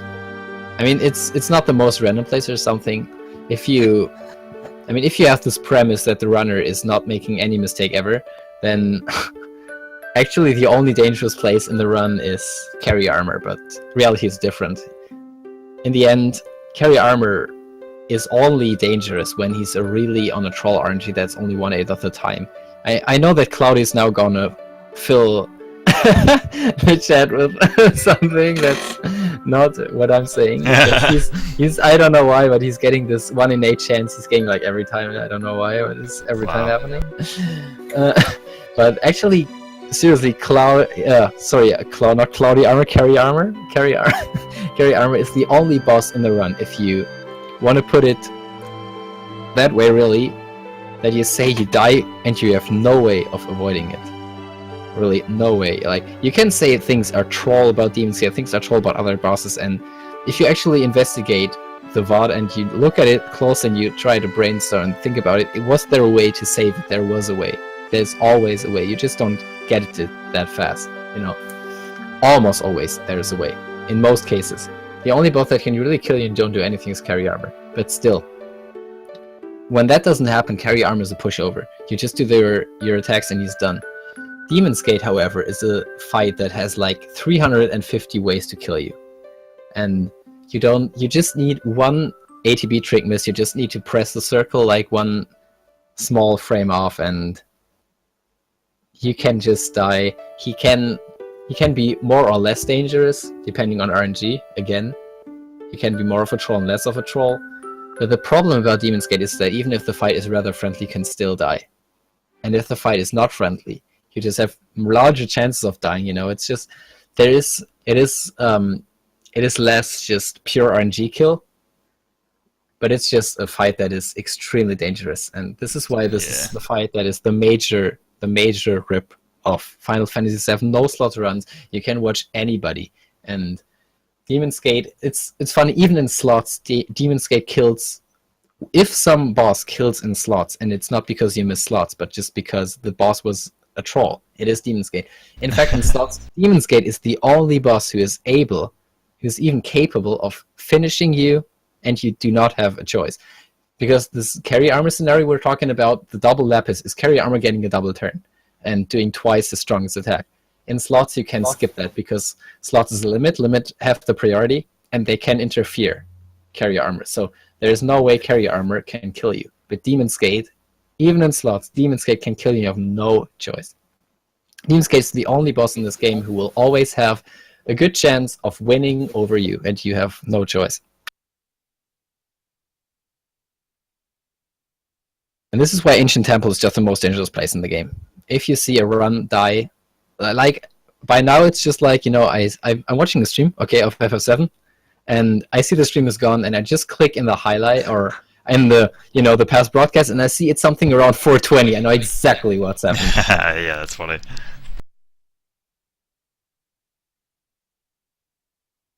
Yeah, that's rough to deal with. You know, it's like, some RPGs have major RNG checkpoints, but for it to be 4 hours into the run is not fun. And also because it's this mixture that makes it dangerous. He's not like a boss like Carry Armor that's like, he's super troll and RNG and kills you if RNG is bad, and else you win. It's like a fight that is, okay, with RNG is good, you can still die. If RNG is bad, you can die, and just RNG makes it even worse. Like Demon's Gate, any situation can always die. It is always dangerous. Especially in no slots, it is of course more dangerous. I was just mentioning slots because slots is normally not in danger of bosses. But that fight, even in slots, is a danger. And in no slots, actually execution stuff is really throwing you off. You can make one mistake and you die. Like Demon's Gate, every single round. Either RNG or a mistake of the player can cause an instant rip of the run. You know, that's just the bad thing. It's the bad thing about Demon's Gate is that it's not just RNG, and it's also not just execution, it's both. Both execution stuff, mistakes that can happen, and really bad RNG can at any time end the fight, and this is why there's just two things that have to come together. You have to play correctly, and you need a little bit of luck. And this is why this fight is just really going wrong for a lot of runs. It's the most interesting fight, though. Yeah, because of that. Just because of that. Because there is a lot of execution and a lot of RNG in it. And trying to deal with the situation is very interesting. But it's also obviously the biggest threat in the run.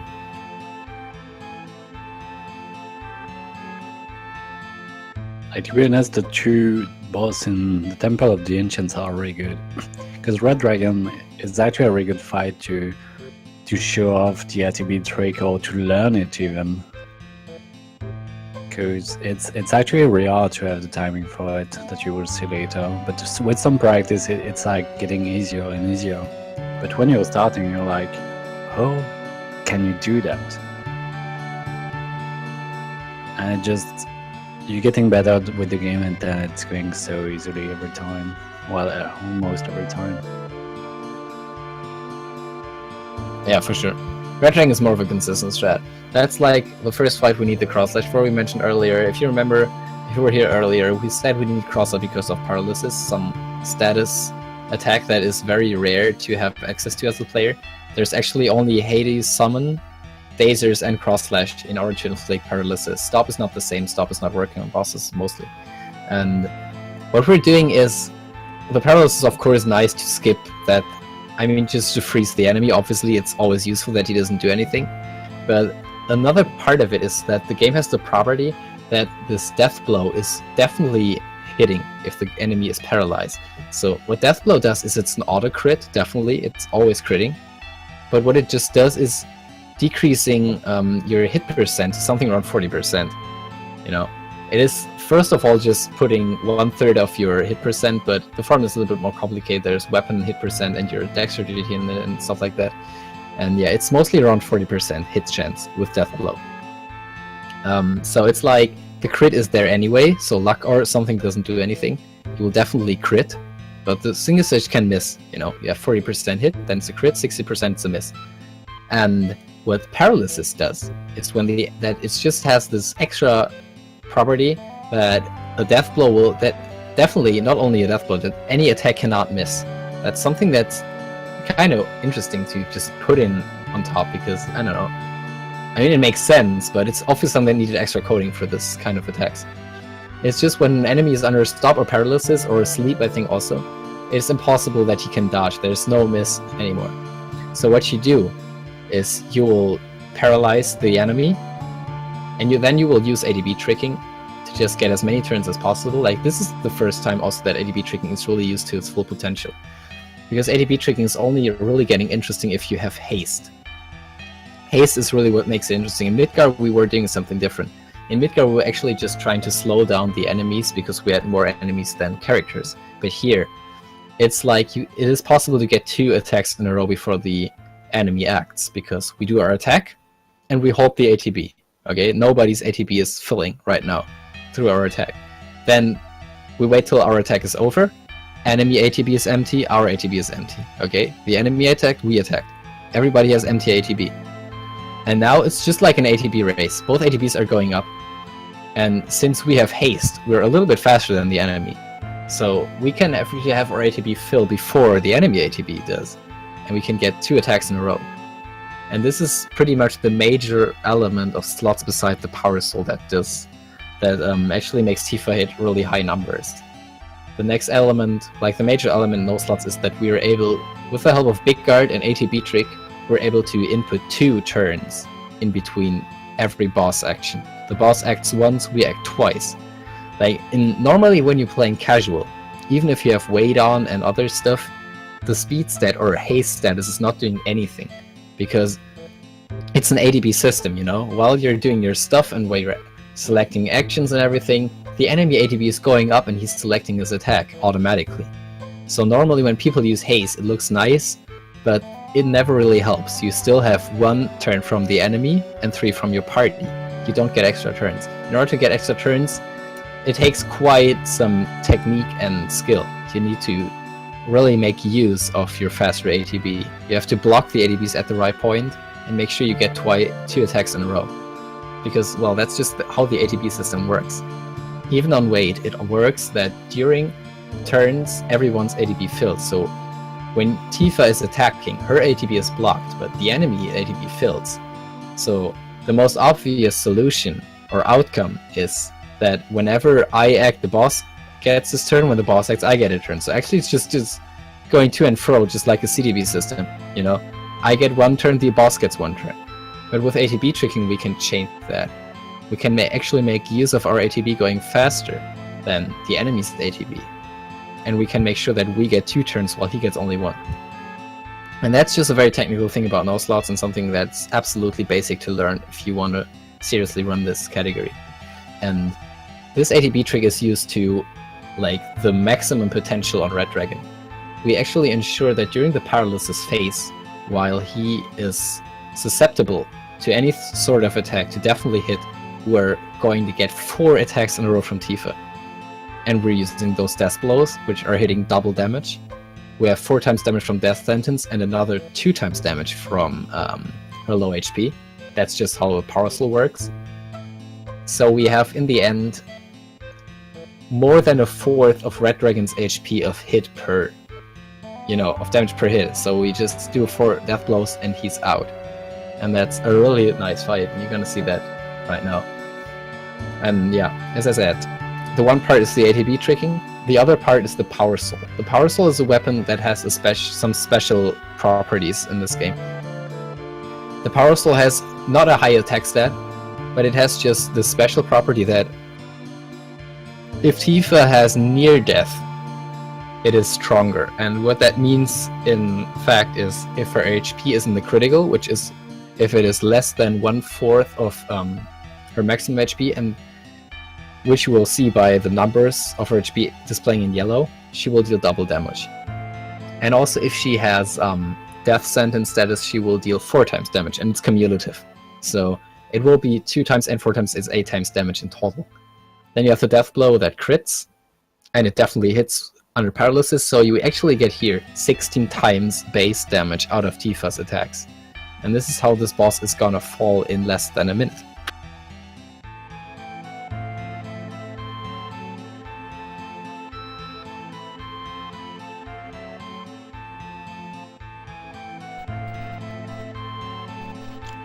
Thanks for the information. That was a lot of information. That was good. Yeah, what can you add after that? Yeah.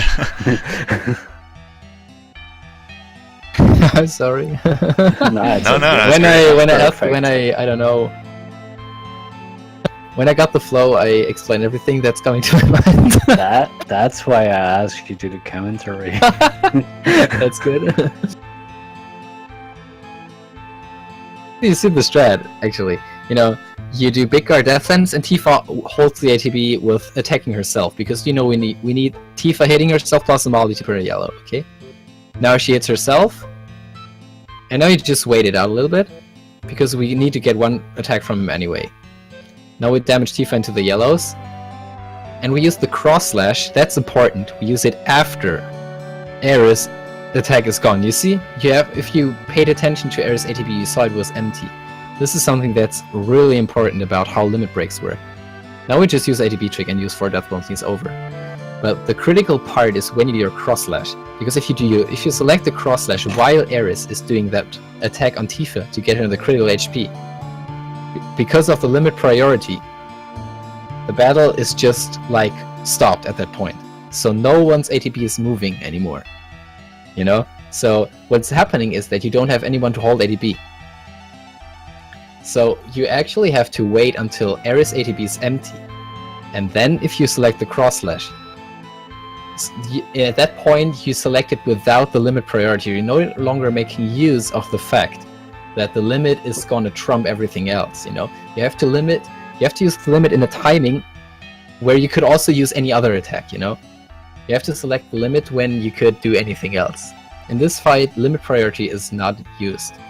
You have to make sure that it's not going into effect, because else your ATBs are not filling and you miss one death blow. And if you miss one death blow, he's waking up before you kill him, and the fight is totally random from that point onward.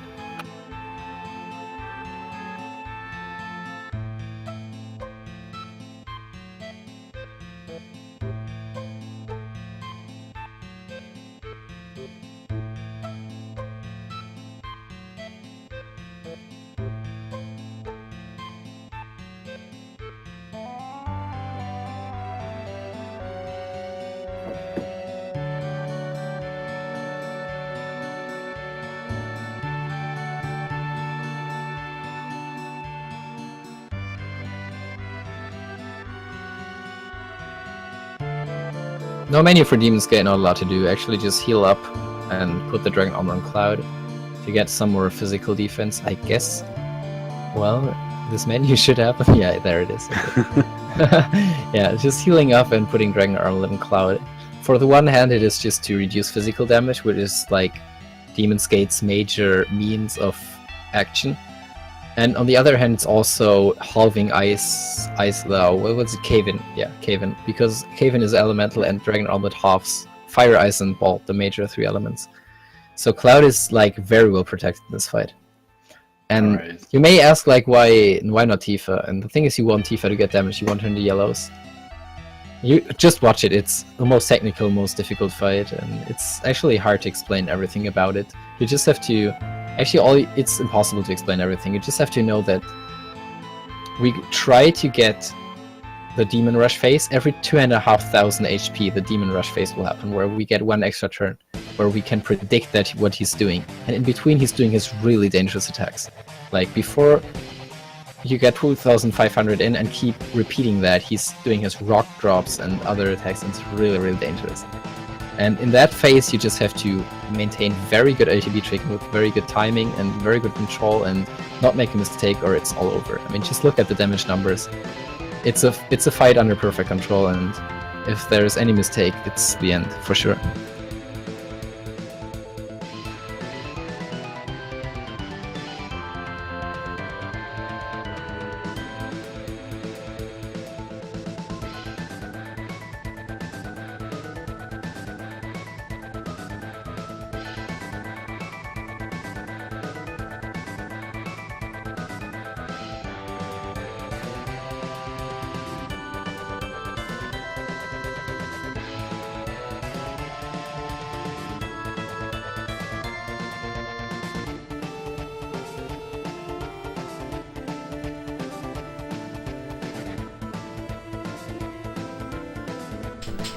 It's crazy how effective you can see the ATB tricking just based on how the barrier goes down. I think most people know when they play casually, their barrier goes out like immediately, but if you do it correctly, it actually stays.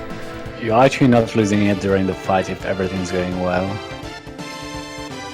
And like also timer, you can check how the fight is going with the timer about that sentence about Tifa's head. Like this Demon Rush could be really annoying because it's if you get a crit on Tifa, she's dead because you want her already low on HP. It's a really risky thing, but you have to do it if you want to kill it fast. And that was the last attack of Demon's Gate, if everything was right. I think it was. It's a really tricky fight, and you really need to be in yellow with Tifa for most of it. That was a very good fight. Nice. And you see that even at the end, you can see the big guard is running away with the barrier. So still at it at the end of the fight. Yeah, the ATB tray in that fight is particular. Also, Cloud was faster than Tifa, so it's a little bit annoying because you have to switch in between Tifa and Cloud every time. It's normally not happening. I think actually in what they called Iris and Cloud were faster than Tifa, which is something that I've never got except that one time. So you have to even play more with the with the menus. And that makes it even harder. That's a really tough fight, but it's really fun to do it correctly. Like, it's by far the fight I like the most.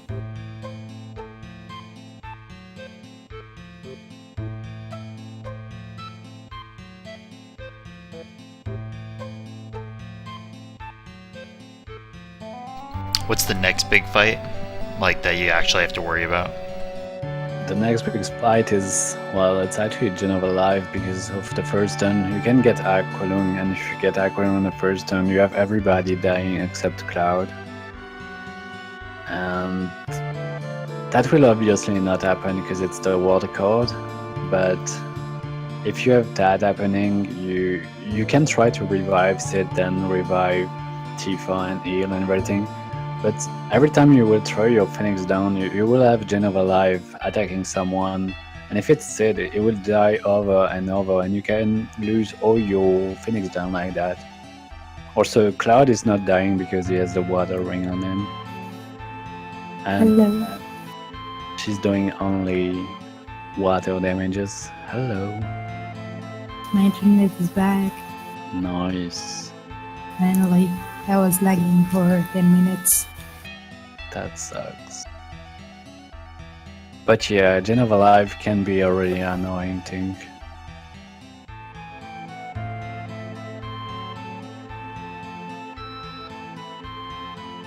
Like, you can have a really good first disc, and you get Aqualung just after it.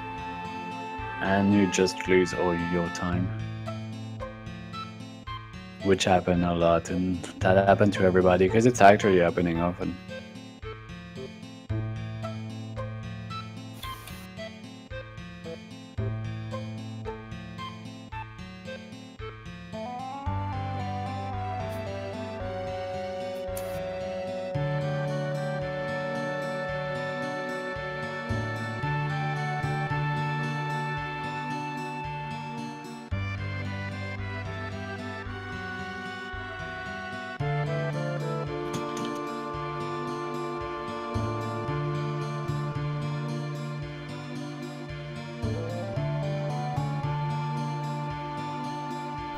Nice kitty movement.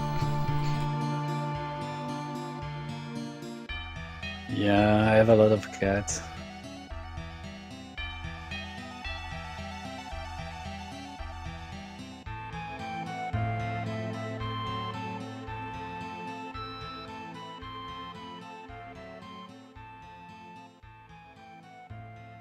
Ben is a crazy cat lady. Yeah.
So, is there any materia level ups that you have to be concerned about for the run?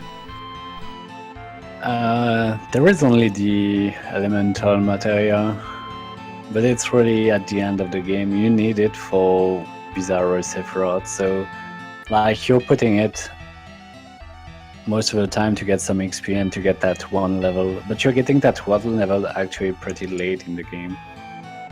And you want to have cover, but it's also for the end game. It's mostly for, well, I think Ojo and well, Safer. Yeah, that's really you're putting some material on specific spot to get some AP, but it's really just for the end.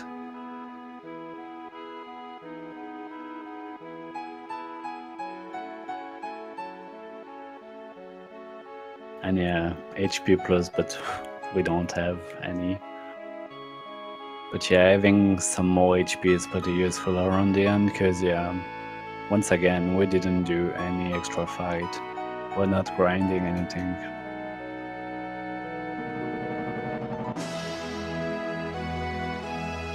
Yeah, it's time for Sid to enter the party. I wouldn't say it's very useful. It just has more HP. That's probably the only reason why we're using it. And well, better weapons. Also, he's cooler. Yeah, of course. That's the best Sid.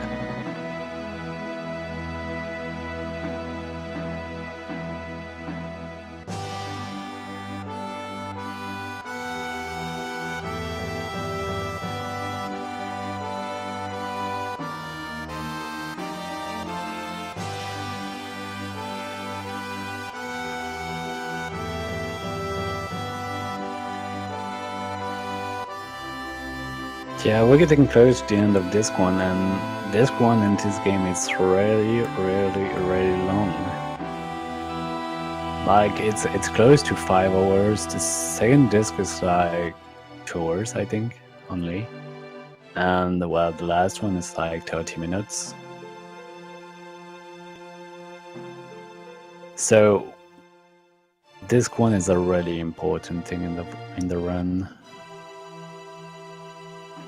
Sid is clearly the best. Overall, how do you think, like difficulty-wise, Disc 1, Disc 2, Disc 3 all stack up? No, disc 1 is the hardest by far. Disc 2 start is not that easy, but it's mostly RNG fights, I'd say. Disc 3 is fairly easy.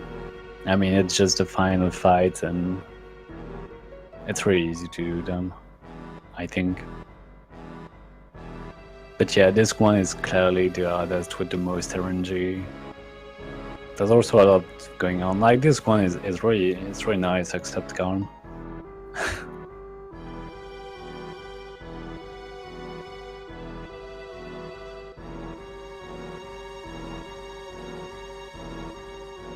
But yeah, disc 2 has carry armor and you can just die on it for no reason. Just RNG.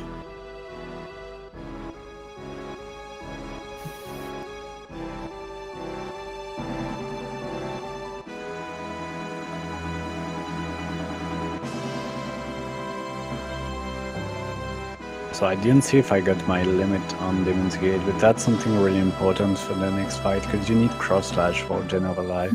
I think you did. I think also I've got it, I'm not sure. But if you don't have it, you have one fight here where you can farm it. And it's really slow. Well, it can be really slow. So it's better to have it on Demon's Gate, but it's also depending of Demon's Gate mood.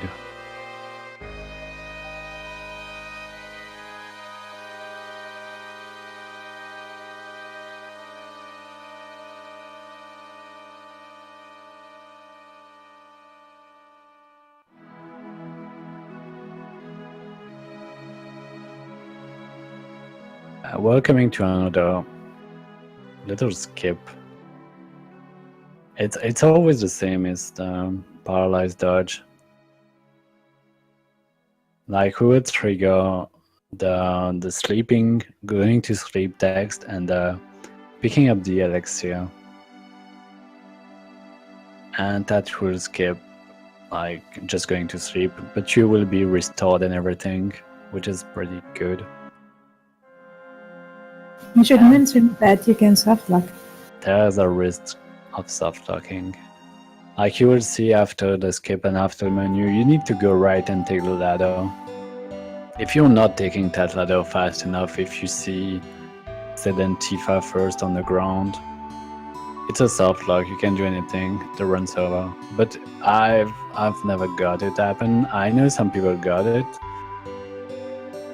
But yeah, little trick just to run on right and get it fast. You don't want soft locked after Demon's Gate.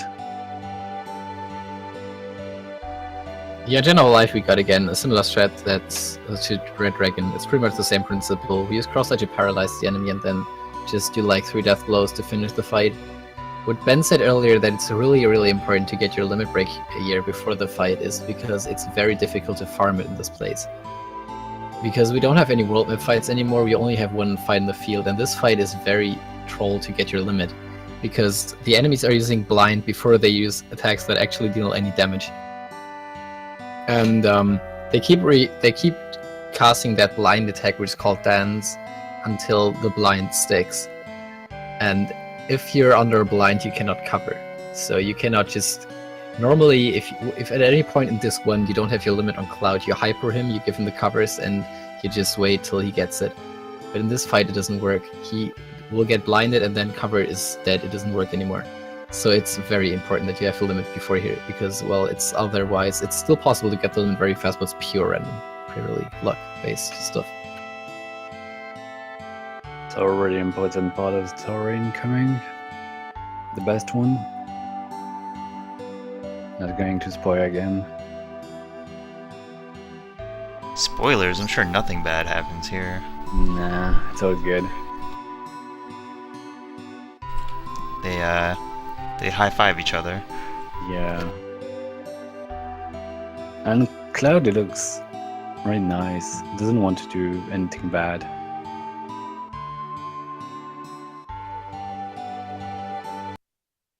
He's a nice guy.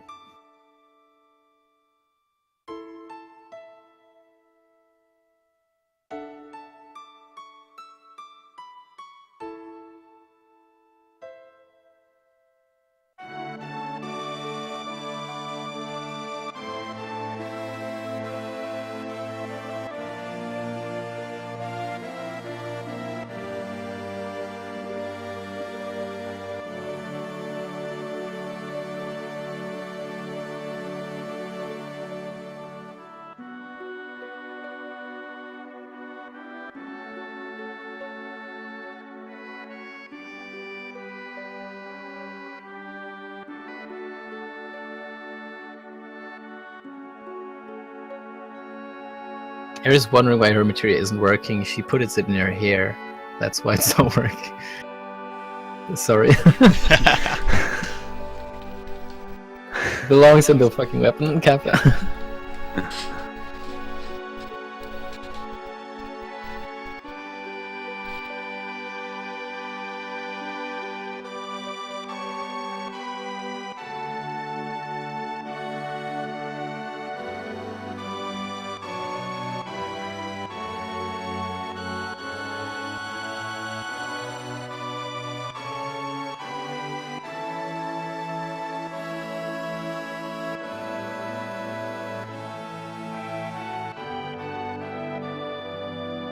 But yeah, Genova Live 5 fight incoming.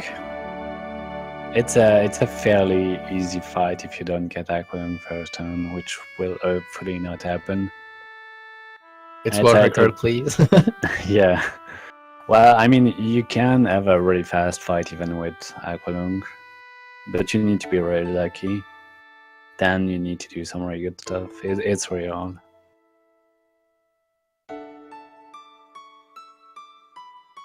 But yeah, classic big guarded sentence on Tifa and putting out in yellow, then cross slash to paralyze, and you will hit every time with a dead blow.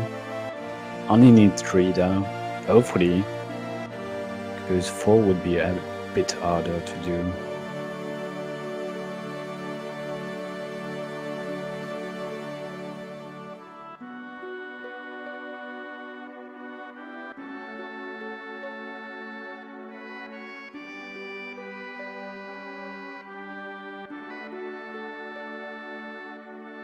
So what is it about this fight that's scary?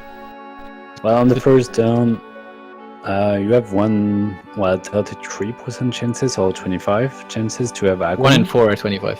25% to have Aqualung, and Aqualung is killing Tifa instead.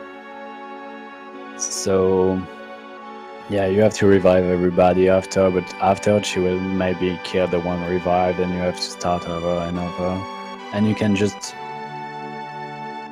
wait for her to run out of magic, which is most of the time taking 4 minutes.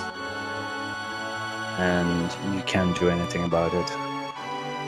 Yeah, Aqualung is just ahead of your party. Like, you never level up, and this attack is really powerful. The boss is good leveled.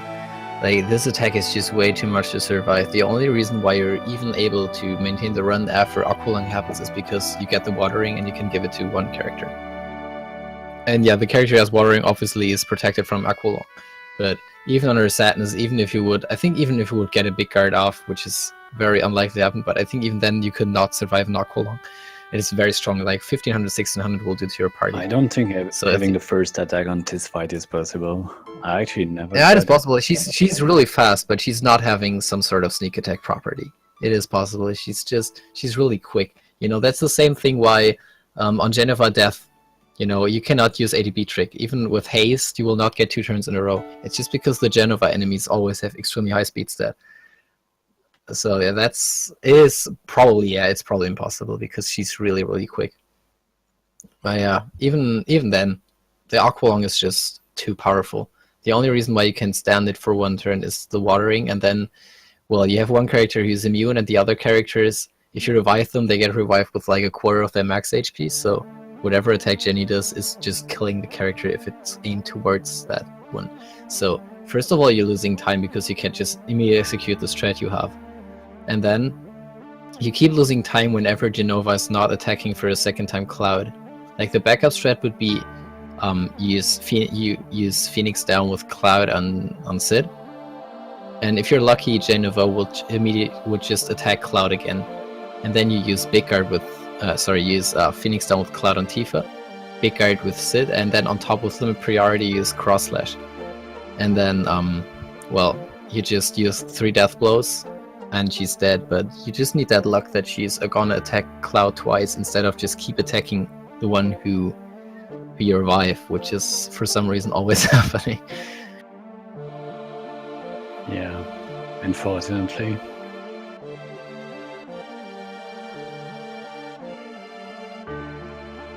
So, can you give me the world record strats for switching your disc? Well, I don't know if there's actually a strat, but like you have to wait a specific moment for the moment you can remove it. Because if you're actually removing the disc too early, you will have some trouble with the cutscene, and the game will actually soft lock later. So you have to wait for the game while the console doing some noise saying that you can change the disc, and you need to go fast. The world trigger strat would be to just keep the sensor block down that is held down by the tray, so the console's not checking for a second time if it's original disk, if it's correct region code. If you keep that sensor blocked, you can just smack in the other disk and keep going, and it will not ask if it's true or not. But well, every time. that's probably not legit. For the core strats, get your girlfriend to change the disc. Could be good also. Gonna have to try that. Yeah. Optimal disk change, I don't know, it was pretty good, I'd say.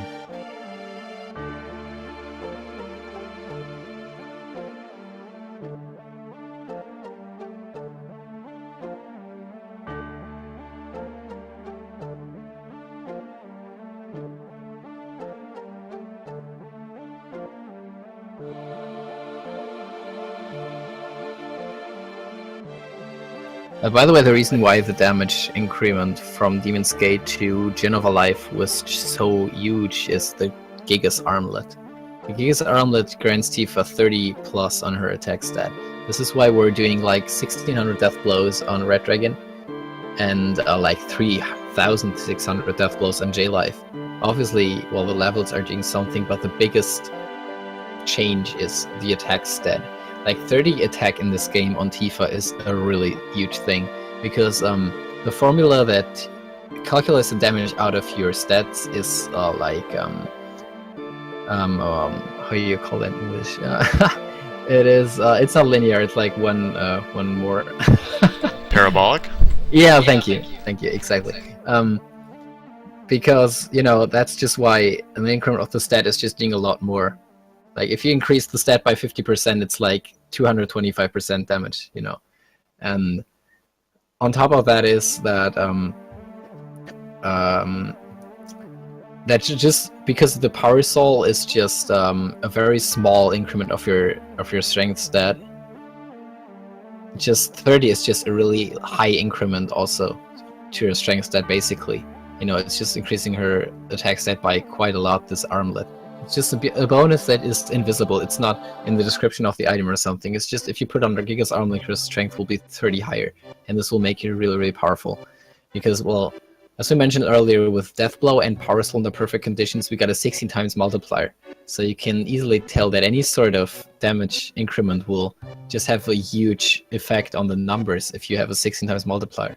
And we got something, well, with a parabolic increment of the damage in the stat, it's even larger than that. And yeah, that's this difference between 1600 on Red Dragon and 3600 on J Life. It's the Gigas Armlet.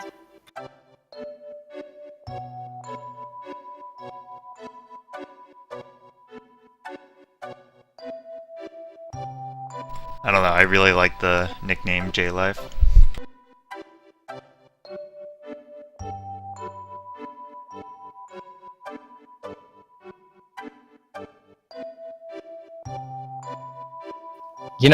I would have known cubic, but parabolic I didn't know.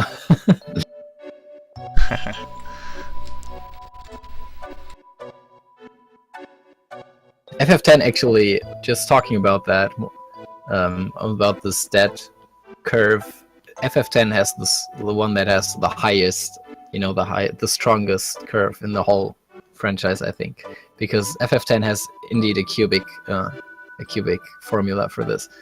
And it's an extremely simple one. FF10 I think has one of the least complicated formulas. It's pretty much just strength multiplied by strength multiplied by strength, And this is why you are just dealing like 3000 damage and suddenly you give some attack spheres and you're at like 100,000 and you what? It's just a really crazy thing. Yeah, I didn't know.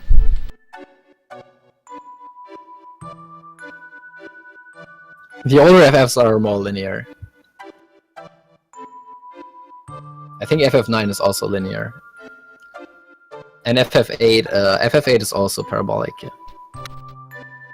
I feel like I don't trust any damage formula from Final Fantasy I. Well, Final Fantasy I that's a little bit difficult to explain. On Final Fantasy I, it is that it is linear for sure, but the randomness in the damage is way higher than on any other game, and this is because of this Final Fantasy I. Wow, that was really German. Final Fantasy I divides the damage into a large amount of small bits. You will see if you're later in the game, especially if you use speed drinks and haste and everything, you have easily like 20-30 hits, it will say, and every single hit is calculated separately. And the way defense is working, it's not some sort of par decrement like in FF7. It's not like it's just, I don't know, reducing damage by 20% or so. It's really just subtracting the defense from the randomized value. So it may just happen that really, if you just think about it, it can just be a huge range. It can just happen that I don't know, you get like 1 damage or you get 500. It's really purely random. And this is also that's just a FF1 thing, really. The formula is really working in an interesting way. You have very The defense of like the comparison between strength and defense is doing a lot more in FF1 than in most other games, because just of this way of really just the defense just subtracting an absolute value from the damage, you know, and it's just happening hit per hit. Like an FF1 runner could probably explain it a little bit better than I can, but you can also experience this in casual, because if you're starting out and you see your damage is really, really bad because your strength stat is worse than the defense, just because the defense kind of reducing it to something to almost zero. And then you keep using the temper spell that keeps increasing the strength. And there is some point where just your strength is overcoming that defense decrement, you know? And that's the point where every hit is suddenly a lot stronger, and suddenly you're doing like thousands of damages. It's really, really funny. Huh. You know, FF1 just it is a linear one, but it's just how the defense works. You just have to know that it's hit by hit, and that the defense is just really subtracted as an absolute number from the damage. And this is why, yeah, FF1 has an insanely high range in the damage that is possible. Cool. So Ben, give us the lowdown on that snowboard segment. It was pretty much perfect. No. I saw one snowman bomb. Because sad. Yeah, I got 2 bombs. I'm not sure why it happened. But yeah, it was still decent. I mean, it was a 330. Best is probably 333 for me. So it was still an okay time. I just think it was RNG manipulation for later again. Yeah, that's right. Totally. I always love it in RPGs where people are like, you know, RPG runners, and then there's this one segment in the game that is just not RPG related whatsoever, and to see like how they tackle it and get good at it, it's very funny. I want something on the screen here. Going the upward path, what we're doing is a detour. Like we're not taking the fastest way. First of all, from the tree, it would be faster to just go left, and if you go right from this point on, it's faster if you take like the middle path. That's like the third thing you would see if you go down to up. We actually use the northern way, even though it's longer because we need added cut materia. And you can actually miss that materia because it's not easy to see it. I actually almost missed it. Yeah, it's clear blue on white. And you Yeah. turned around to take it. That's it's really hard to see it. The more Ben explains about this world record, the more I wonder how he got it, Kappa. Because of the start was just so good.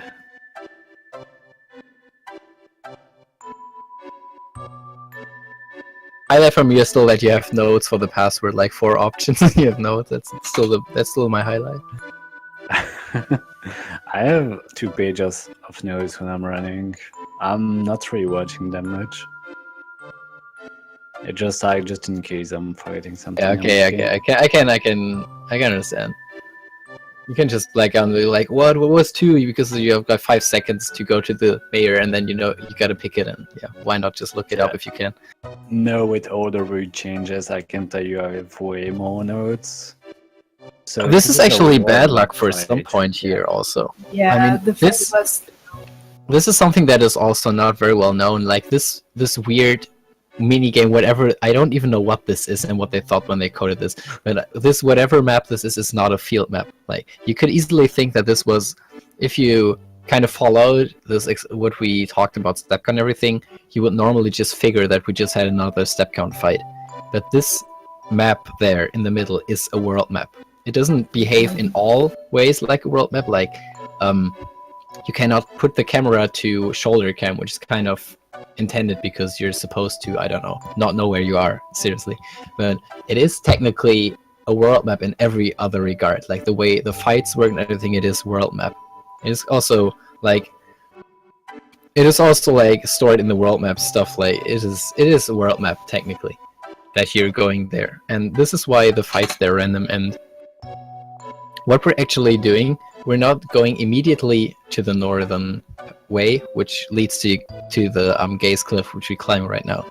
What you're doing is, if you're taking the right way from the tree, from the start of the Great Glacier, you will actually not come from the right, even though it looks like that. You will come from the south. You know, that's something that's kind of troll about this path and about the whole place. You know, this is why you easily get confused if you play maybe in casual or so. You don't really know this place very well. You know, just before you're entering this snow map, you're coming from the right. That's what the screen before looks like. But you're actually coming from the south. So you're actually at the southern border of the field.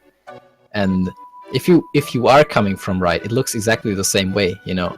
It looks exactly the same to you if you're entering this world map from south or from the eastern side, you know. The only difference is just that the eastern border is way closer to the northern way, which we want to get to the climb, than the southern one is. So it is for us to just hope and skip a fight a lot faster if you just don't go the whole way through the snow map to the north, but you actually just leave to the right, and then you come back.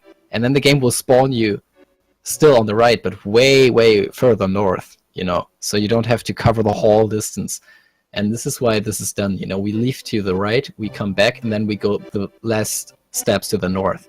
And if you still get a fight doing that, then it's a major troll and you lost a lot of time. I've got it. It's still world record.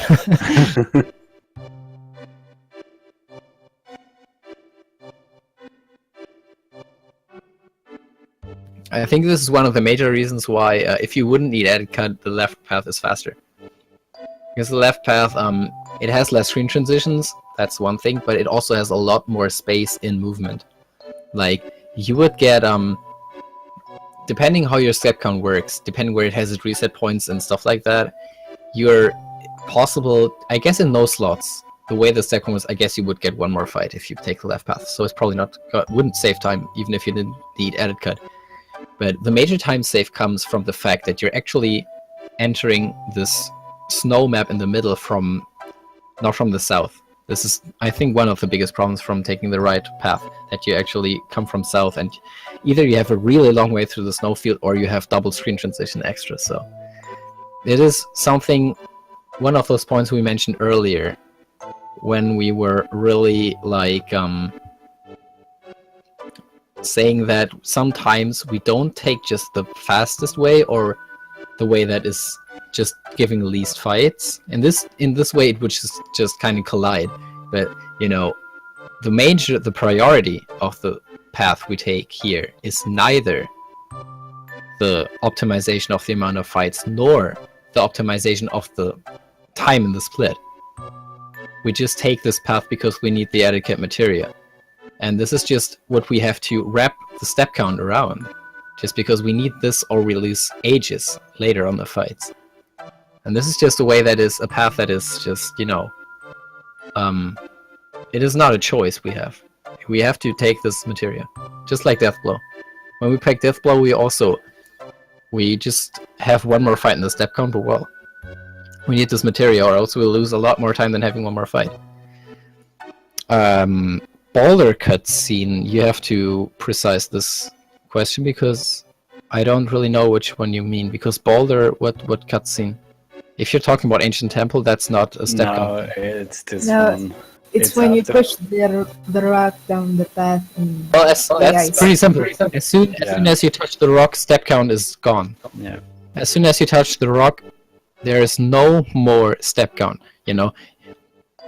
After touching this rock, as long as you make it out of the screen before the boulder has finished its stuff, which is easy, you will be long gone. Like, the movement from the start of the screen to the boulder is step count, and from the boulder to the end is not step count. You know, it's not advancing step count after that. As soon as the ball is rolling, you're not on step count anymore. It's just field running.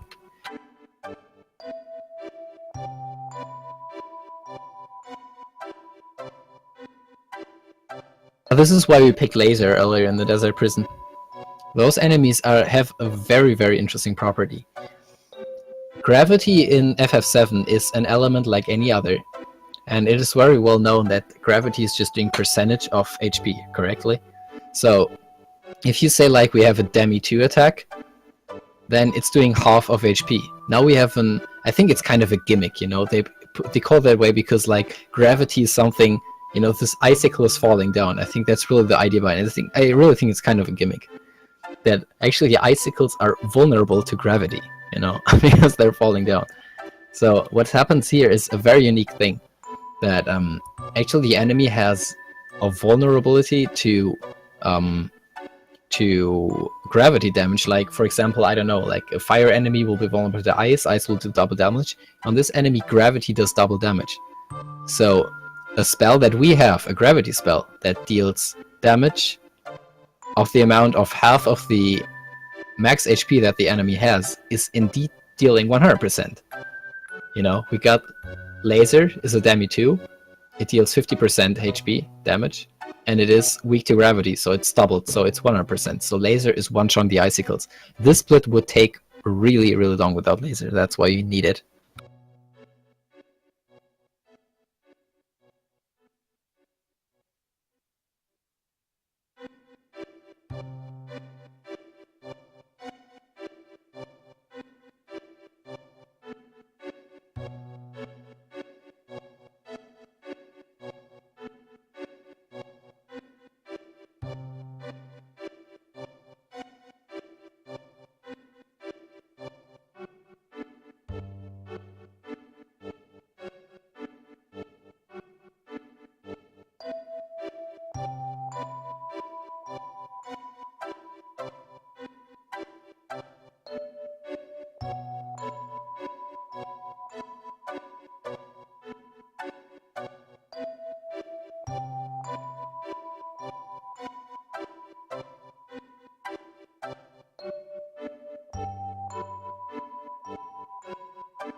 It's pretty ridiculous that they make you fight 4 of them like this in a row.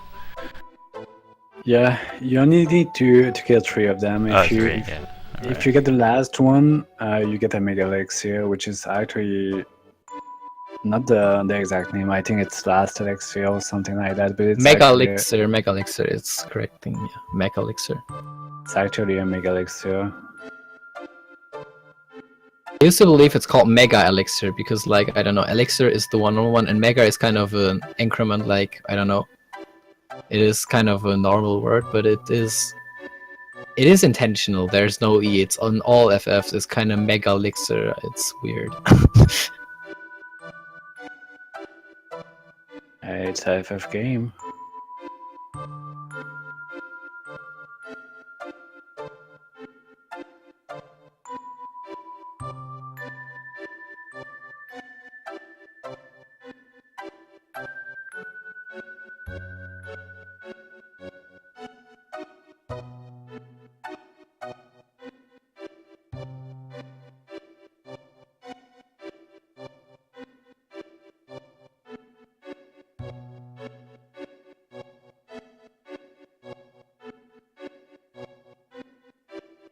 But yeah, we're coming on Schizo or Chizo, whatever you call it. And there are actually multiple strats in this fight. And I'm using an old one because it's a 1-year-old record, almost. And I'm still using it. Because I just like it better, somehow. But this fight is fairly easy, to be honest. It's just super random in the outcome of how fast it. You will survive it if you know the strat. It's easy to kill, but it can be 3 or 2 minutes. That's just pure RNG. Like, you just need to count how many hits you're doing on each head. And so you know when the counter attack will happen and you will most likely not die. Yeah, exactly. It's like the head that is right from our perspective, which is what, like, left from Shizo's perspective, is the ice head. The other one is the fire head. And the ice head, after 6 attacks on him, will use Quake. The other one on 5 hits, and it will use Quake. And you want to obviously make sure that you kill the ice head first, for one reason to maybe get rid of Quake, which is not possible in this strat, but whatever. And for the other reason, because Tifa has the firing, and we know by now that Tifa is, you see 0 damage on her. We know by now that Tifa is extremely effective if she's in critical HP. And obviously if she keeps getting damaged, or she's possibly getting damaged, it is very annoying to keep her in the yellow HP. She might die all the time, you know.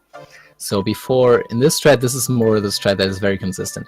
What you do is you just keep attacking on the I set until it's out, and keep Tifa in white HP, you know, because as long as the I set is alive, he can just deal serious damage to Tifa. So it's not really working to have her in yellow HP. And here's the counter. He didn't die within 6 hits, so here's the counter. And after the I set is finally out, then you put Tifa in the yellows, because the firehead cannot damage her, and this is like a very comfortable situation, you know. It's not, the firing is not like the fire armlet, it's not absorbing damage, which would heal her and also remove the critical status. The firing is actually neutralizing the damage, so she stays in the critical HP all the time, and you can just keep using the really powerful hits. And this is like the beautiful ending of this fight, you know. She's just hitting all the strong attacks now in yellow HP. And yeah, the alternative strat that Ben was talking about, which is a little bit newer, is that you also use yellow on the I set. Then you have to count a lot more. You just have to make sure that you do not put him into like dying and doing his final attack and killing Tifa. You use like 1 and 3 death blows, a little bit of normal attacks. It is, well, a little bit more complicated, but it is not necessarily faster, because as you saw, this was like an extremely fast fight. The strat is not going faster than this. It is. I think the new strat is actually more consistent to have a good time, but this one, exactly. if it's just perfect, it's just like probably 30 seconds faster. Because the best thing that you can have actually is getting a I set on Tifa on the first turn, then you can do 9,000 damages on the first turn. Yeah. This is that's the reason why it was this fast, you know. Normally if you have the death blows hit, it's already nice, but they're still weak, you know. This one, however, was like, you know, like you said, you still got this one critical attack, and that's why it was insane. I think this fight was like 205 or so. With the strat that, something around 2-minute mark, you can, I wouldn't call it consistent, but if you have 1 in 3 death blows, one of the first 3 death blows hit, with the other strat you get something around 220, rather consistent.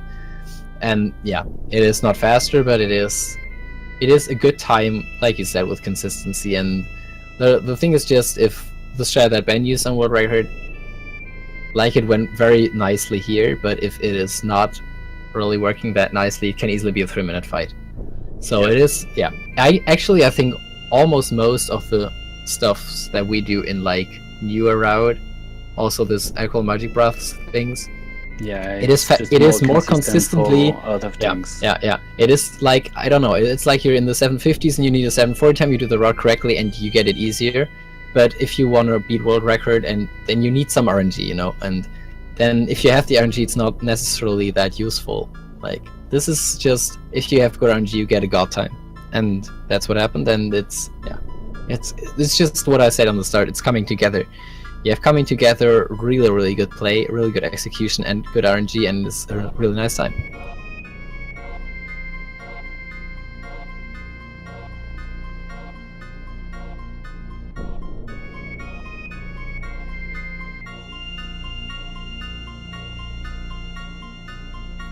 Like, if you're like, okay,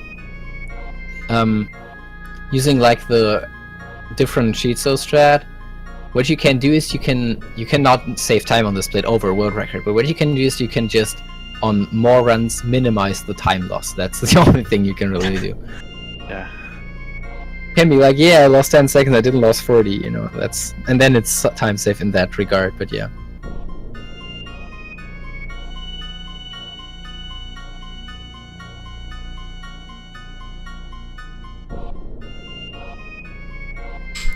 Yeah, I'll just say, for a lot of the RPG records that I've seen, I mean, definitely randomness takes a big part of like what makes the best times, but consistently when runners like are actually trying to go for a record, they develop the like the menu tech and the awareness of the situations that occur, such that like when the run is fairly lucky enough to be the fastest time, it's like everything else is already in place. They just have the game down pat, and then they're able to execute.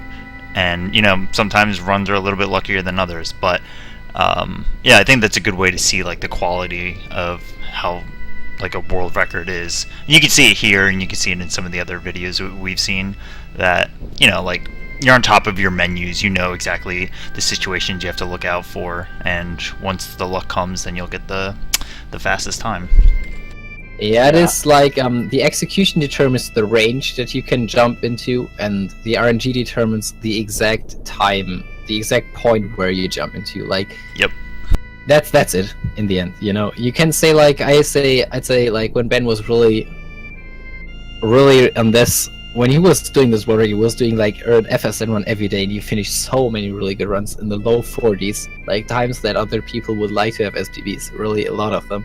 And I would say like his range of possible runs was something from 734 to 745, I'd say personally, and whatever it is in that range is RNG then.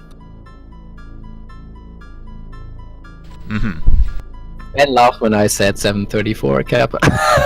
Yeah, because it's possible. It is possible. It's just 3 minutes faster than what I called. It is possible. Yeah, it's possible. Just do it. It's possible with the way you play the world record. You just need even more luck. Like take that sentence. Yeah. Take that minute away. You have a sentence. Palmer, Carrier. Well, I'm getting 3 minutes. Exactly. Then yeah. It's just not possible. Yeah. That's the range of RNG. That's why I said also till 745, because it can also, if everything goes bad, even if you played well, it can go as high as that. The thing, if everything goes bad, you're dead. Goes Carrier more. Yeah, okay. It depends how you put it. I mean, just if everything goes really slow, then even with the best run, if you put everything the slowest RNG, I don't think you can really go in the low 40s. Yeah, I'll say among RPG runners too is that like once they've been through all of that, like actually gunning for the fastest time, that other people that come along and contest their record, they have like a lot of respect for, because they know that they're putting up with the same thing that they did. So it seems like, yeah, I mean, as we're talking about, it's really the randomness at the end, but like I'm sure anybody who were to get near your times, or to maybe one day best your time, you'd know that their like technical level is on point with what yours is. Yeah, this game would need a lot of grind, and to be really good at the game, to get, even getting sub 740 is a really big thing. You need a really good RNG, and you need to do really good execution for the whole game. It's, yeah, if someone gets that, it's clearly a really good runner. Because you have to grind for it, and you need to be good at it.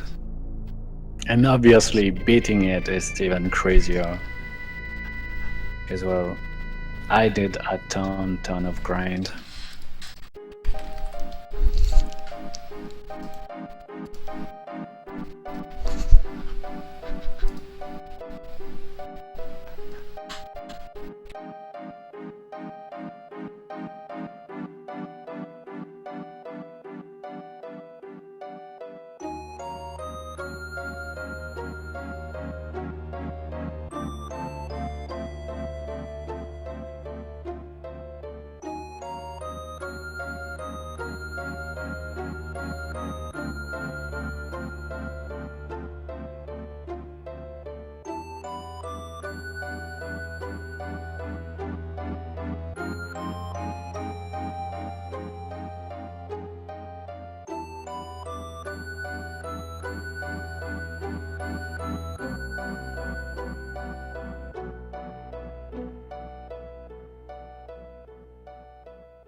And we're getting into a little bit more story stuff.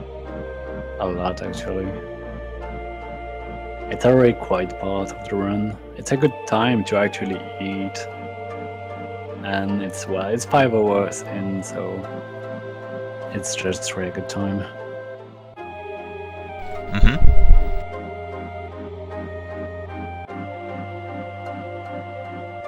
Cause yeah, even if we are grinding those games so long and everything, we need to eat still. We are humans. Story, I don't know it. Hey, that's your job, Kappa. You know the story pretty well, May. True. Do I? Yeah, anything over like the 5-hour range, it's pretty rough to. You really have to like plan your day around it. Yeah.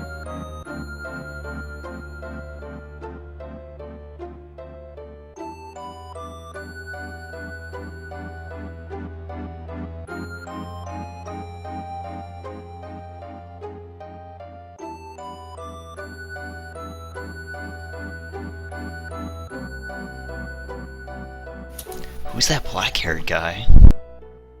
I have no idea. Maybe it's Cloud.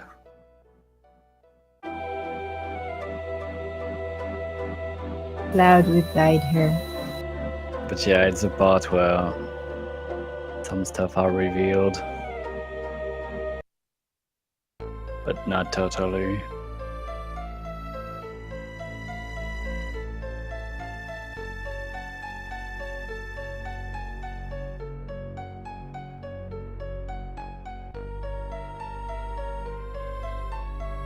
Like we were saying that the photo we skipped earlier, so that actually never happened, was without Cloud in it. Pretty big thing.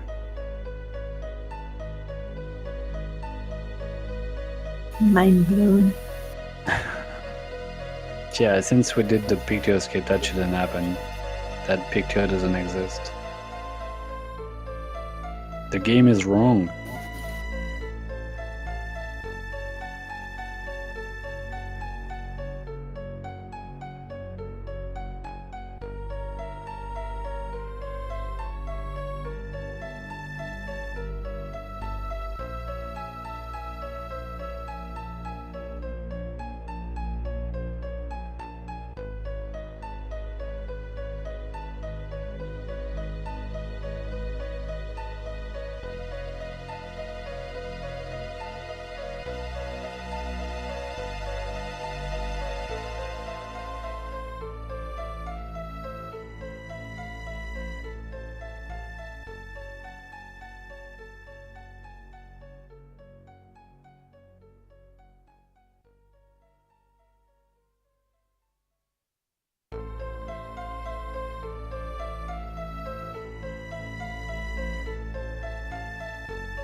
Oh yes, we're all here. I think we're all cycling in and out of taking some food breaks, so during cutscenes is the time to do it. Yeah.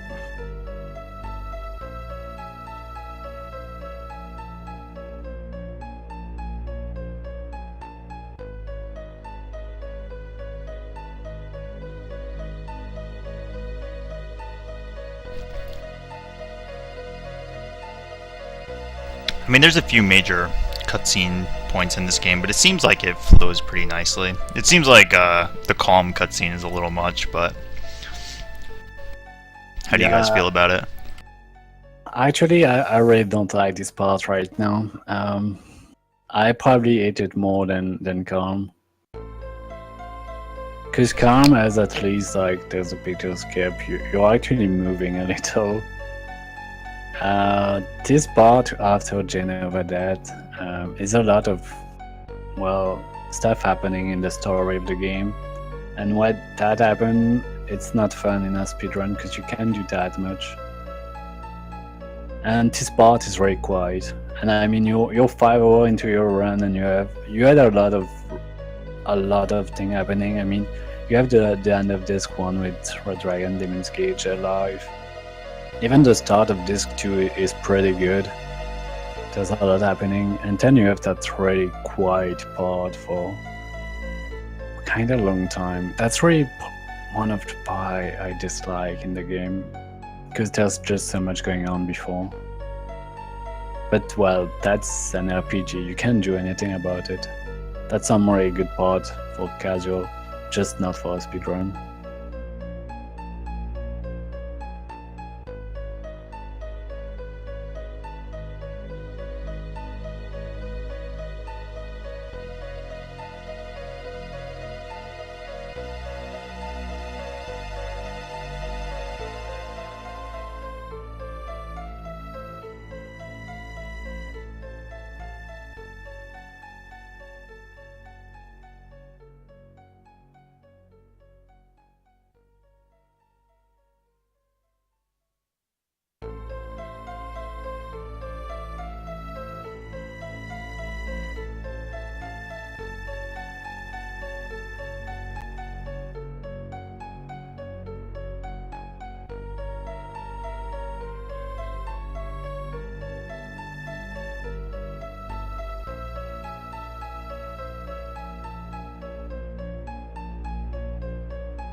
Alright, we're gonna play some happy music.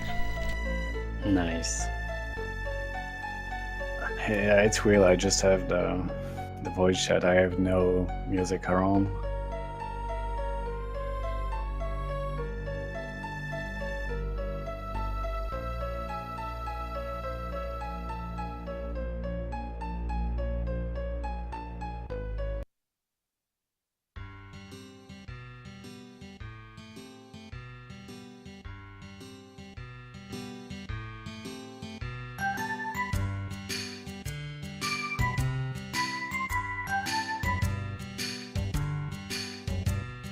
We went with Descendants of the Shinobi.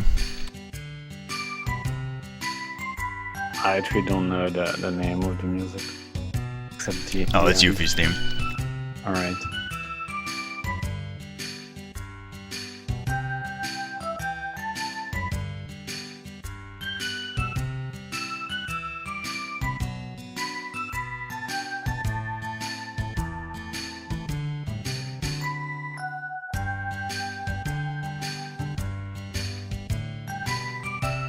It's going so well with what's happening right now. Yeah. Everything's so happy. Well, I actually see the weapons pretty soon. Kinda nice. It's a pretty good cutscene.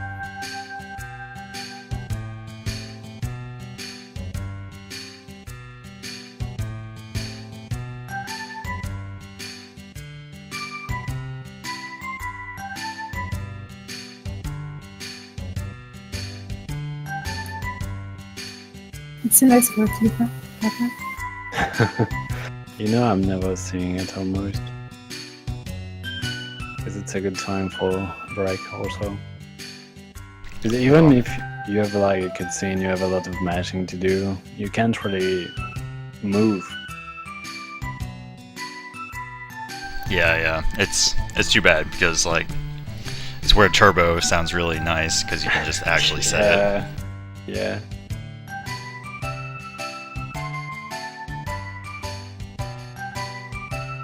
Need to make turbo legal for everything, not only Japanese games. Well, runs.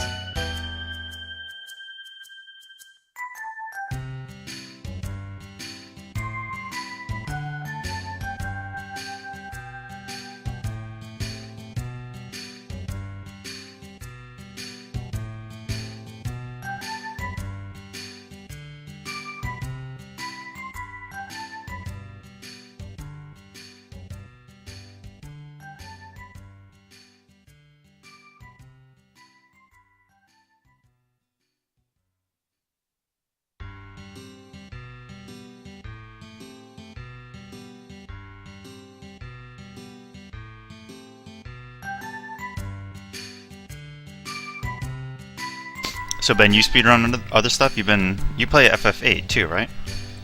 I actually did a lot of speedruns.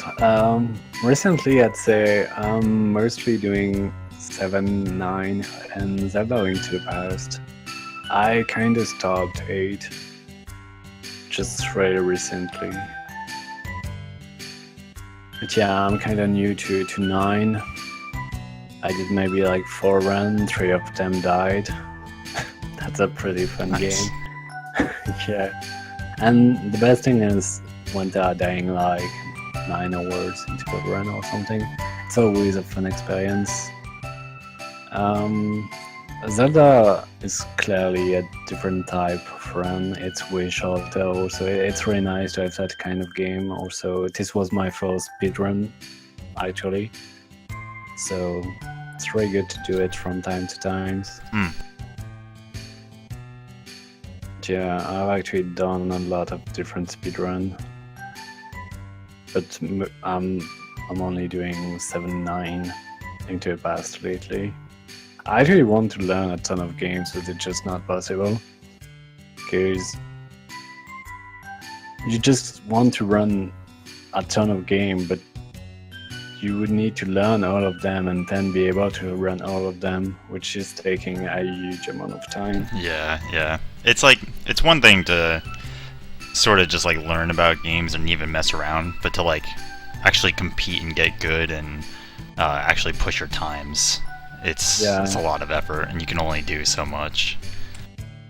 Yeah, that's the thing. If you don't really want really competitive time, it's really easy to just learn games, do some run, and then switch to another one. But I actually want very good times in the game I'm doing. So it takes months. It takes not years yet, but yeah, it takes months to have a very good time in the game I've done. And yeah, learning new games is actually something I really like, because just it's changing it from like when I did the grind of 7 or 8, it was just so long. So when you're doing a new game, when you have a bad time, when you do bad stuff and you still save time, it's the best feeling. Yeah, totally. You get gold splits everywhere. Yeah, that's the thing. Because grinding a game is not always easy. I honestly didn't have too much troubles with 7 grinding, because I really find the speedrun to be really, really good, and I obviously love the game a lot, even if I'm bad with the story of the game. But I just played that game really a lot, and just a really good speedrun. It's probably the best speedrun I've done. Mm-hmm.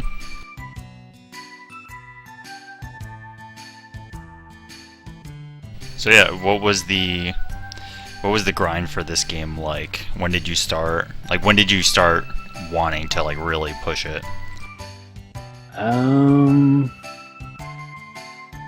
I think I wanted to push to world record. Actually, when I started the game, the world record was like 742. I think. Yeah, it's probably 742.11 or something like that. And it was old by card 7. And I just wanted first to like cut be second actually first. Because there were a big gap between the first and second. I think it was 4 minutes. The second was Carnage with a 746, and I'm not sure about the seconds. And yeah, I want sub 745 or something like that. So I did a lot of practice when I learned the game. I did my first to run on emulator actually, and it was pretty bad. It was like 9 hours, then 8 hour 30 second run. Then I did my third run when I got my PS2 and TSC, because I have to get that because I'm European. It's a really annoying thing. I have like all the games I want to speedrun, but I have them in PAL. So that's already a really annoying thing. So I've got my PS2. I did my first run. I've got sub 8, which was kinda insane, to be honest. Because I heard so many people being like, "Oh, sub 8, it's like the big thing in the game first and everything." Then, well, I was getting a lot of PB early with the PS2. Then it was starting to be harder when I went to sub 850, 750 even. And I think when I got Carnage, which took some months, 3-4 months probably, I wanted to go for more. I wanted to go for wildcard because I know it was possible. Also, there were a lot of new strats from the old wildcard, and Card 7 was not running the game anymore. So I was like, okay, I think it's possible to get that wildcard. I'm gonna grind for it, and I think it took probably 2 months of grind. It took a really long time, and I was almost playing every day, like every day of the week. And I don't remember, but I think actually first Card 7 did beat 742, like a 741. Then I've got a 740, so I got my first wildcard there, and Card 7 actually had the wildcard for 2 years in the game. So it was kind of a big deal. Yeah, definitely. 1 week after, Card 7 took back the wildcard, cut it by like 3 minutes or 2 minutes, got the 737 40. Well, 11 seconds more than me. Pretty good time. And again, I was like, well, I don't want to stop now. I want to go in the 740, and why not wildcard again? And the grind started again, and it took 2 months. And I've got it with that run. I actually got 2 runs that was on wildcard pace until the final descent. One was not a great final descent, the other one was pretty good. And yeah, that trade took a lot of time. And practice. Yeah, it's crazy. I mean, it's great to see 2 people sort of like fight over it, but yeah, I mean, it's like, 2 months at a time you have to go for another grind. It's definitely a time commitment. Yeah, and Kat didn't actually do a lot of runs when she got it back. That's the thing. I was kind of like, I was a bit sad when I get the wildcard with like really a lot of things, a lot of grind, and 1 week later it's got already. I'm like, wow, and not by like a little amount of time. It was a big deal. But well, Card 7 is on the game. Well, was on the game for a really long time. Knowledge in that game is really important. Practice. You have to know a lot of things about 7 no shots. You need to know how to react. You need to know a ton of stuff, and you need really good execution, which I had not when I got the first wildcard, to be honest.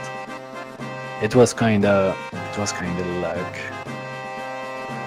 and well, being a little good. But yeah, that was some big grind, and I wasn't burnt out by the game after, which was kinda amazing. Because that was really a long grind and played the game for. I was actually only playing that game almost. I maybe played a little bit of FFX on the side. It was really not for a long time. But yeah, I've never been burned on 7. I'm still not. Yeah, I mean, you guys talked about how much work she had put into rerouting. I think just like being aware of everything that's going on in the route when you're the one who put in a lot of time, it can be difficult, I'm sure, to, even if you're grinding, to like catch up and really understand why things are the way they are. Yeah, Like knowledge in most RPGs are really important. Even if you have really good execution, if you don't know a lot of things about the run, that can never really go right. Except if you're really lucky and you have really good execution. Yeah. But that's some really rare case. But yeah, God is clearly one of the people that knows the more about VII. She did a ton of things on the game. She was actually doing some random challenge even before speedruns, so she was really into VII for a really long time. Mm-hmm. So yeah, she was really good, but unfortunately, after she got world record, she stopped doing VII attempts. I'm not sure why. She's actually not streaming anymore. Well, she's doing blind VII now, but it has been a long time before she did any stream. Yeah, I mean it's understandable. It's a long run, so I could see that Yeah. it comes in and out of phases. Yeah, I need to find the time. It's really hard to put 7:30.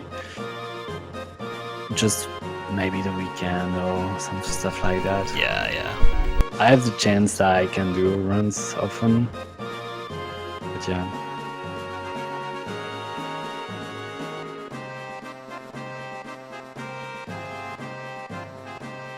Do you have any? Do you foresee anybody else rising up through the ranks?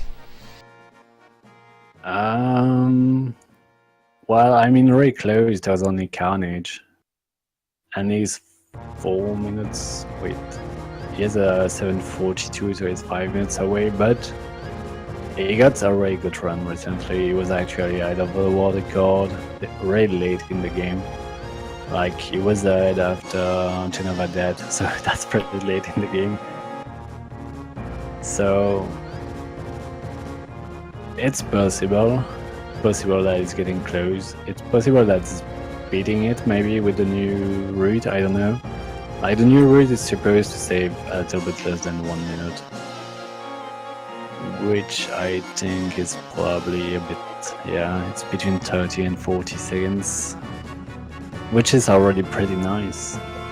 But it also means that you have to change all your menu you're used to, you have to change the way you're playing the game, which is not easy when you've done that run for so long and you have to change so much habits. It's like you have to rethink everything and get rid of those muscle memory you have on the full game. Which is impossible almost. You're just so used to it. Yeah, I think it's a huge thing. A lot of RPGs, I see it where the people reroute, and it's like it's great and all that you may have a faster route, but like I think sometimes people don't appreciate how much just like drilling goes into menus and how you tackle every situation. Yeah. That having to start from like basically scratch is a huge undertaking. It's a big thing. It's kind of like you're a new player for menu. You're learning everything again. And the worst thing, actually, being a new player would probably be better because you don't have to insert memories from before.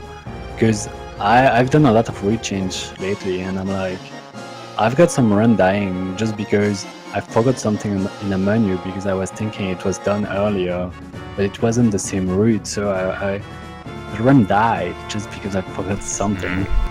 It's just really hard to change everything, and well, yeah, especially when you're changing really often route, there's really a lot of things that I'm not sure about the new route. Yeah, it's really hard. I mean, So we're sometimes coming back taking to the run breaks now. are good too. Sorry, what was that? I just said we're coming back to the run now. Yeah. June on over. I think we have some time still.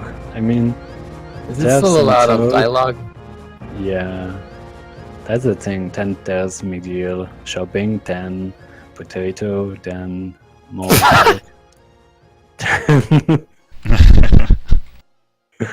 It's a thing on my channel. I'm sorry. And yeah, it's really a long part with dog.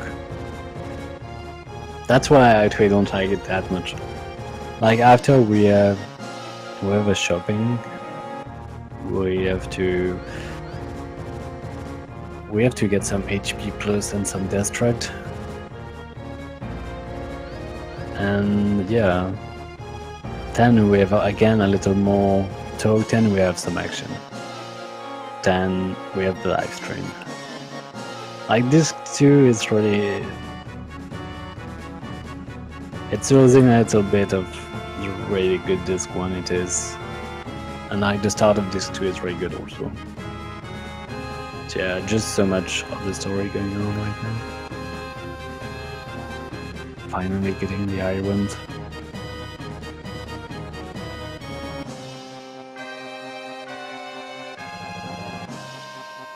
Airship in Final Fantasy is always, or oftentimes, this, I don't know, this symbol of some more sort of free roam. You're mostly rather close to the end segments, but you have a lot of stuff to do if you want to, and every sort of side quest is now more or less available. Like the airship is oftentimes like a late game thing that allows you to really explore the world and do everything that's possible. I guess maybe an exception is FF3, because FF3 is like the airship game with like 500 airships, but normally this is kind of a special thing if you get it finally.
So no gold chocobo? No gold chocobo, no. That'd be a little bit long to do everything to get it, or to even beat Ruby. Well, actually, we didn't talk about all bosses right now, you know. But there's also a category where you're actually beating all the bosses and you're beating Emerald and Ruby. So you could get the chocobo, the gold chocobo there. Unfortunately, it's useless for the speedrun, so we're not getting it, but that's another category that is pretty good. I mean, everybody loves to see Emerald and Ruby fight. Like, Ruby fight is so broken. But yeah, right now we're actually getting the curse ring that we talked earlier about. Skipping all that could save 2 minutes if we could steal it to Ultima Weapon, which is not really well, it's possible.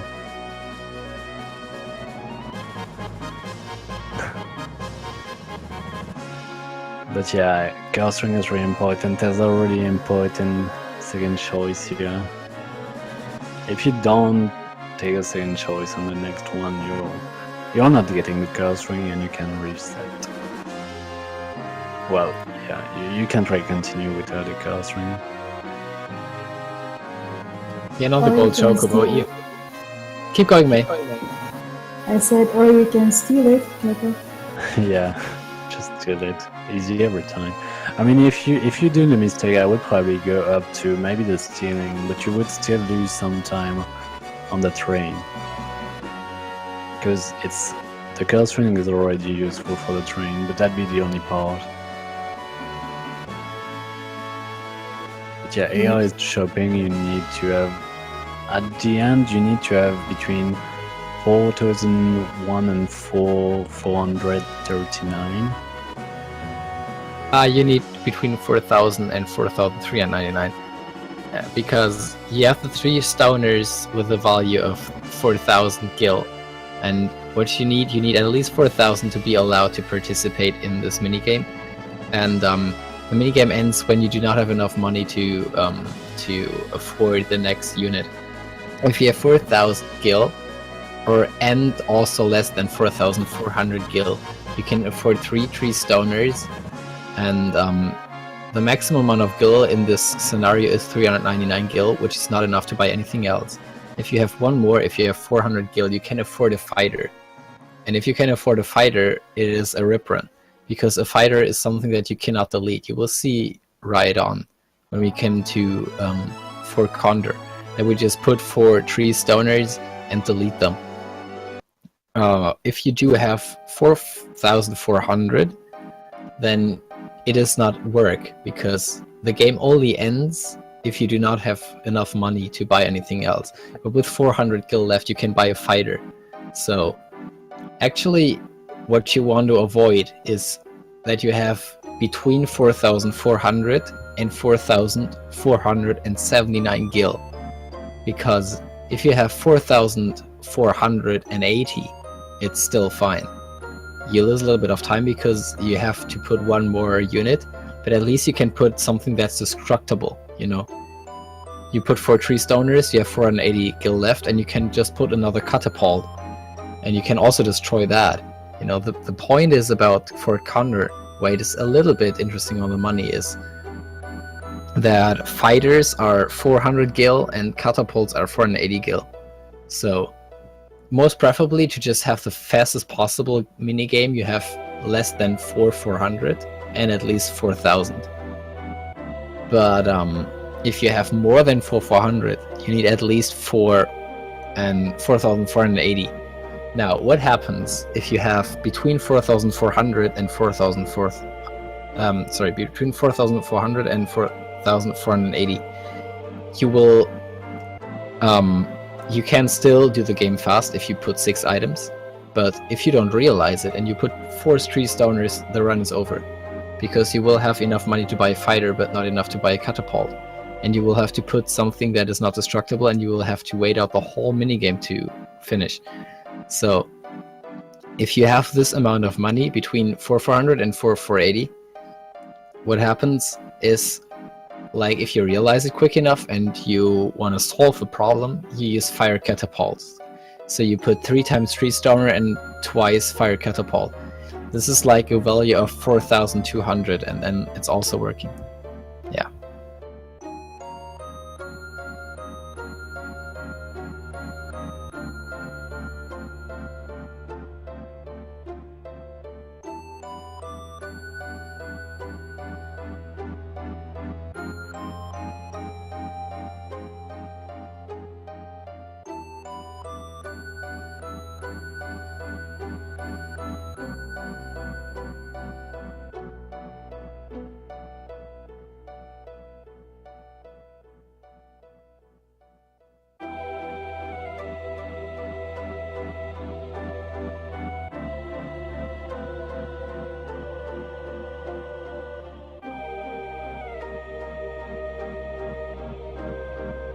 What's the next boss?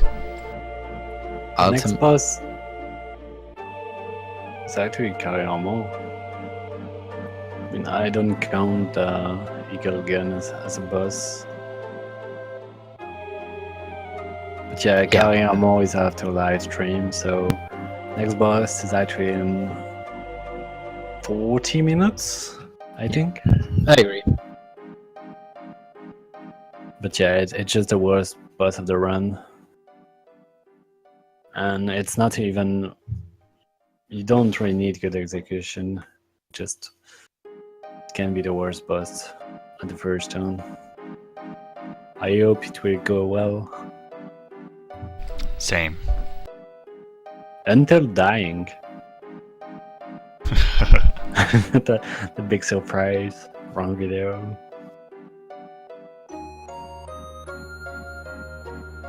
Yeah, dying to Kariyama happens to everybody so often, unfortunately. Cedric, yeah, the bad money. It's almost accurate what you wrote in chat. Like the last part of your sentence and the middle part is pretty much identical. Like the bad money range is not something that's bad of ripping the run. That's what I try to explain with the fire catapults. Just the bad money range is losing time. You know, if you have at least 4,000 gil, you will be fine, no matter what your money is.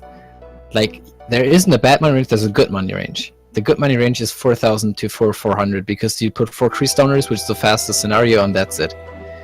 But if it's anything else, you need 5 units. You know, if it's over 4,480, you need 5 units just because you need to put another catapult. If it's between 400 and 4,480, you need even 6 units because instead of a 3-star, you have to put 2 fire catapults to adjust the money. Because you're else forced to put a fighter. There's not something that's unsolvable ever. It's just time loss.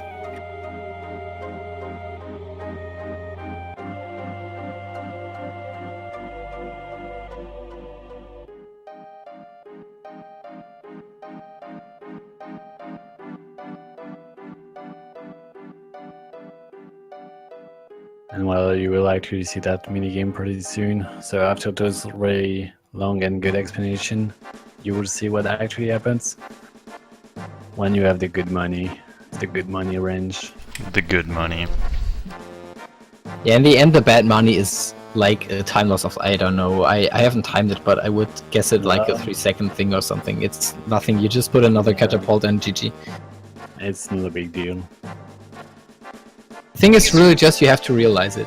Like what I said, if you have to put 6 units, it's a little bit more time loss, like 5 seconds, 6 seconds or something, which is fine.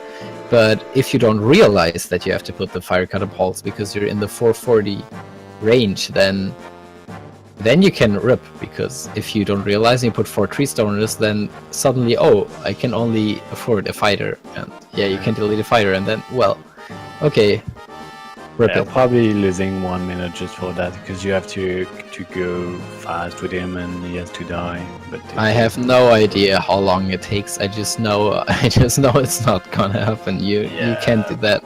probably 1 minute. I mean, it's very slow to move, even in fast.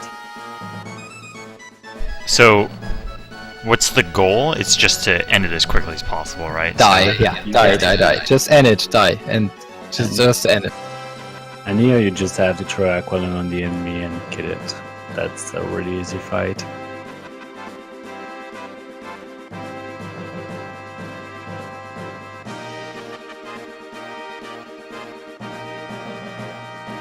What? I did it What? myself! What? What's this run? Oh.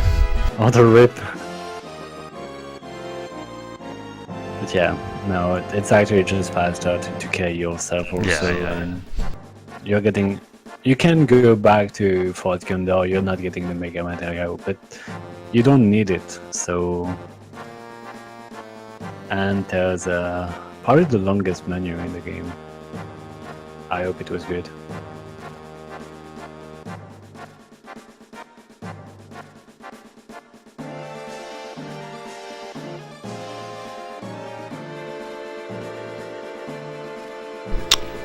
It doesn't seem like there's a ton of equipment menuing that you have to do. It seems like one of the larger segments.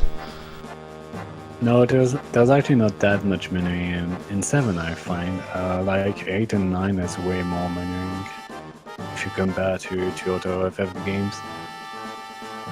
Like, I mean, one Tifa is the boss, so you kinda not really removing that. Obviously here there's not really Tifa, but yeah, that was the longest menu. You have to get everybody ready for the train fights.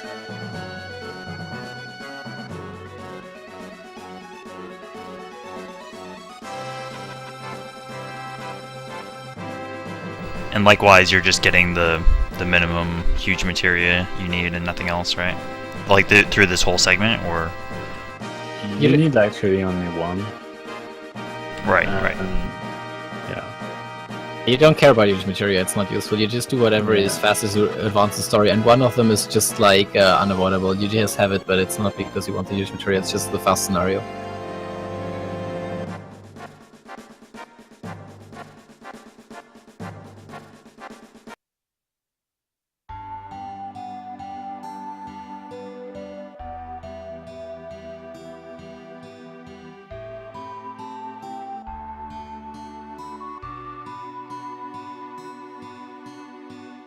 CLC. We had CRT earlier and CTR.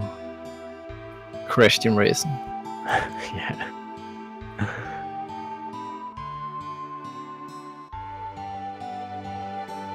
I really like this part in the step count. This part in the step count is very, it's just so good. It fits so well. It's really good. I feel like at different ways of doing the step count, this part is extremely nice. We have like only 3 fights, and the third fight is one that is so perfectly fitting. We have it just before the guards. We don't need to do a lot to force at the start of the screen and manipulate a preemptive. It is like, I think Corel is like the best part of the step count, really, because of what you can get here, it is really optimized.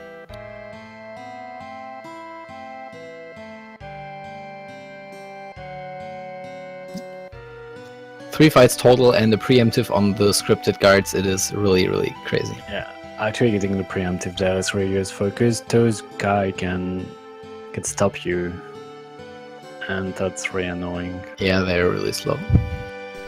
Is that so? Why did you switch to wait? Is it for that or? No. It's for the full train actually. With the preemptive, obviously, it's not a difference because, well, you can select the stuff fast enough. It's just like, it doesn't matter where you do the menu, just do it here. It is just more convenient doing it while doing the train. You need wait, yeah, like Ben said, for the train. The guards are just faster either way. The guards will be the same in active. Okay.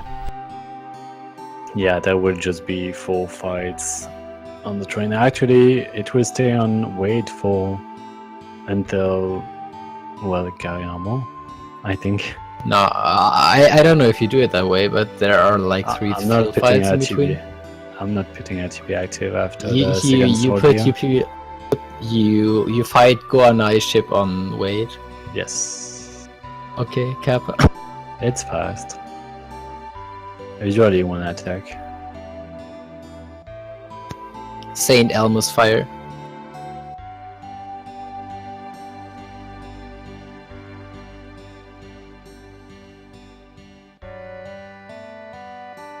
But yeah, RTB wait will be on until a really long time then. Until the end of this too. 11 seconds, Kappa Claus. I didn't watch it. It wasn't the best one. No, but that trick is actually kind of pretty odd. I didn't understand it back then. I know I'm getting pretty often 4 or 5 seconds. You can actually mash it, or you can... Well, if you mash it, you need to go really fast. And if you time it, you need to time it really well.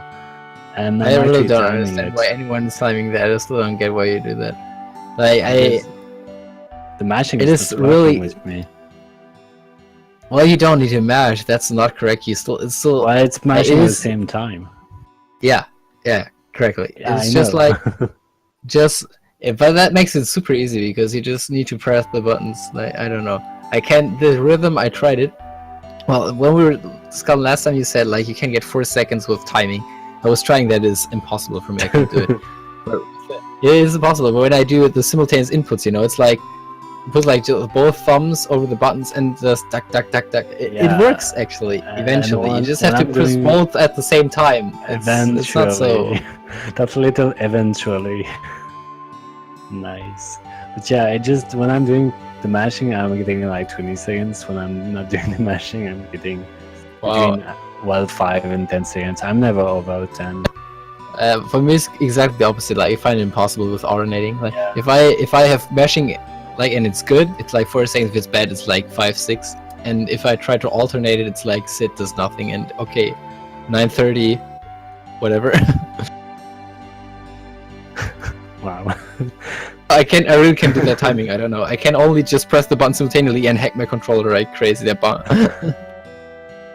Well, if that works anyway. I know that Card was using the mashing also. The funny thing is, I got that strat from you. I know for a fact that I did not come up with hitting the button simultaneously. I know that in some stream you said that it's fastest to push the button simultaneously, and I was picking that up, and since then I was doing that because it's not something that I thought of. And then the next time when I talked to you, like you were like, "What? Push the buttons? No, I alternate." I was like, "What? I got that from you, man." I wasn't ever doing it like two buttons at the same time. I was probably talking about it from car doing it, and every time we're getting really fast time with it. Because I know I had a long period where I was getting pretty bad timing with it. And again, we talked about it really early in that stream. We talked about emulator practice. That's something I made a save just to practice it on console. Because every timing is so different for me from PC to console, well, from emulator to console. So I had to get used to it, and after that I got really good timing with it. It's just feel like the train is really just, I picked it up on one of your streams, and I felt when I practiced an emulator, I felt like, okay, that was the trick, I feel it's so much easier if you print at the same time, because even on my really, really bad PC run, the one thing that was good, one of the few things that was good, was really just the train. If you press up and circle, triangle just at the same time, if it goes bad, then you waste like 3 seconds, but it's still, like, you will see it. If you just press them at the same time, you have the train, after a few presses, you have the train coming already inside, it's super free. I don't know why not everybody's doing that, it's so easy. So easy. Really, really free. That game is so free. I'll just say about this alternating part at the end, the game makes you think that you're doing it wrong, and you're just like, oh, it's speeding up, I'm doing it wrong, and you just like, it's not well presented to you. And that's another pretty big skip, It's actually a really late skip, and it's saving a lot of time, and it's not that easy to do it. Except with the buffer. So what'd you do? It's like the other one. It's paralyzed dodge. You have to get two texts at the same time. You're talking to the old DD, and at the same time you're getting the text from the core villager. And then you need to go out of the screen on the left, not too early and not too late actually, because you can soft lock, and too early you can't actually go directly in there. So you have to wait and go left and then come back. If you're not doing that, it's a soft lock 6 hours in. But yeah, it saves 30 seconds. That's pretty big skip. It's easier now thanks to the learning lab and his menu buffer that I've seen once. Since then, I'm always doing a menu skip there. Well, a menu buffer, and I've never missed it since then. Like, the one I did was actually harder because you have to press up, L1 and circle at the same time, which is not always easy, and you have one try. If you're missing that, you have the text and you can come back to it. I think on the choral skip, I also have something that makes it a little bit easier. Like, what you want to do is you want to have Sid's feet on this black and yellow stripe line, right? But I feel if you do it with walking, there is more room for error, because if you walk, it is easy to put him on that line correctly. You go down and then you keep walking until Sid is on the line of black and yellow. Now, if I have him on that line, if I walked, it can still fail. But I feel that the walking is putting him in bad positions, because if I do it only with running, it is a little bit more difficult. This is why when I try to do it, I just keep running right and left, I put it a little bit left. If he's not on the line, I go right and left again, And the cool thing is, I took some screenshots doing that, and I was comparing before I did the skip actually where Sid is standing. And it was not only that whenever it worked he was standing in a different position, it was also that he was standing in a position that is impossible to reach with walking. It's really interesting. When you walk, there is some hard line where he cannot go past, and then if you go past, if you touch it at that point, you get the dialogue. If you run, you have this, it's a little bit like the Solemn cutscene skip. If you have running, then this animation of him going from run back to standing is kind of a movement that is going past the trigger. You can have sit stand like with the back of his feet on the line. You know, you can really get further. And when I realized that whenever sit, when you do purely running movement to get into the left, whenever he's touching, no matter what movement you do, as soon as he's stopping, touching this line, the skip is gonna work with opening menu and doing this up left circle. So when I did this, I run down and then I run left, just for like, I press left a little bit and see where he stands. If he's on the line, no, okay. If he stands on the line, it's good. If he doesn't stand on the line, run right, left, you know. And I just repeat that still. His feet are kind of touching this, and then it will always work. If you do this walking, it's not as simple, because when you do it with walking, it is possible that he is standing on the line, still doesn't work. So it's, in my opinion, it is a free skip if you do it with running. But that's something you have to test for yourself, and it's a matter of taste probably. But I find that you can really remove a lot if you try it with running. It's a really free skip, to be honest, just with the menu buffer. Like, I have a really good visual cue with the and. That's the one I was talking about earlier, why I was using the and. Like, you will see when you're in the correct position, the and will be exactly on top of a pole. And I see. I just never missed it with it. Never ever. Like, I'm doing the running, of course, at the start, and I'm running a bit left, and I think when I'm getting close, I'm walking. And when you're on that pixel with the end, you can see it. If you even want to go back on the video and just see it, you can see that little end exactly on the right spot on top of a pole or something. I'm not sure what that is actually, but it's a really good visual cue and it's always working.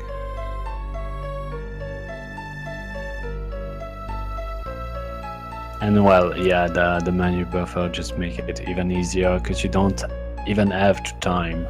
So yeah, the menu buffer is actually, you enter the menu and you have to input your input in the menu, and then you exit the menu, and everything will be done when you're out, and you will go to the skip easily.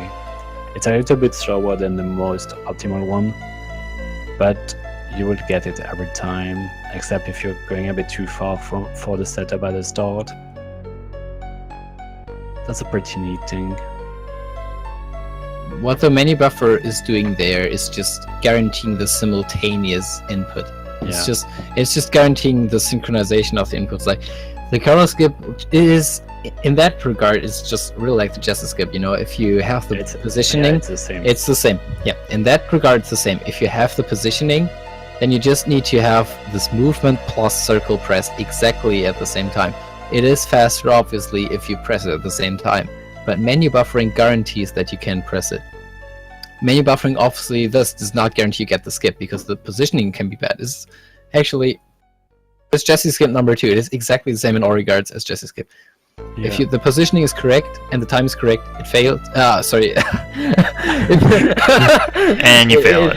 It works, yeah, but you know, if one of the components is failing, then it's gone.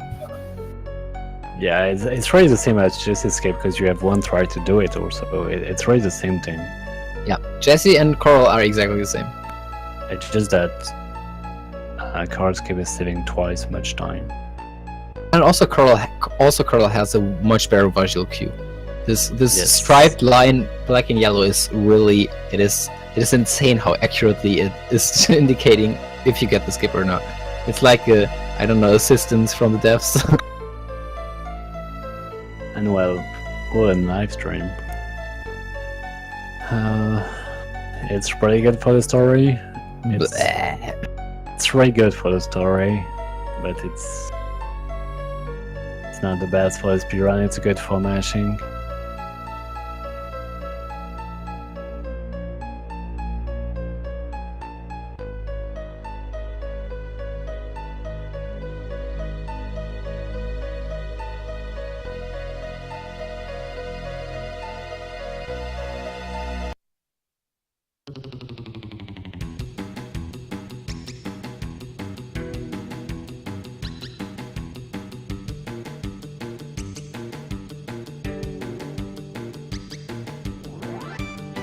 Nice music. Yeah, right?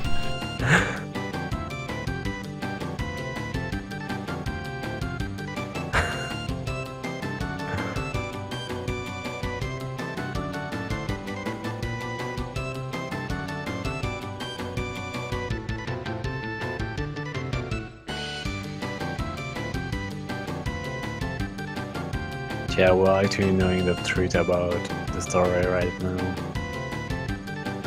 Which took a long time. He's finding his inner chocobo. Yep.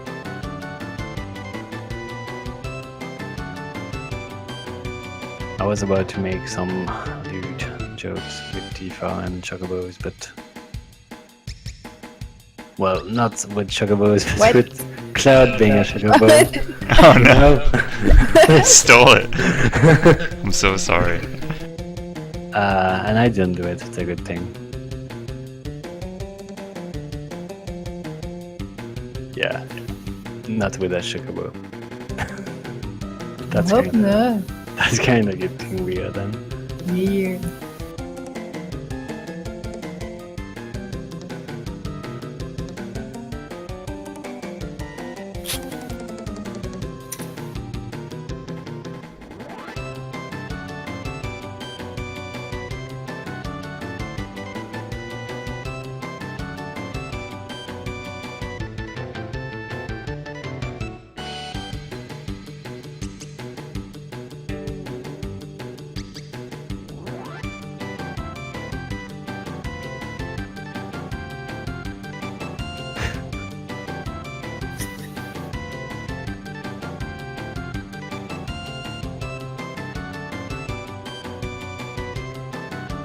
It's a pretty good show.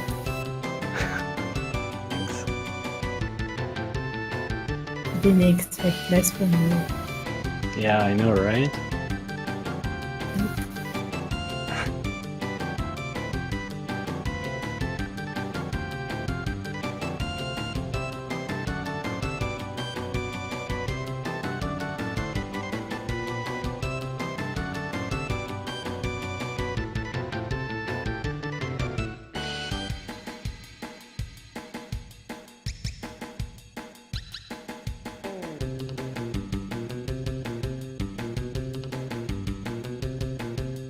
Are there too many long cutscenes after this stretch? Actually not that much. I mean, after we're fighting Kariyama, then we're going to Root, and we have a little bit of story, then fighting Diamond Weapon, then Ojo, then end of disc 2. It's not that much. There's maybe still 15-20 minutes of not much going on, but well, Yeah. there's still 1 hour to go after, so it's not that bad.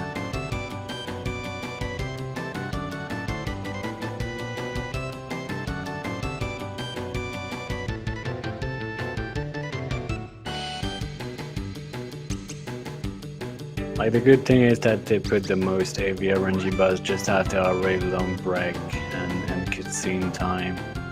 Like, you can go through all that cutscene and then you're coming to Kariyama and you're just dead on the first turn because you didn't That's do awful. anything. That's really awful, yeah. So, unfortunately, Kariyama is not before that.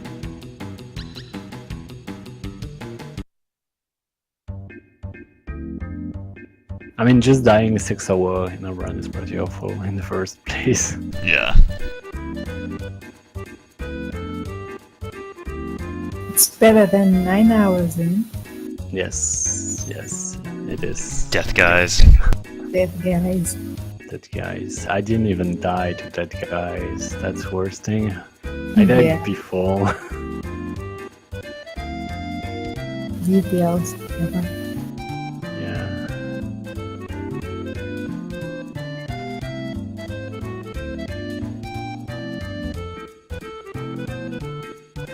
Well, at least that guy's has a save point just next to him. Kariyama, you actually lose 4 minutes if you're saving and coming back. Because the save point is actually really far, or you have to come back for it after killing everything in the cutscene, but it's killing your step count then. Yeah, it's true. Like, Yeah. it's pretty dumb to put the save point so far. Yeah. Like that guy's save point is just next to it. You're seeing the first turn, oh, meteor, everybody's dead, oh, I'm getting the attack to kill me on the first turn, okay, reset. Maybe Yeah, it's like trying on Materia one Keeper. lost. You see the animation, you can just restart right away. No, yeah. I speak for PC at least. Yeah. The PC any person run has a really good Materia Keeper fight. If you have Trine on the first turn, you're dead. You can't do anything. Well, you're pretty much on the level. Yeah.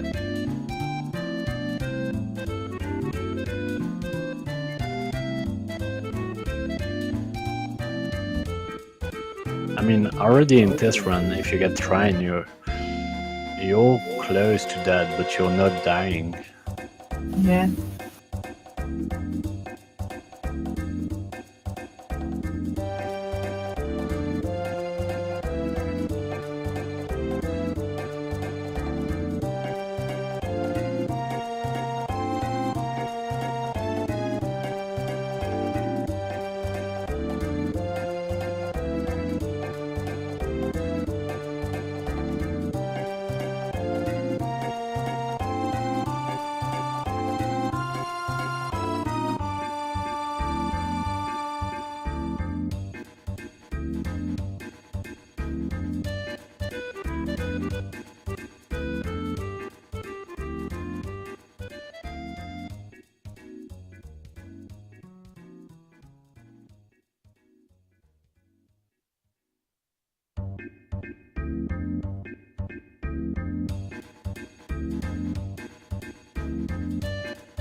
And we actually have the longest break in the game incoming. This is like 3 minutes long. That's pretty good because it's pretty late in the game and you most of the time want to do a lot of things. Like even grabbing some food, toilet, you can do so much. Take a quick nap. Unfortunately, no. Need to run FFX for that. Yes.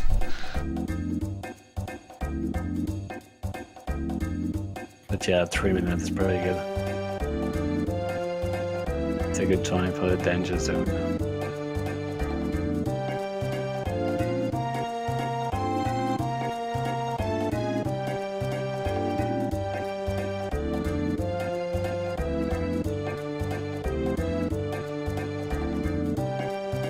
So when you're getting at the end of live stream, you're like, okay, the run's close to come to an end. Not that much going on. That's just that really big RNG incoming. Then normally you're fine until the end. You can still have some troll. It's usually not happening. I'm just talking about a 3-minute break and I'm saying that I'm not even taking it. Wow. Just really into this record run. Yeah. Maybe because you left before the cutscene I'm with leaving, I'm the leaving. weapons. It just is. It's so long, and we're used to have like 1 minute time. What the fuck am I doing? Okay, that was weird. But yeah, Yeah. it's just so long. So we take our time to leave. I mean, it's also depending of what you need.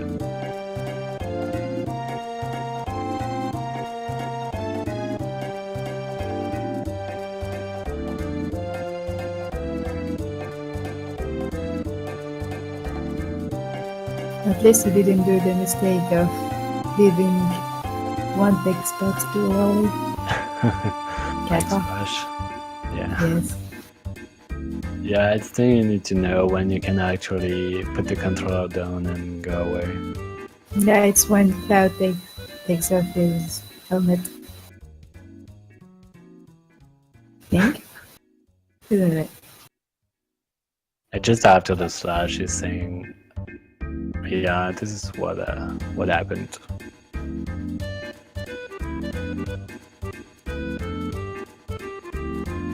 And you can go away.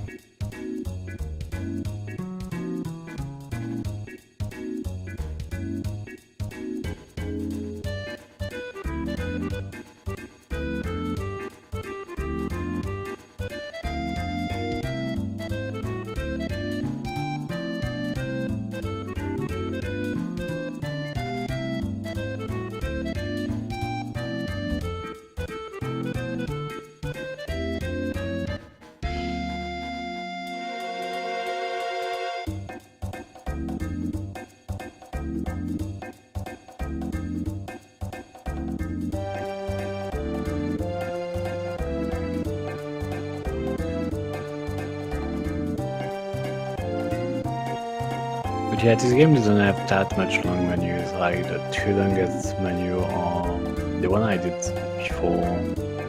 Well, after dying, fake dead, and the next one will be the second longest one. But you can't even say they are really long. It's maybe 30 seconds menu. Mm-hmm. And some RPG has so much longer menus. Ether menu. Yeah, Star menu is just silly. It's 4 minutes.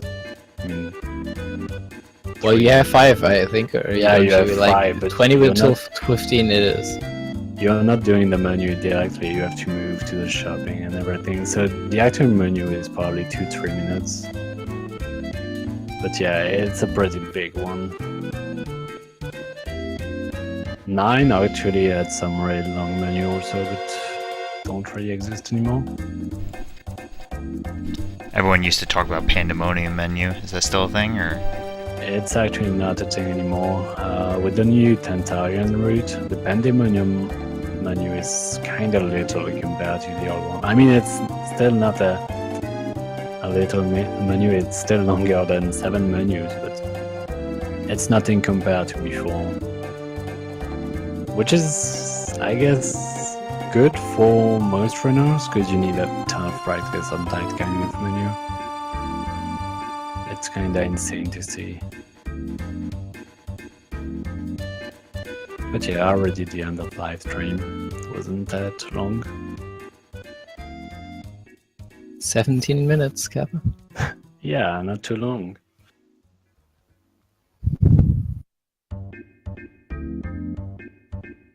I like how happy you are that this is over.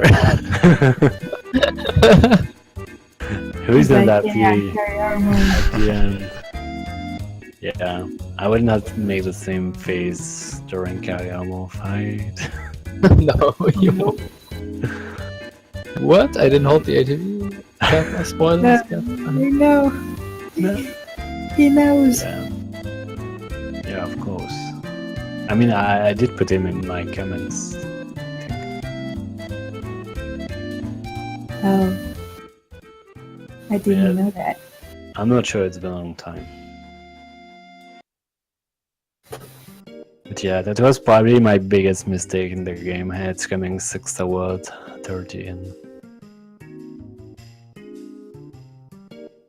And I could have died.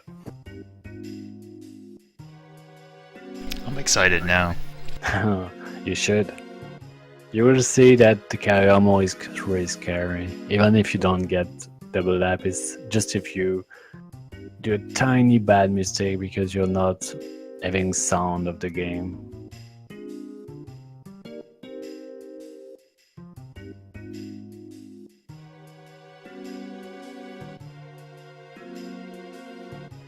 As you can see, I don't have my headset anymore, so I don't hear the game anymore. Well, you don't hear me anymore either. Because I was on voice chat. I think. You were? No, I think you came in later for the end. I think I was just there, but not there. Yeah. Didn't want to bother you.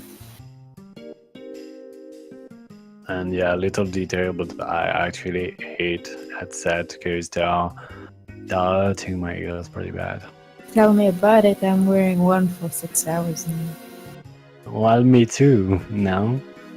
Yeah. Oh,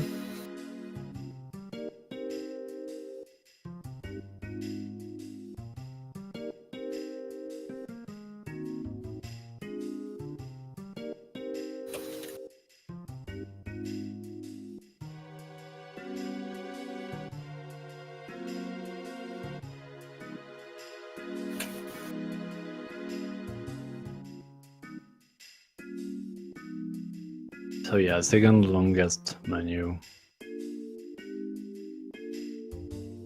And now with the new route, these things are so much different, and you have to relearn those, and yeah, it's a mess.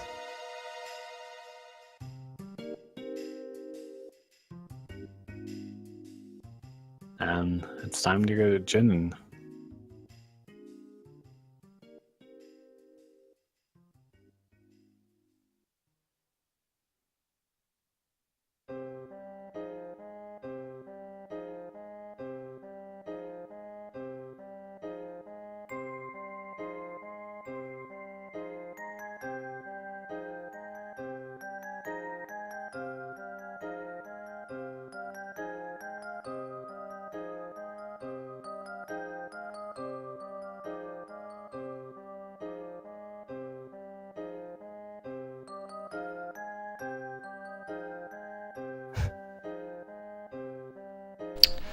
So is there any like optional stuff having the airship that maybe was once considered worth getting and isn't anymore? Or is it just like straight shot, just do what you can to finish the game now? There were actually, when I started the game, a little different route later with the airship. When we were actually waiting for Diamond Weapon, we were getting Venice Gospel and Double Cut, and we were, well, obviously putting them on Sid to also do some damages. But after some time, we saw that we don't need that. And actually, going away is losing some time because, well, Diamond Weapon is really slow to move and you can go around. But when you're in a town or just a place, Diamond Weapon is not moving anymore. So you're losing that time to get the Venus Gospel and Double Cut. But well, the fight was probably a bit easier. I don't really remember too much about it. Yeah, Sid is a little bit stronger on Diamond Weapon because he can put elemental lightning in his weapon. He's a little bit stronger than Tifa. But the thing is, just like you said, I believe, I just assumed that it was assumed that as long as Diamond is approaching, that you can just do whatever you want in the meantime. And this is why a lot of stuff was grabbed, like the Venus Gospel, the Double Cut. And until at some point it was discovered that actually as long as you're not on the world map, every time loss is still time loss. So there was still like 45 seconds time loss, and those 45 seconds never come back. Yeah. So yeah, now we're just, well, with Theater, but we're just using Tifa. Well, if I'm not getting double lapis.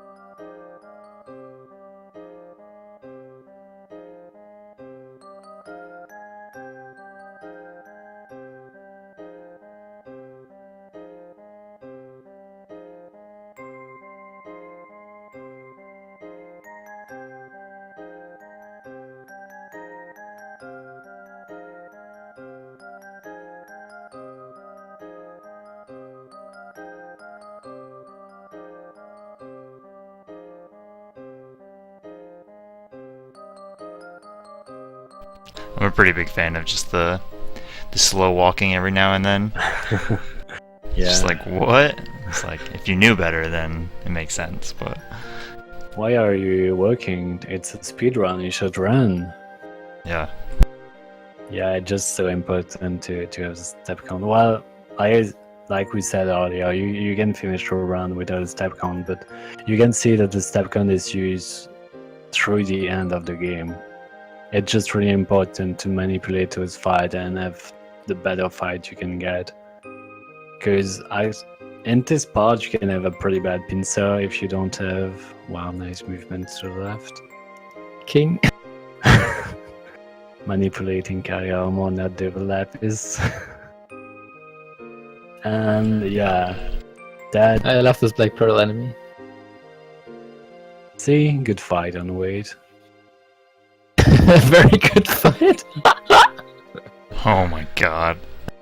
And he was doing the good attacks, like the one that are not stopping too much the RTB. So it was actually even with active, it would have been bad. Because like most of the enemies are not blocking the RTB really fast. Even on weight, you will see it on the next fight. Because when they are doing an attack, the RTB is getting on weight most of the time. But those enemies, it takes a lot of time to go on weight. So most of the time you can have pretty fast escape. And this is probably one of the skip that, well, fight skip that nobody gets.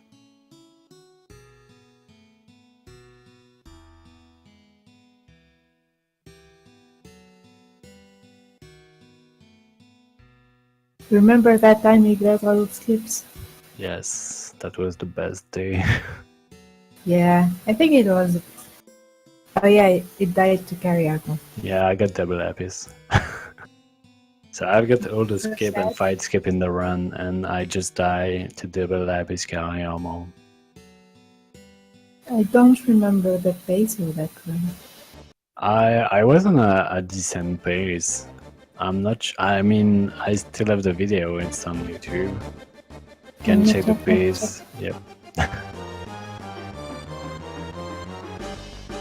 But I think I've got also some pretty bad RNG. Even if you get all the escape and pretty good execution, you still need some RNG to go your way. And that's not the only execution. You need a lot of good execution for all the bosses, like Demon's Gate, and yeah, especially Demon's Gate. A lot of them needs good execution or good RNG.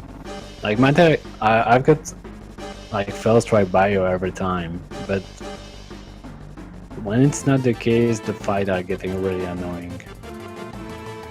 Bio fight.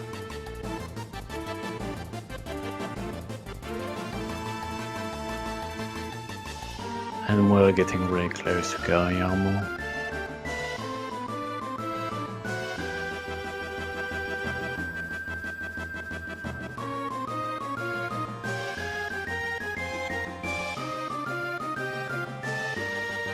RNG armor. Yep.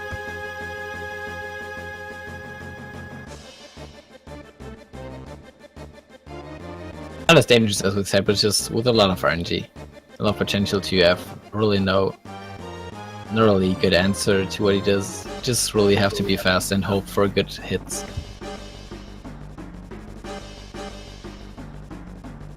It's a fairly easy fight to do, but still you need some RNG with the dead blow. So like if you have all of your dead blow missing, you have pretty high chances of dying.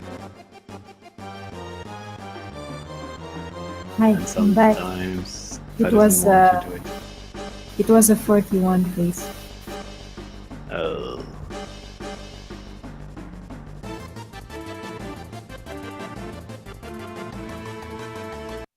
Wow, I probably got some pretty bad RNG somewhere. Maybe. Oh, maybe it was a long time ago, I don't know. What was the PB? Your PV was 738? No. Oh, so it's the one like now, 3845. Oh, I think you switched to average. Because it's 743 after. Okay. Oh yeah, okay. I see. You were plus 50 at Red Dragon. Oh.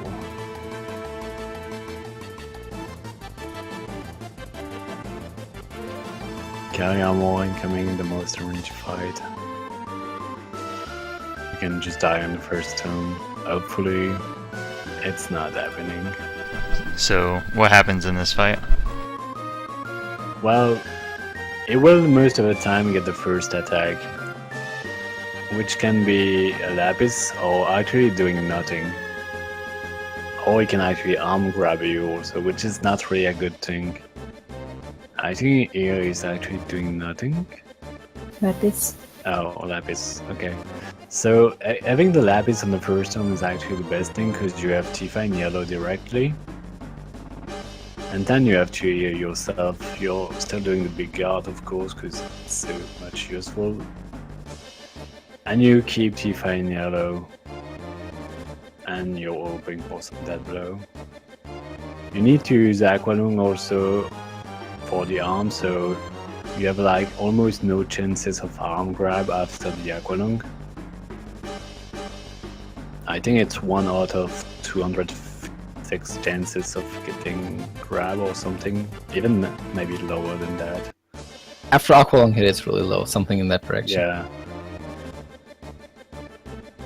The arms are really acting in a weird way. Like, if you damage them in a low roll, they will, yeah, like Ben said, they will not really arm grab anymore, but only up to 2,500 damage. If you do 2,500 to them or more, they will basically arm grab like crazy. They will do almost nothing else. It is luck if they don't grab. So you need exactly the perfect damage on them. Something around 800-900 like the Aqualung does really good. And yeah, you saw the scary part right now. I got not double Lapis because it was a mistake of myself. I was actually blocking the RTB with someone that died, and I was hiding my menus by holding square, so I didn't see I wasn't holding, so I've got 2 Lapis because of that. And that was really scary. And it's still works. Even the best do mistakes. Yep, that was a pretty bad mistake, but with sound, I would have heard that little sound saying that like the ATB gauge was full. Hey, well, you survived, right? Yep, I did, hopefully. It was scary though. It was super scary. Think we all peed our pants.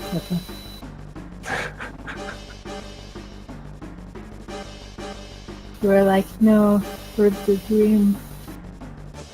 RIP.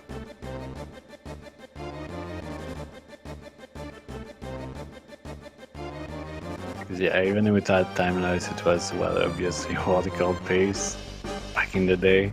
Because I had my PB back there was a really good time already. I don't remember how much final descent I did in that PB. It was probably 4 or 5. The 38, you mean? Ah, yes. Yeah, it was, I think, I'm not perfectly sure, I think it was even faster than this one, got totally destroyed and trolled by FD, is that correct? Yeah, it was around the same time, around just before the final descent. Yeah, it was so shit. Yeah, and then it was just so good.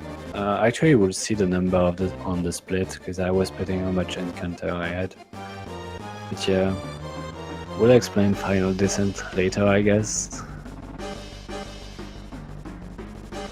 It's the last really big RNG thing.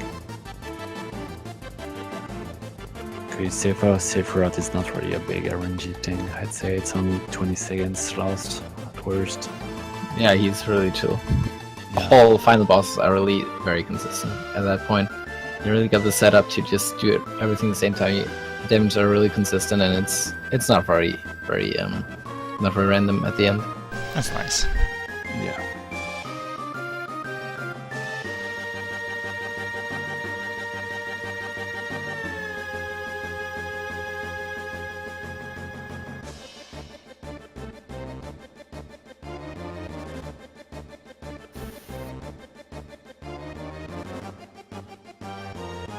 But yeah, during Gen and then after in Rocket Town, it's a lot of use of the enemy skill because it's just so powerful.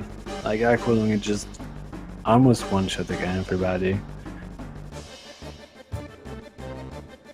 And that second choice is pretty nice. If not, you're fighting them and it's pretty long. Well, it's pretty long. You're losing 30-40 seconds. Be less. And that's the best minigame incoming. Yeah, And call that a minigame.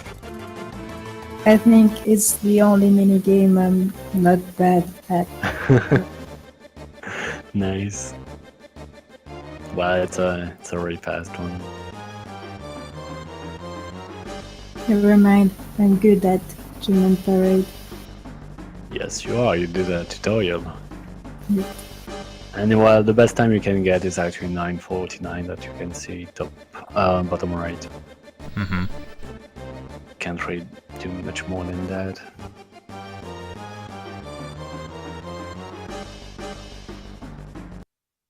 It's also not really hard to do. Yeah, the inputs are set, you just have to follow them. Yep.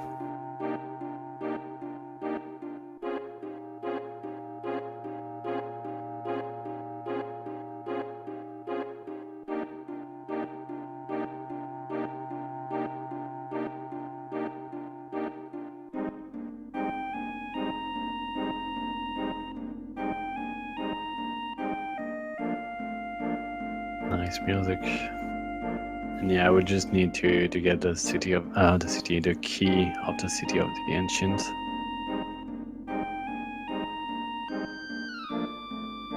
Mm-hmm.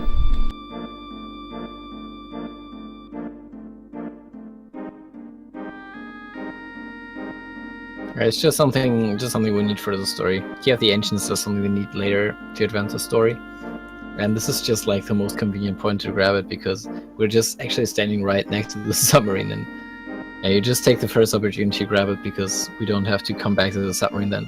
We take this key, we get to the high one, we go to the rocket town and just keep going from there. I mean, we're really advancing quickly to the end of the run here, and this is like the last chance we are without any sort of detour in the area of Genon, so this is like, we just do it like it's convenient that way.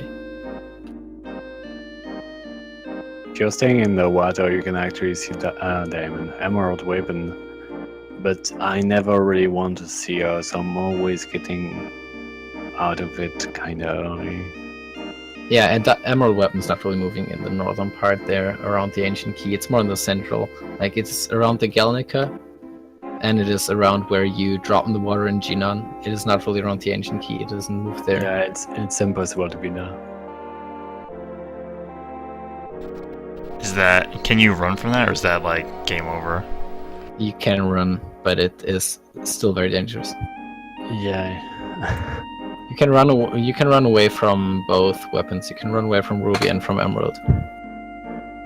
I mean, you're still allowed to be weird, so Emerald will most likely do a first. It will destroy you. It will kill you. Kill one of you, and then if you don't run before the second attack, you're dead. Because the second attack will stomp on everybody. Yikes. Yep. Oh, well, I mean, even if Emerald, even if you see it in the water, you have to be extremely clever to run into it. Yeah. You can go above it or beneath it, like underneath it, really, really easy.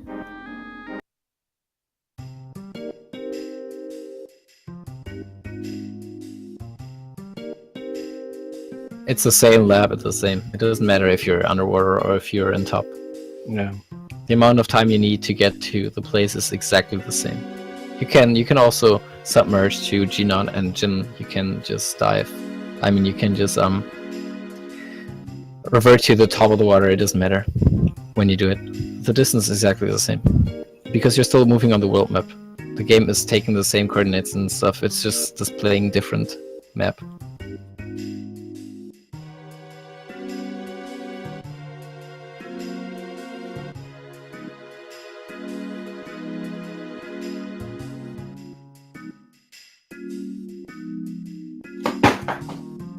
Sorry. Cup. What was that? Kitty? Water bottle blink.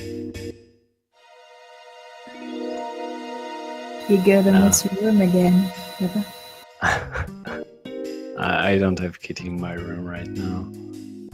Too bad. No, they're a monster. What? How can you say that? They're so cute. especially that May cat. No! Lol. She's actually a monster, really. Like cats, I have little cats and they are eating all my cables every time I come in the room. And like Oh my god. if I'm playing and yeah, well, I have my PS2 controller cable going on the ground, obviously, and they're like playing with it. So yeah, I don't have my little cat in the room anymore when I'm streaming. How can you say such bad thing about such a cute little kitty?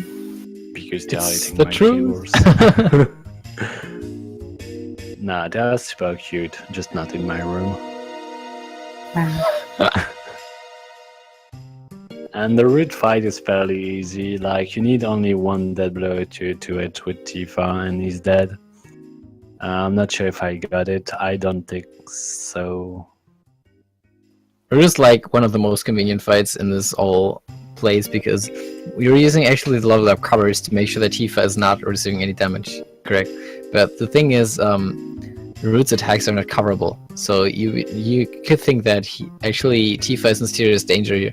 The funny thing is, actually, the story part and dialogue part of Root is transferred to Battle AI. Indeed, just like he says he likes Tifa, he does not, and this is not a joke, he does not attack Tifa. He will never attack Tifa.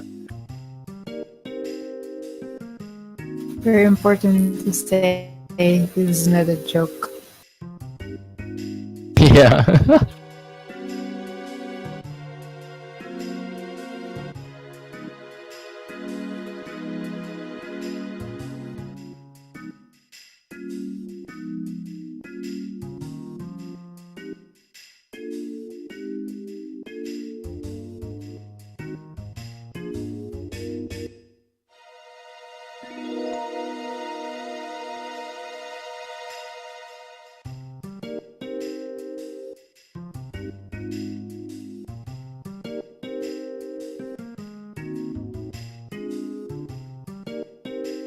Your kitty? Hey, yeah, it's our kitty.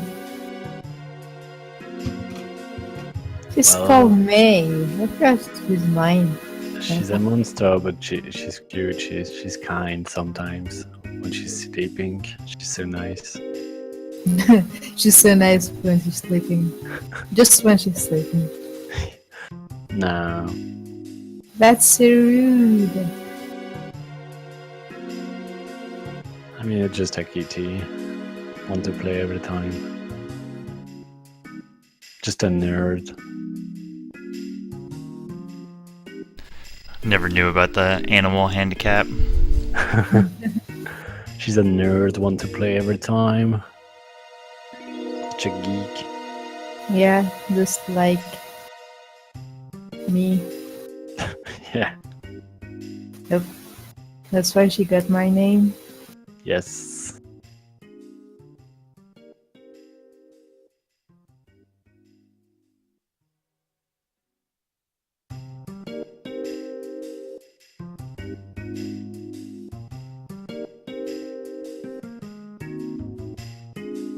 Yeah, the rocket's finally going off. Finally.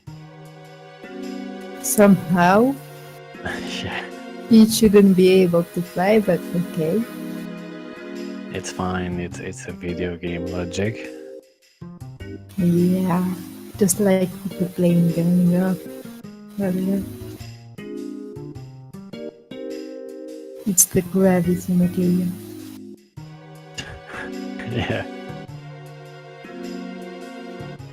So as you know, there's a mega material in you. And as you maybe don't know, you don't have to take it. You can actually skip it. Like, you will see pretty soon, I go down, they will say like, oh wait, we need to go there. And if you're just going down again, you're just leaving. And I'm sure, like, almost nobody did skip it. Well, I didn't.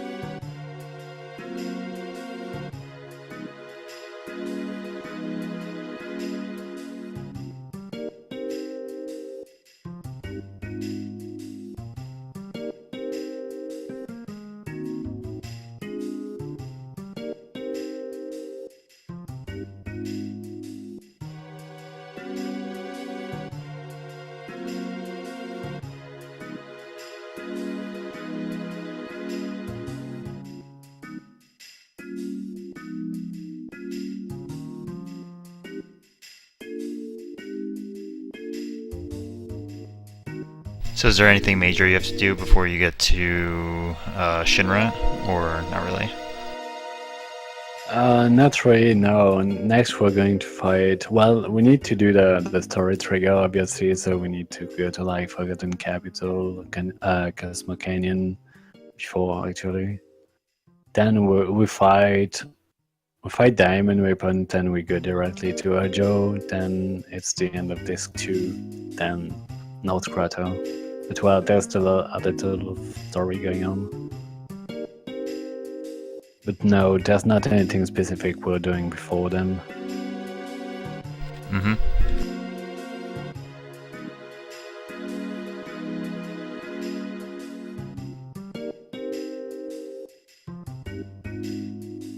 Diamond is pretty much the only fight we have to adjust the battle speed.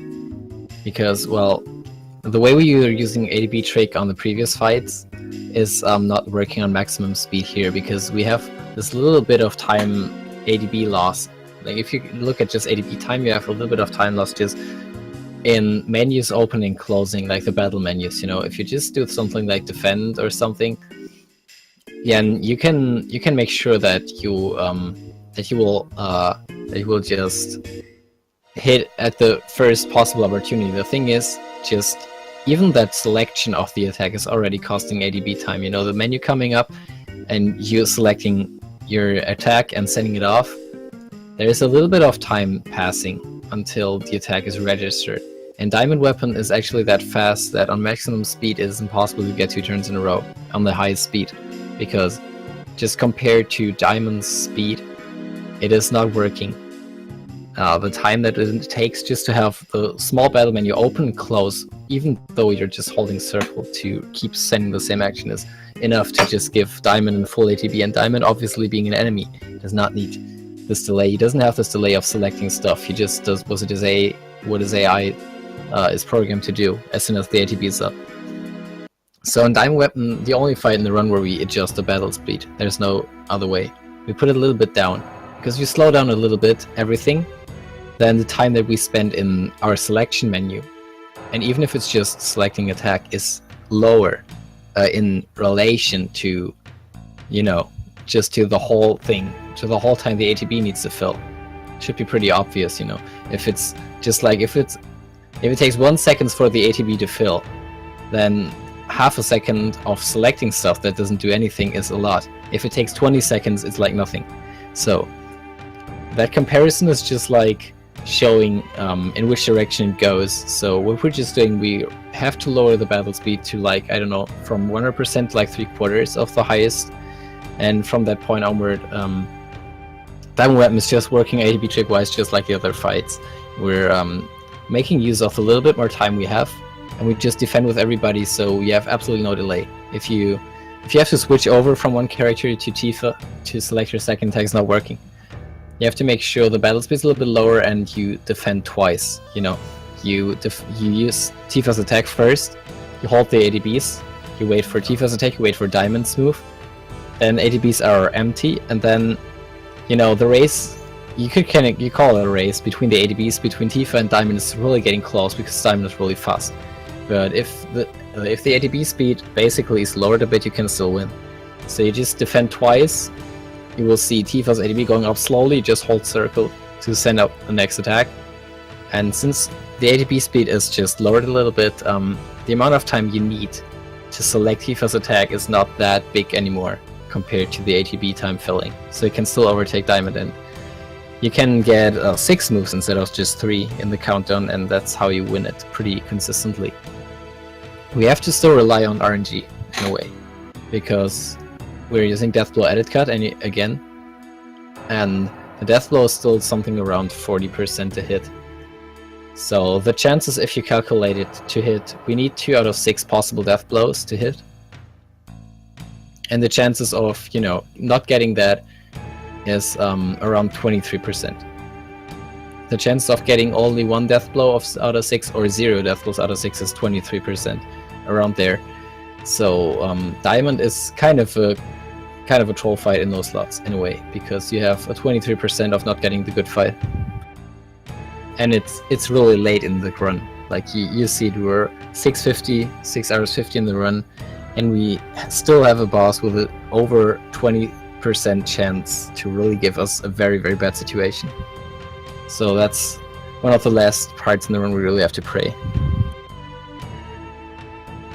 Yeah, it's so fun. I mean, the worst in the end is still, I think, final descent. Even if now it's kind of manipulated. But like diamond, I've never got like less than 2 that blow. And I've done a lot of diamond weapon or to warn that fight again. Which is always annoying. Yeah, normally after a snow map you would think like, okay, I mean actually this run was super bad. We had in the snowfield this little extra world map in Gaze Cliff. We have the fight here at the end of the run where we actually don't even consider world map concurrence anymore. So we have actually like 2 extra already, which are not normal to happen. It is not a good world map, but it's well, still an amazing run. Yeah, hopefully. I've got great RNG, but not on world map. That's the thing. Well, and like 2-3 things. But like really the world map were pretty bad. If you think about Palmo, it was bad because of the world map. I mean, it's a really small world map, and I got 2 fights and 1 pincer. The only bad thing that wasn't because of world map and stuff like that was Death Sentence and carry armor. Yes. Do you know by heart how many fights you had in total on the world map in this run? No. Something like 11 or 12 or so. I mean, I've got a lot of fight. I've got 1 before Calm. I've got 2 before Solon. I've got 1 before Jen. I've got 1 before Corel. I've got, I think, 3. Well, I've got 2 before Palmer. Well, easily 12 or more. Oh yeah. I've got 3 on Temple of the Ancient Way. So it was actually pretty good. It's 2 on the way to go and 1 when I'm coming back. I think it was 1. And I've got the 1 on the snowfield. And I've got 1 just here. So it's actually a lot of fights, yeah. Yeah, that's easily a minute going by only in warm-up fights. So you see, even world record does not have all perfect RNG. It is, if you get such a good run, you play it as good as that, and you just have even more luck, you can still pull out like 1 to 2, 3 minutes out of this. It's insane how far it goes, but it's not gonna happen. No, it's real. I think a 7:35 would be an amazing thing. I think so too. Yeah, I think that's really when it's crazy. Going under that would be close to unbeatable. Yeah, because Except there if there's really a big skip or something incoming someday. Yeah, because sure, we can always count up the time losses, but if you do that, you just ignore like the 20 other opportunities where time loss was possible didn't happen. You know, you may not have those time losses we had in this run, and they may add up to something over 2 to 3 minutes. But you have to see in how many other parts you can lose time. Yeah, that's the Okay, thing. maybe you get that 8 or 9 fights world map. Okay, maybe you don't get this death sentence and carry armor. Okay, you're 3 to 4 minutes ahead then, but you lose 10 minutes somewhere else. You know, it's just not that easy. Like Matter Keeper was just so good. It was first try and everything. And like getting a fight like that again. Also on that Matter Keeper fight, I've got a fight skip, which make the split even better. The Schizo fight was just really, really good. Like unbeatable, actually. I think it's a 205. It's really sick. Yeah, we need insane RNG to beat that. That's really out of, well, the media was good. It was a middle 154 with no elevator. Yeah, one of the best stairs Midgars for sure. Yeah, it was pretty good. So yeah, it's really hard to get everything. Everything was first try bio. That's a big thing. The manipulate were okay, except 1. Yeah, that's the thing. You have all those RNG to go well in a run. and it's just not possible. Well, maybe someday. It's so hard. It's so much grind, so much being good at the game also. Because you can get the best RNG, but if you fuck up stuff, you will lose some time for it. Yeah, the run is really solid. I don't think that it's gonna be beaten too soon. It's really, really strong. We'll see. Can happen.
Seven-hour mark is approaching.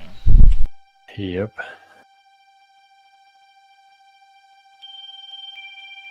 That's also your longest speed watch you've done. How does it feel for you actually?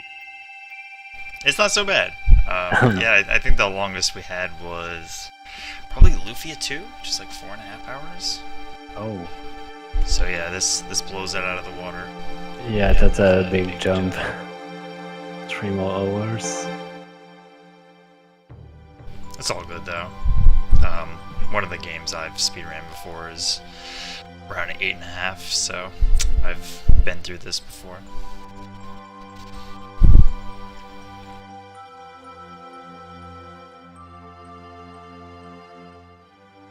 Game over 8 hours are starting to be a really hard to speedrun, I think. Yeah, it's something. It's a commitment. I mean, the sixth hour you're still okay, but then after 7-8 hours you're starting to be like really tired, or I don't know how much the time breaks well in the game. If you could do kind of what you want at sometimes, but it's really hard. Yeah. It's not much. You have like a 2.5 minute cutscene that you can just straight up walk away from about 6 hours in, but otherwise you have to be there most of the time. Wow. But I mean, it happens. I think RPGs sort of need a little bit of that, because if you were doing like 7+ hours of non-stop action, it'd be like way too intense. Yeah. So, I mean, getting a cutscene here and there, or even just like some cutscenes where you have to mash through where you can zone out for a bit, is nice. What is why the RPG run is that long, Nobody programs a game that's that much of just pure execution stuff, It's long because we just have a lot of places where you just actually chill and have dialogues and FMVs and stuff like that. I mean, FF7 is still a lot of stuff to do. If you look at something like FF10, I don't know, it's 10-hour run and it's like 9 hours of doing nothing. Yeah. Well, I mean, even 9 and 8 are like that. They have way more breaks or mashing time. Especially 9. 9 is there's already a lot of mashing. there's probably 6 hours, 6 hours of mashing. I don't know. Wow. I feel like it's all the time. But So well, it's a 7, skill, 8, so- 9, 10. Like, how do they stack up against each other?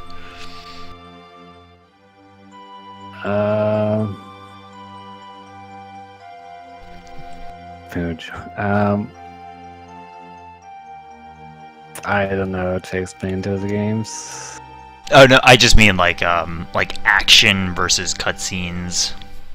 Oh, the one with the most action is obviously 7, but like I think it counts up like that pretty much. It's 7, 8, 9, just in that order. I'd Oh say. yeah. Hmm. Yeah, I think it's a good order for the cutscene and everything. 8 actually has not that much cutscene, like the time you can rest and go away, but there's a lot of text.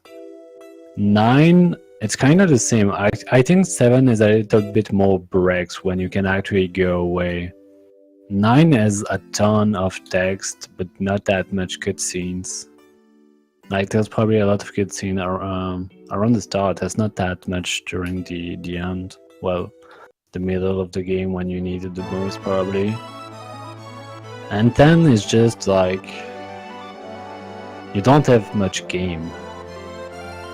It's really you have a lot. I did a month of run maybe of it, and you really have a lot of time where you can do whatever you want. I mean, it's pretty nice. It's a very comfy run, but it's if you could just skip everything, that'd be a good run, I think, because I just really love the game also.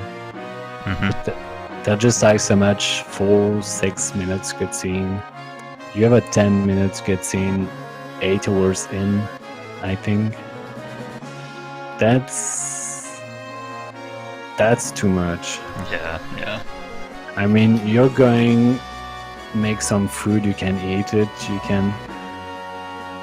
can take a shower, you can I heard that some runner went to do some grocery shopping during that cutscene. It's really an insane game.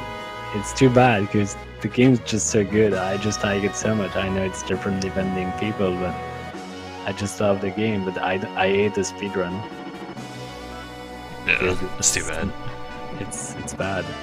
There are actually some games like that. I really love 8, but the speedrun is not the greatest also. Mhm. Like the disc 1 is really, it's really good. There's really a lot of things happening. Disc 2 and 3 are kind of like, okay, use your vine, kill everybody, and mash. Disc 4 is short, but it's very good because it's only fights. And the end game is just so good in 8. Well, once again, it's a pretty long speed run. Sorry, Cloud. But yeah, Diamond Weapon coming. I don't remember. Like the worst case is Tifa being attacked on the first turn and she's dying. And it's not that bad. And first of all, you need to do 2 attacks there, either Limit Break or Summon. It is just the way Diamond's AI is working. It's not depending on the amount of damage that is dealt to it. It is not that about kind of, I don't know, that limits and summons do too much damage or something like that. It's just like, after Diamond Weapon has received 2 attacks that are either a limit or a summon, it will open up the core and you can attack it properly. So obviously we choose limits over summons because summons are really slow. But you can use summons as a backup if you don't have the limit break for everyone. And it does not matter at all the damage. It is not about how much damage the summon or the limit deals. It's just about what kind of attack it is. You have to just make him open up the core and go into this phase so you can use the death blows from Tifa like usual. And the only attacks that put him that way is not just basic magic attacks, it is either a limit break or a summon. It has to be either of those. And you need 2 of those attacks and then you will open up the core and you can fight him like this. And then you get actually 6 attacks with Tifa. And you're using Death Blow. Added Cut is always just added from the materia combo. And you need from 6 Death Blows. I explained earlier, you need 2 of 6 Death Blows to hit, which is something around 77% to occur that you get those 2 Death Blows, which is good enough. And it happened on the run, fortunately. Nice. Yeah, it was pretty good RNG with 3 dead blow. That's like the fastest fight. The already bad thing was Tifa being attacked every turn, so I had to yellow, and you have to be very careful because you need to stay in yellow. If you don't, you can have big troubles. You have to use Cure All, right? Because Yeah. Cure All doesn't cure as strong as Cure a single target does. Well, actually, sometimes you also have to use Q if you're like at the last turn I did use Q only on Tifa because she was really low HP. Yeah, it depends on how it goes, yeah. But yeah, I think a lot of people doesn't really know about the Q all that it heals a little bit less, which is really important. Yeah, it's basically like that. You will also see it on Ultimate Weapon, on the Quake 2 and everyone. Whenever you use the magic attack on all, it is not as strong anymore if it hits multiple targets. Even if it is selected as an attack against all or a cure, which is all the same. As soon as it is only affecting one target, it is getting pumped up by 50%.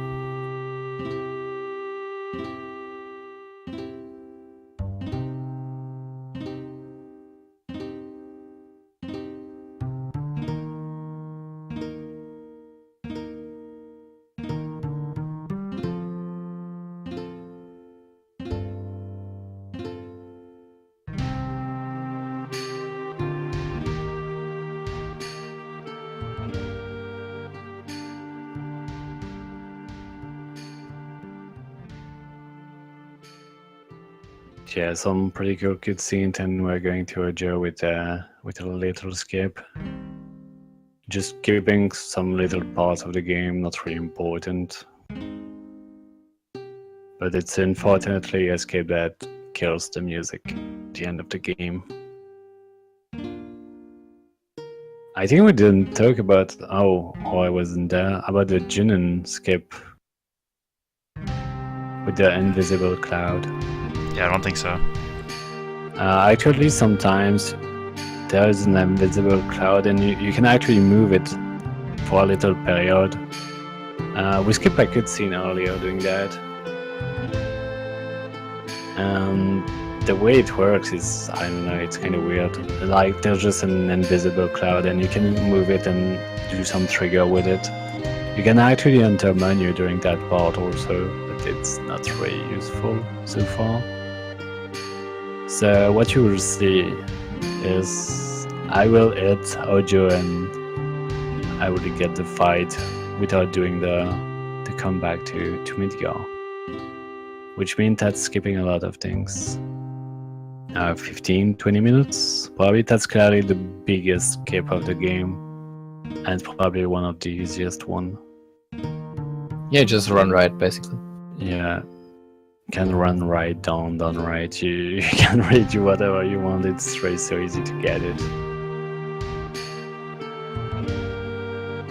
But yeah, that's the biggest skip. And it's 7 hours in. Yeah, I mean, you skip a lot, right? You skip Proud Cloud Fight, you skip the entirety of Shinra, right? Yeah. That's a really big skip, because also if you were there, you would need to be careful about the step counter, because you have danger value there. And that's changing everything about the rest of the step counter, so I don't know how that would go. Yeah, it's obviously if you have Return Midgar, that was a thing that you would just have more step count. You would just have to route it that way. You would have to see like what's the lowest amount of encounters you can get, and in a sum of Midgar and the crater. Yeah.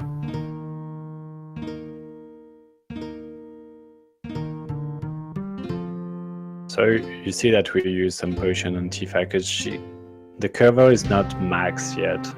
It's like at 80% right now, I think. So sometimes Cloud just doesn't want to cover. And if she gets the hit, she can die if she's low HP. So we're putting enough HP so she can die in one hit, except if there's a crit, obviously, but that's really unlucky. Did you have the cover level up after Diamond? So do you have 80% on Hojo? Wait, we have 80 or? I don't know. I think you have like, I don't know. I don't really know Nuzlocke that well on that, but I'm not sure. I would imagine that you just put at least one cover to get 60%, so you have a sure cover, but I don't know. No, on this route we actually have the two material on top, so we have 120%. Yeah, that works. Yeah. And on the new route we have one on the weapon for 60 and the other with 40. So well yeah, we actually have 100 on this fight. That's good. So yeah, the skip is right now. You see, just holding right, and you can see Cloud, but well, is there. Also right now, Miss Baker is counting the, well, not counting, watching the thunder. I don't know to call it. The Hojo sparks, I'm watching the lightning sparks Hojo there. sparks, yeah. The sparks there, this lightning there is randomized timings between. I was just timing all of them because I know from Brule I have a sheet for this kind of stuff, that this RNG is telling me how many fights we get just before the end.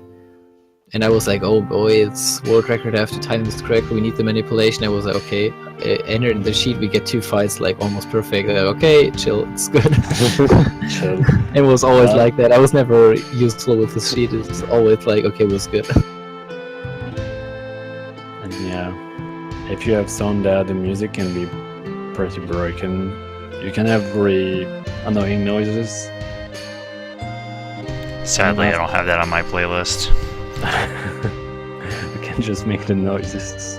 Yeah, or whatever it is. Yeah, It's a very high-pitched tone, something like a yeah, fire it, alert. it can be really bad. It's actually not always the same noise.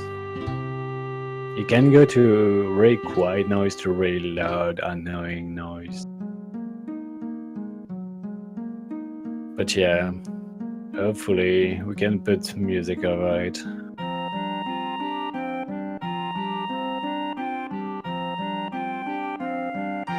Anything special about this fight? Not Have really. luck You have to at it put blows all hitting. that blow to it, yeah. And that was a crazy fight.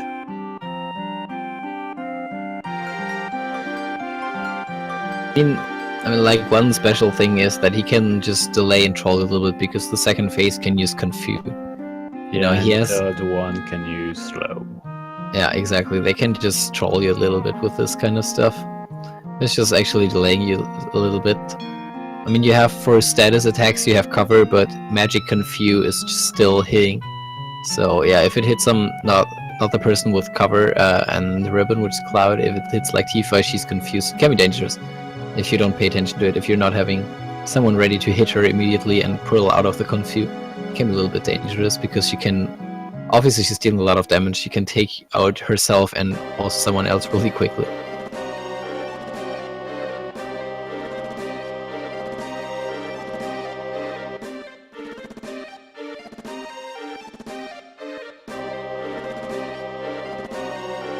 So yeah, getting to the end of this too, and soon to the end of the run actually.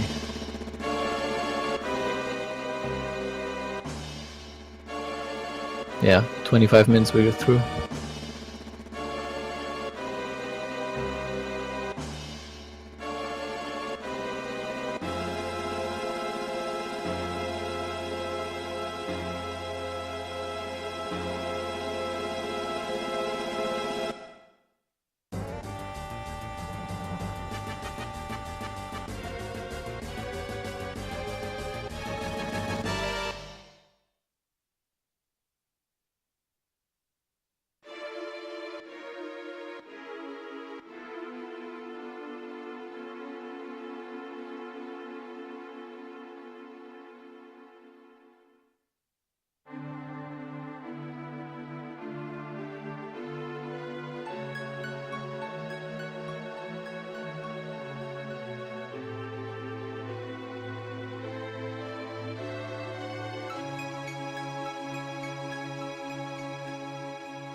So no extra preparation, you just go straight in. Yep, we don't really need anything. We will get something in the North Crater, but we don't need to do anything outside of it. And we don't actually need to do any detour to get the item. It's actually the Mist Eye. And you get it just by making Tifa go right, or when you have to choose the direction, and you get it just before the final descent. The Mist Eye make you not miss any dead blow, which is really useful. Unfortunately, you have it at the end of the game, but it's like an awesome item. Yeah, we talked about Death Blow earlier. Death Blow is just, as I said earlier, it's just the auto crit with a lowered hit percent. Now, what the way the game determines hit percent is not only over actually your offensive hit status, but it also takes, interestingly, your evasion stat into the account, you know. Your evasion stat is just adding to it. So if you're good at evasion, your character is equally good at hitting, you know. So we have like 105% of hit percent from the Power Soul, and it is divided by 3 from Death Blow. So you have like 35% hit chance only. Then you add a little bit of your dexterity. The game adds 1/4 of your dexterity to the chance, so you're in somewhere between 40 and 50%. And now it's just adding your evasion. So the evasion is your chance actually to avoid attacks, which is pretty much what the Mistile does. The main advantage of the Mistile is that you're able to dodge attacks. But at the same time, this is also contributing to your hit percent. The Mistile is just giving you like 50% plus on your dodge and equally 50% on your hit percent, which is why you suddenly never miss an attack anymore. So all death blows will connect and the endgame is getting consistent.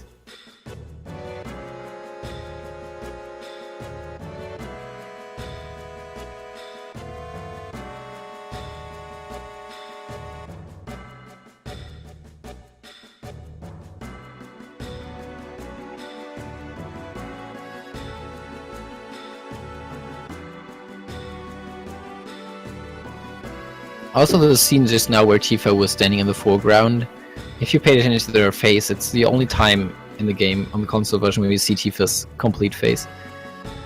Because actually, face is nothing that was added in the PC version, even though it's more common there. The faces have already been there in the console version, they just never show up because the resolution internally is like VHS, it's 320 to 40 resolution, so you never see the faces. It's just too low resolution to make those little details show up. In this particular scene, Tifa's so close to the screen, if you will. Her face is displayed so big that you can see the mouth. In this one scene, you can see the mouth. You will never again, neither after or before, see a mouth of a character of FF7. That's some crazy trivia. And then on PC they put a lot of mouth. Put very mouth, yeah. They put Many mouth. Yeah, they didn't just keep the faces. They also changed them. Like Sephiroth's face on console, if you would just change the animation to try and show them, and then you just use an emulator that has a high resolution, then you would also see what actually the game files of PSX have as a mouth for Sephiroth, and it would be the same as Cloud, it's just a stripe, you know. But the problem is on PC they felt like this needed a change, and they put those really, well, I don't know what I was supposed to call those circle doll mouths. It's really lewd, I don't know what that is. It's weird. It looks awful, really awful.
I think you should have a split specifically for disc swap. Yeah, some runners that I actually never used any for FF7. I did use one for, well, I'm using one for 8 and 9, but 7 I'm just used to not have a split for that. It's just an habit I got now, so I probably never put them. I was joking, like before you put the disc in and then immediately after. Oh, great timing where the disc change. Yeah, saved frames. I think you would lose more time to do that because you have to split twice. Yeah, probably.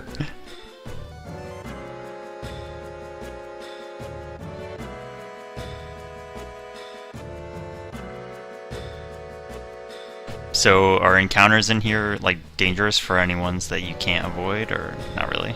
We got on the step count a really nice end game. We got 5 fights here, very friendly ones. First of all, we got 2 of those stoned enemies that don't actually do anything.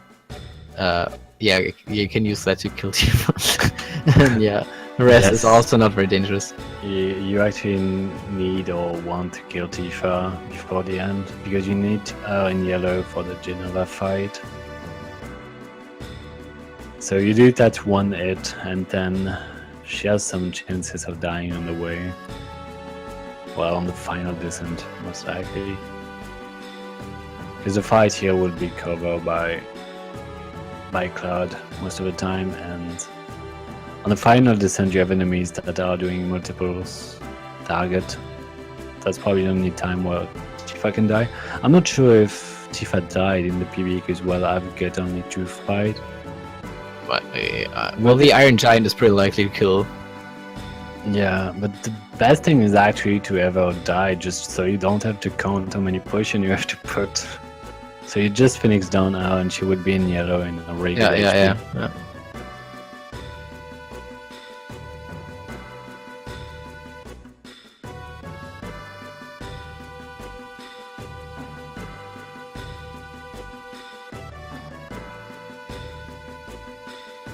Or you can do that when you have slow escape.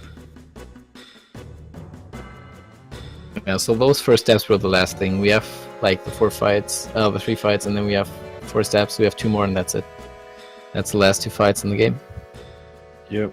Enter the one last escape also. The safe crystal. That's also a very interesting one. Yes. Like what you do is this is like at this point where you have the safe crystal, you can kind of enforce a paralyzing dodge where there normally is none, because the safe crystal is just creating a text box out of nowhere, and if you just put that while the climbing, after the climb you have automatically get this dialogue set. So what you do, you open the menu, you select the safe crystal, hold circle to climb at the same time when the menu closes, and you have the safe crystal plus the climb, and yeah, you see it here, right here. The safe crystal box is open, you wait, and when the dialogue comes up you select no, and you have the paralyzing dodge. You only use it for that. That's the only reason why we even pick it up. We obviously don't need to save, we just picked up the safe crystal because it creates as a text box to skip the scene, because the scene is really, really long if you don't. Yeah. They're always saying a little speech and going to away, and you see them move, and it's just taking so long. Yeah, it's really slow. And yeah, we're sending Tifa on the right just to have the mystery.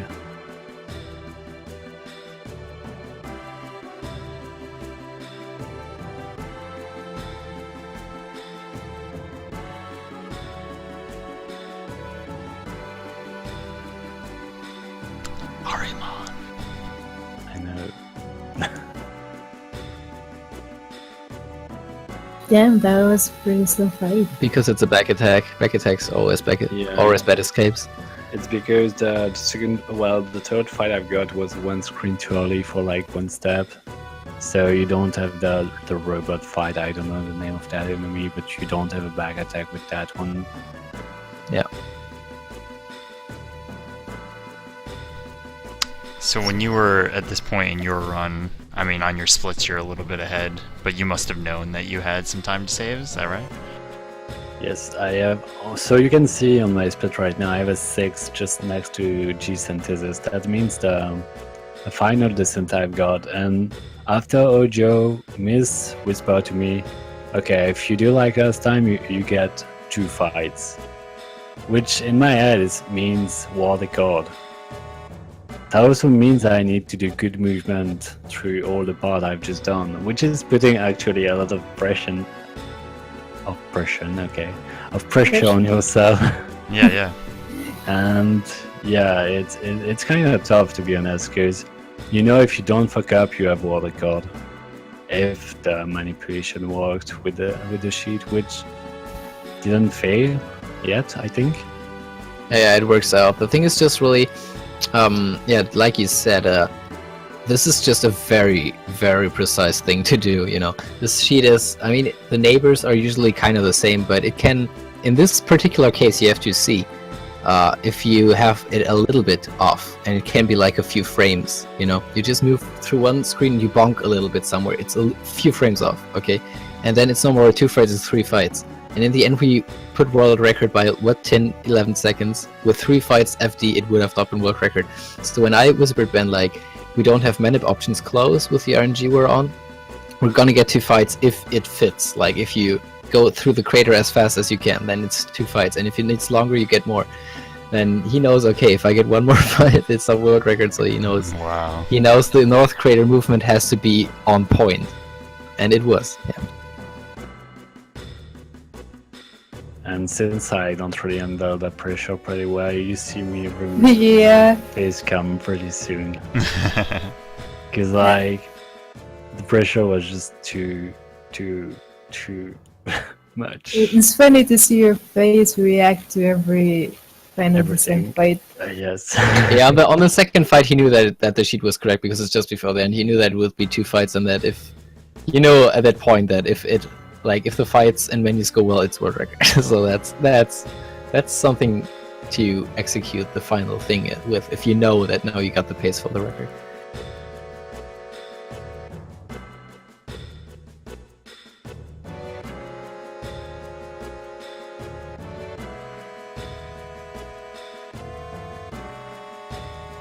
Yeah, you can Nice. see That was my a nice face. clean menu too. Yeah, So- it was pretty good. And the face is gone. Yeah, I'm gone here, guys. See you after world record. We just knew if we enter the screen below 728, we know what it ends up. I knew it also. Yeah, you just see a really big time save on that split. Just 6 fight is up. Like average is 3-6. 3-6, 3-4. Yeah. So like, yeah, 6 was pretty lucky and 2 was pretty lucky. But yeah, the last fight are really not too hard. It's a little bit of anti-beat trick. You do stun it with Tifa. We just have this mistile now that makes the death blows always hit, as we explained a while ago, so now it's really consistent. We just do the ADB trick, and yeah. At this point, actually, if you don't make a really major mistake, you can bring home the pace that you have, so we all knew what it was. Yeah, the only bad thing that can happen is, like I said earlier, is losing 20 seconds on safer step route. Like you will see, he will do Shadow Flare on one of the characters, and if he's Did he doing even go on Tifa and miss or something? no, not this time. I think the Tifa miss was from the old what it called. Well, I forgot this. Oh yeah, okay. But yeah, I mean, hopefully that the fire are kinda easy, because I think I would have not been able to do that in the state I was. There's just so much pressure. And yeah, just 1 minute 20 saved there. And I was 1 minute behind the world record.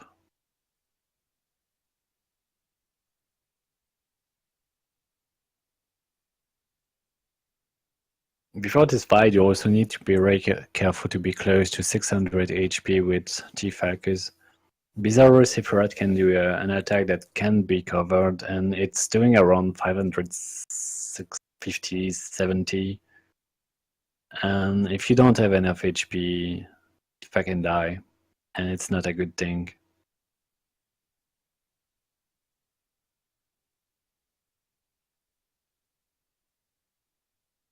I thought you get Tifa's HP to something around 4,000 and you want her to be around like 1,200 there. Oh no, she's 2,700. Okay, got that wrong in mind. Never mind. Yeah, you can easily put that position down. You gain so much HP just from the fight before. You're getting like, I don't know, 7 levels from the fight. You're getting a lot of XP from Genova Synthesis. Yeah, Cloud is the one with the over 4,000. He's the one who definitely to survive the Shadowfall because he's got like I remember he's got like the cover and he has to take this physical attack. Also, Yeah, but actually that's not even really useful. Like with the with the paralysis, it does paralysis if it hits the physical attack. You have 1 less HP plus, and I mean even if Cloud is dying, you're just doing the activate trick with Sid. It's not a big deal. Yeah, but he has to be. Yeah, but he has to be still. I mean, whoever you pick to have the ribbon and the covers has to be alive for the physical attack from Safer, because the physical attack will paralyze. So it has to be the one guarding who has the ribbon. He has to be alive for that one. After Shadow Flare, even with the Mirage. Yeah. Just that after he can die with the hit that he has to cover. Yeah, it's true. It's true.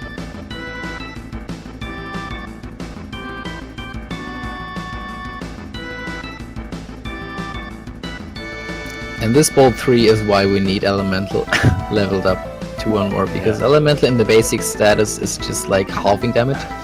If you level it up, it is totally negated. And yeah, we need Tifa in the yellow HP, so Absorption is not useful, which we could get from the Bolt Armor to grab. And reducing damage is also not great, because the Bolt 3 is really strong. We need 0 in case the Bolt 3 hits Tifa. We know that Bizarro will definitely do Bolt 3 on the second turn. So in case he hits Tifa, it's just really deciding that you have this Elemental or else it's pure YOLO. And 1 Wing Angel. Yeah, final fight of the game, where you do something.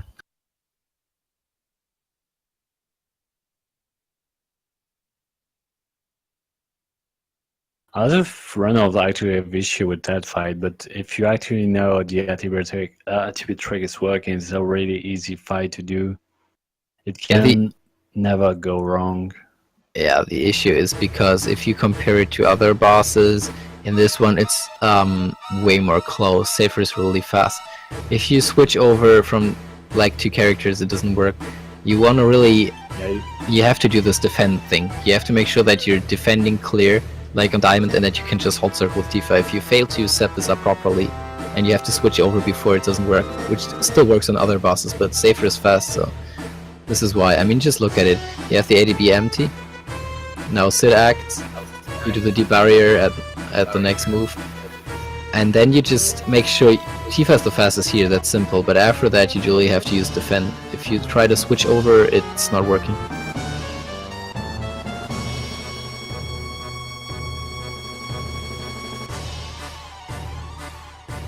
And then that's where you can lose 20 seconds. If Tifa is dying, you have to revive, you have to be guard, so you will go up in the sky and you will lose just those 20 seconds for the revive and everything, just because the fight will be a little bit longer.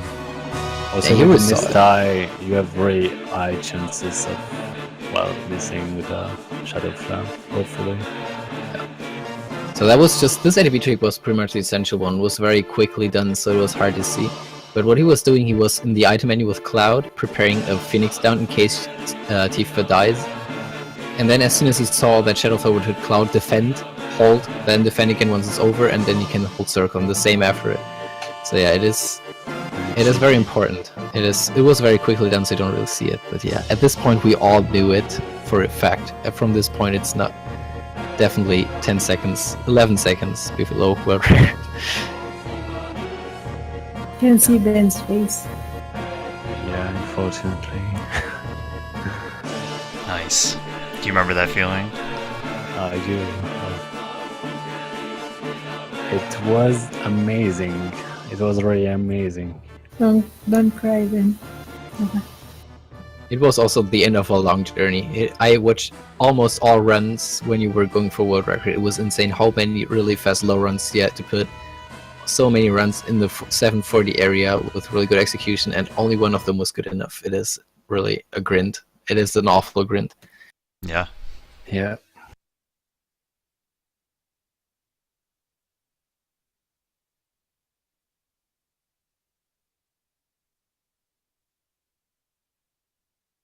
Now, for the completely uninitiated, I would imagine Supernova isn't really on your mind if you're doing it right?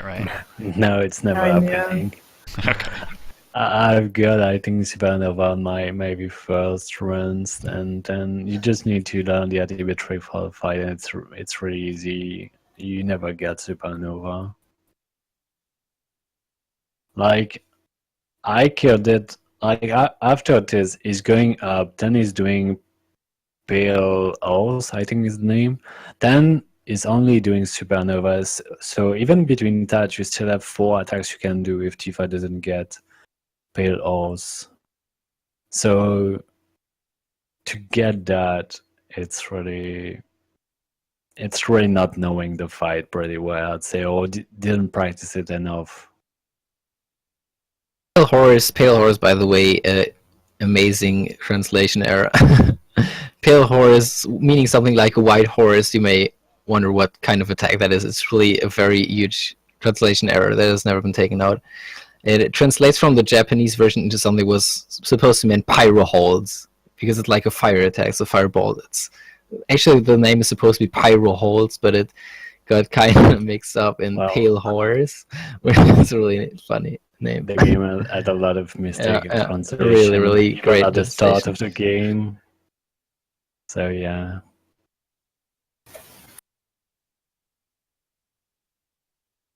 And at the end, you just have to do nothing. Yeah, the final fight is not possible to lose. You can use Omnislash just because it's funny to look at it, but it's not necessary. Sephiroth, this fight is totally scripted. He will attack you with like a high percentage of your HP, and then you strike back and the run is over. I just saw that my timer was actually finishing with 3.7 and actually 4 with the 4. I have 7. Wow. I've never seen that. Yeah, that's world record. And 4 times -110, of course. That's a known thing. GG. Thanks. Thank you so much for the invitation also. Yeah, thank you guys so much for joining me. That was really enjoyable. I did not know much about VII. I feel like it's somewhat hard to like find out a lot about this stuff, so I feel like this was really good. Yeah, VII is one of the most complicated FF. I put like this, I think 7, 12 and 13 that are probably the hardest one. I don't know much about the SNES one, but I don't think they're really super hard to run. I heard 5 is a pain in the ass. I heard that. Oh yeah, I forgot. And apart from that, yeah, 13 and 7 are pretty much the execution ones, and 12, yeah. Yeah, I think they all have their technical aspects of it, some more so than others. Yeah. Like 4 is actually not that easy. It has also step count. I mean, 4, 5, 6 has step counts. Yeah. Need to practice a lot for that. Yeah.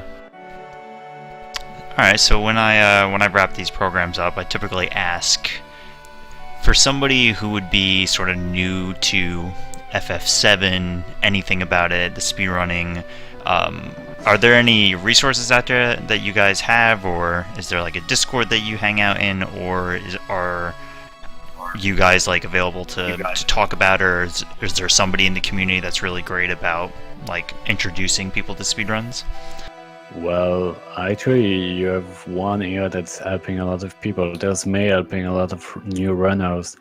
There's actually a Discord, but I mean, there's not that much info into it so far.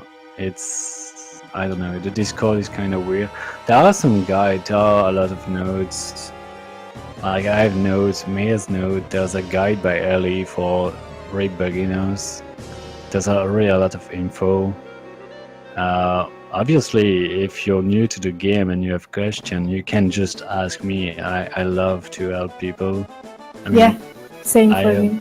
really a lot of people just trying to get into the game, and I'm just helping them because I really love to teach, I guess, to teach what I know about the game. Yeah. And yeah, I just love the game. I don't care if you're bad on the game. I just enjoy watching you. You would fail, of course. I still fail. I did a lot of fail, but it's fine. I mean, it's an hard game, but if you put the time into it, that's a really good speedrun. And well, you need to have to 7 hours, of course. Yeah, Card 7 tutorial is pretty good, but it's in French, unfortunately. That's like the best resource. That's what I use to learn the game, and it has so much good info, but it's in French, unfortunately. But yeah, there's actually a lot of notes, a lot of guides, and a lot of people that can help. Mm-hmm. Yeah, cool. That's a pretty common theme I see among RPG communities, that people are just really open to sharing their knowledge, which is great. Yeah, I mean, we have a Discord, but it's the same as all the Final Fantasy games. There are all the Final Fantasy game on it. Mm-hmm. And yeah, you can ask a question there if it's more like PC or stuff like that. Like, I can't really help about PC because I don't know anything about the PC runs. If it's about no slots, yeah, I'll help you. Mm-hmm. Cool. So you guys have any shout-outs you want to give before this is over? Not really, actually. Okay, cool. like really, I took the best 2 commentators. Even May, you did a great job. Please Shush. shout out to my commentators. You just saying that to flatter me. No, Yes. it was good. It was a good explanation. Don't be, please. That's how I am. I know.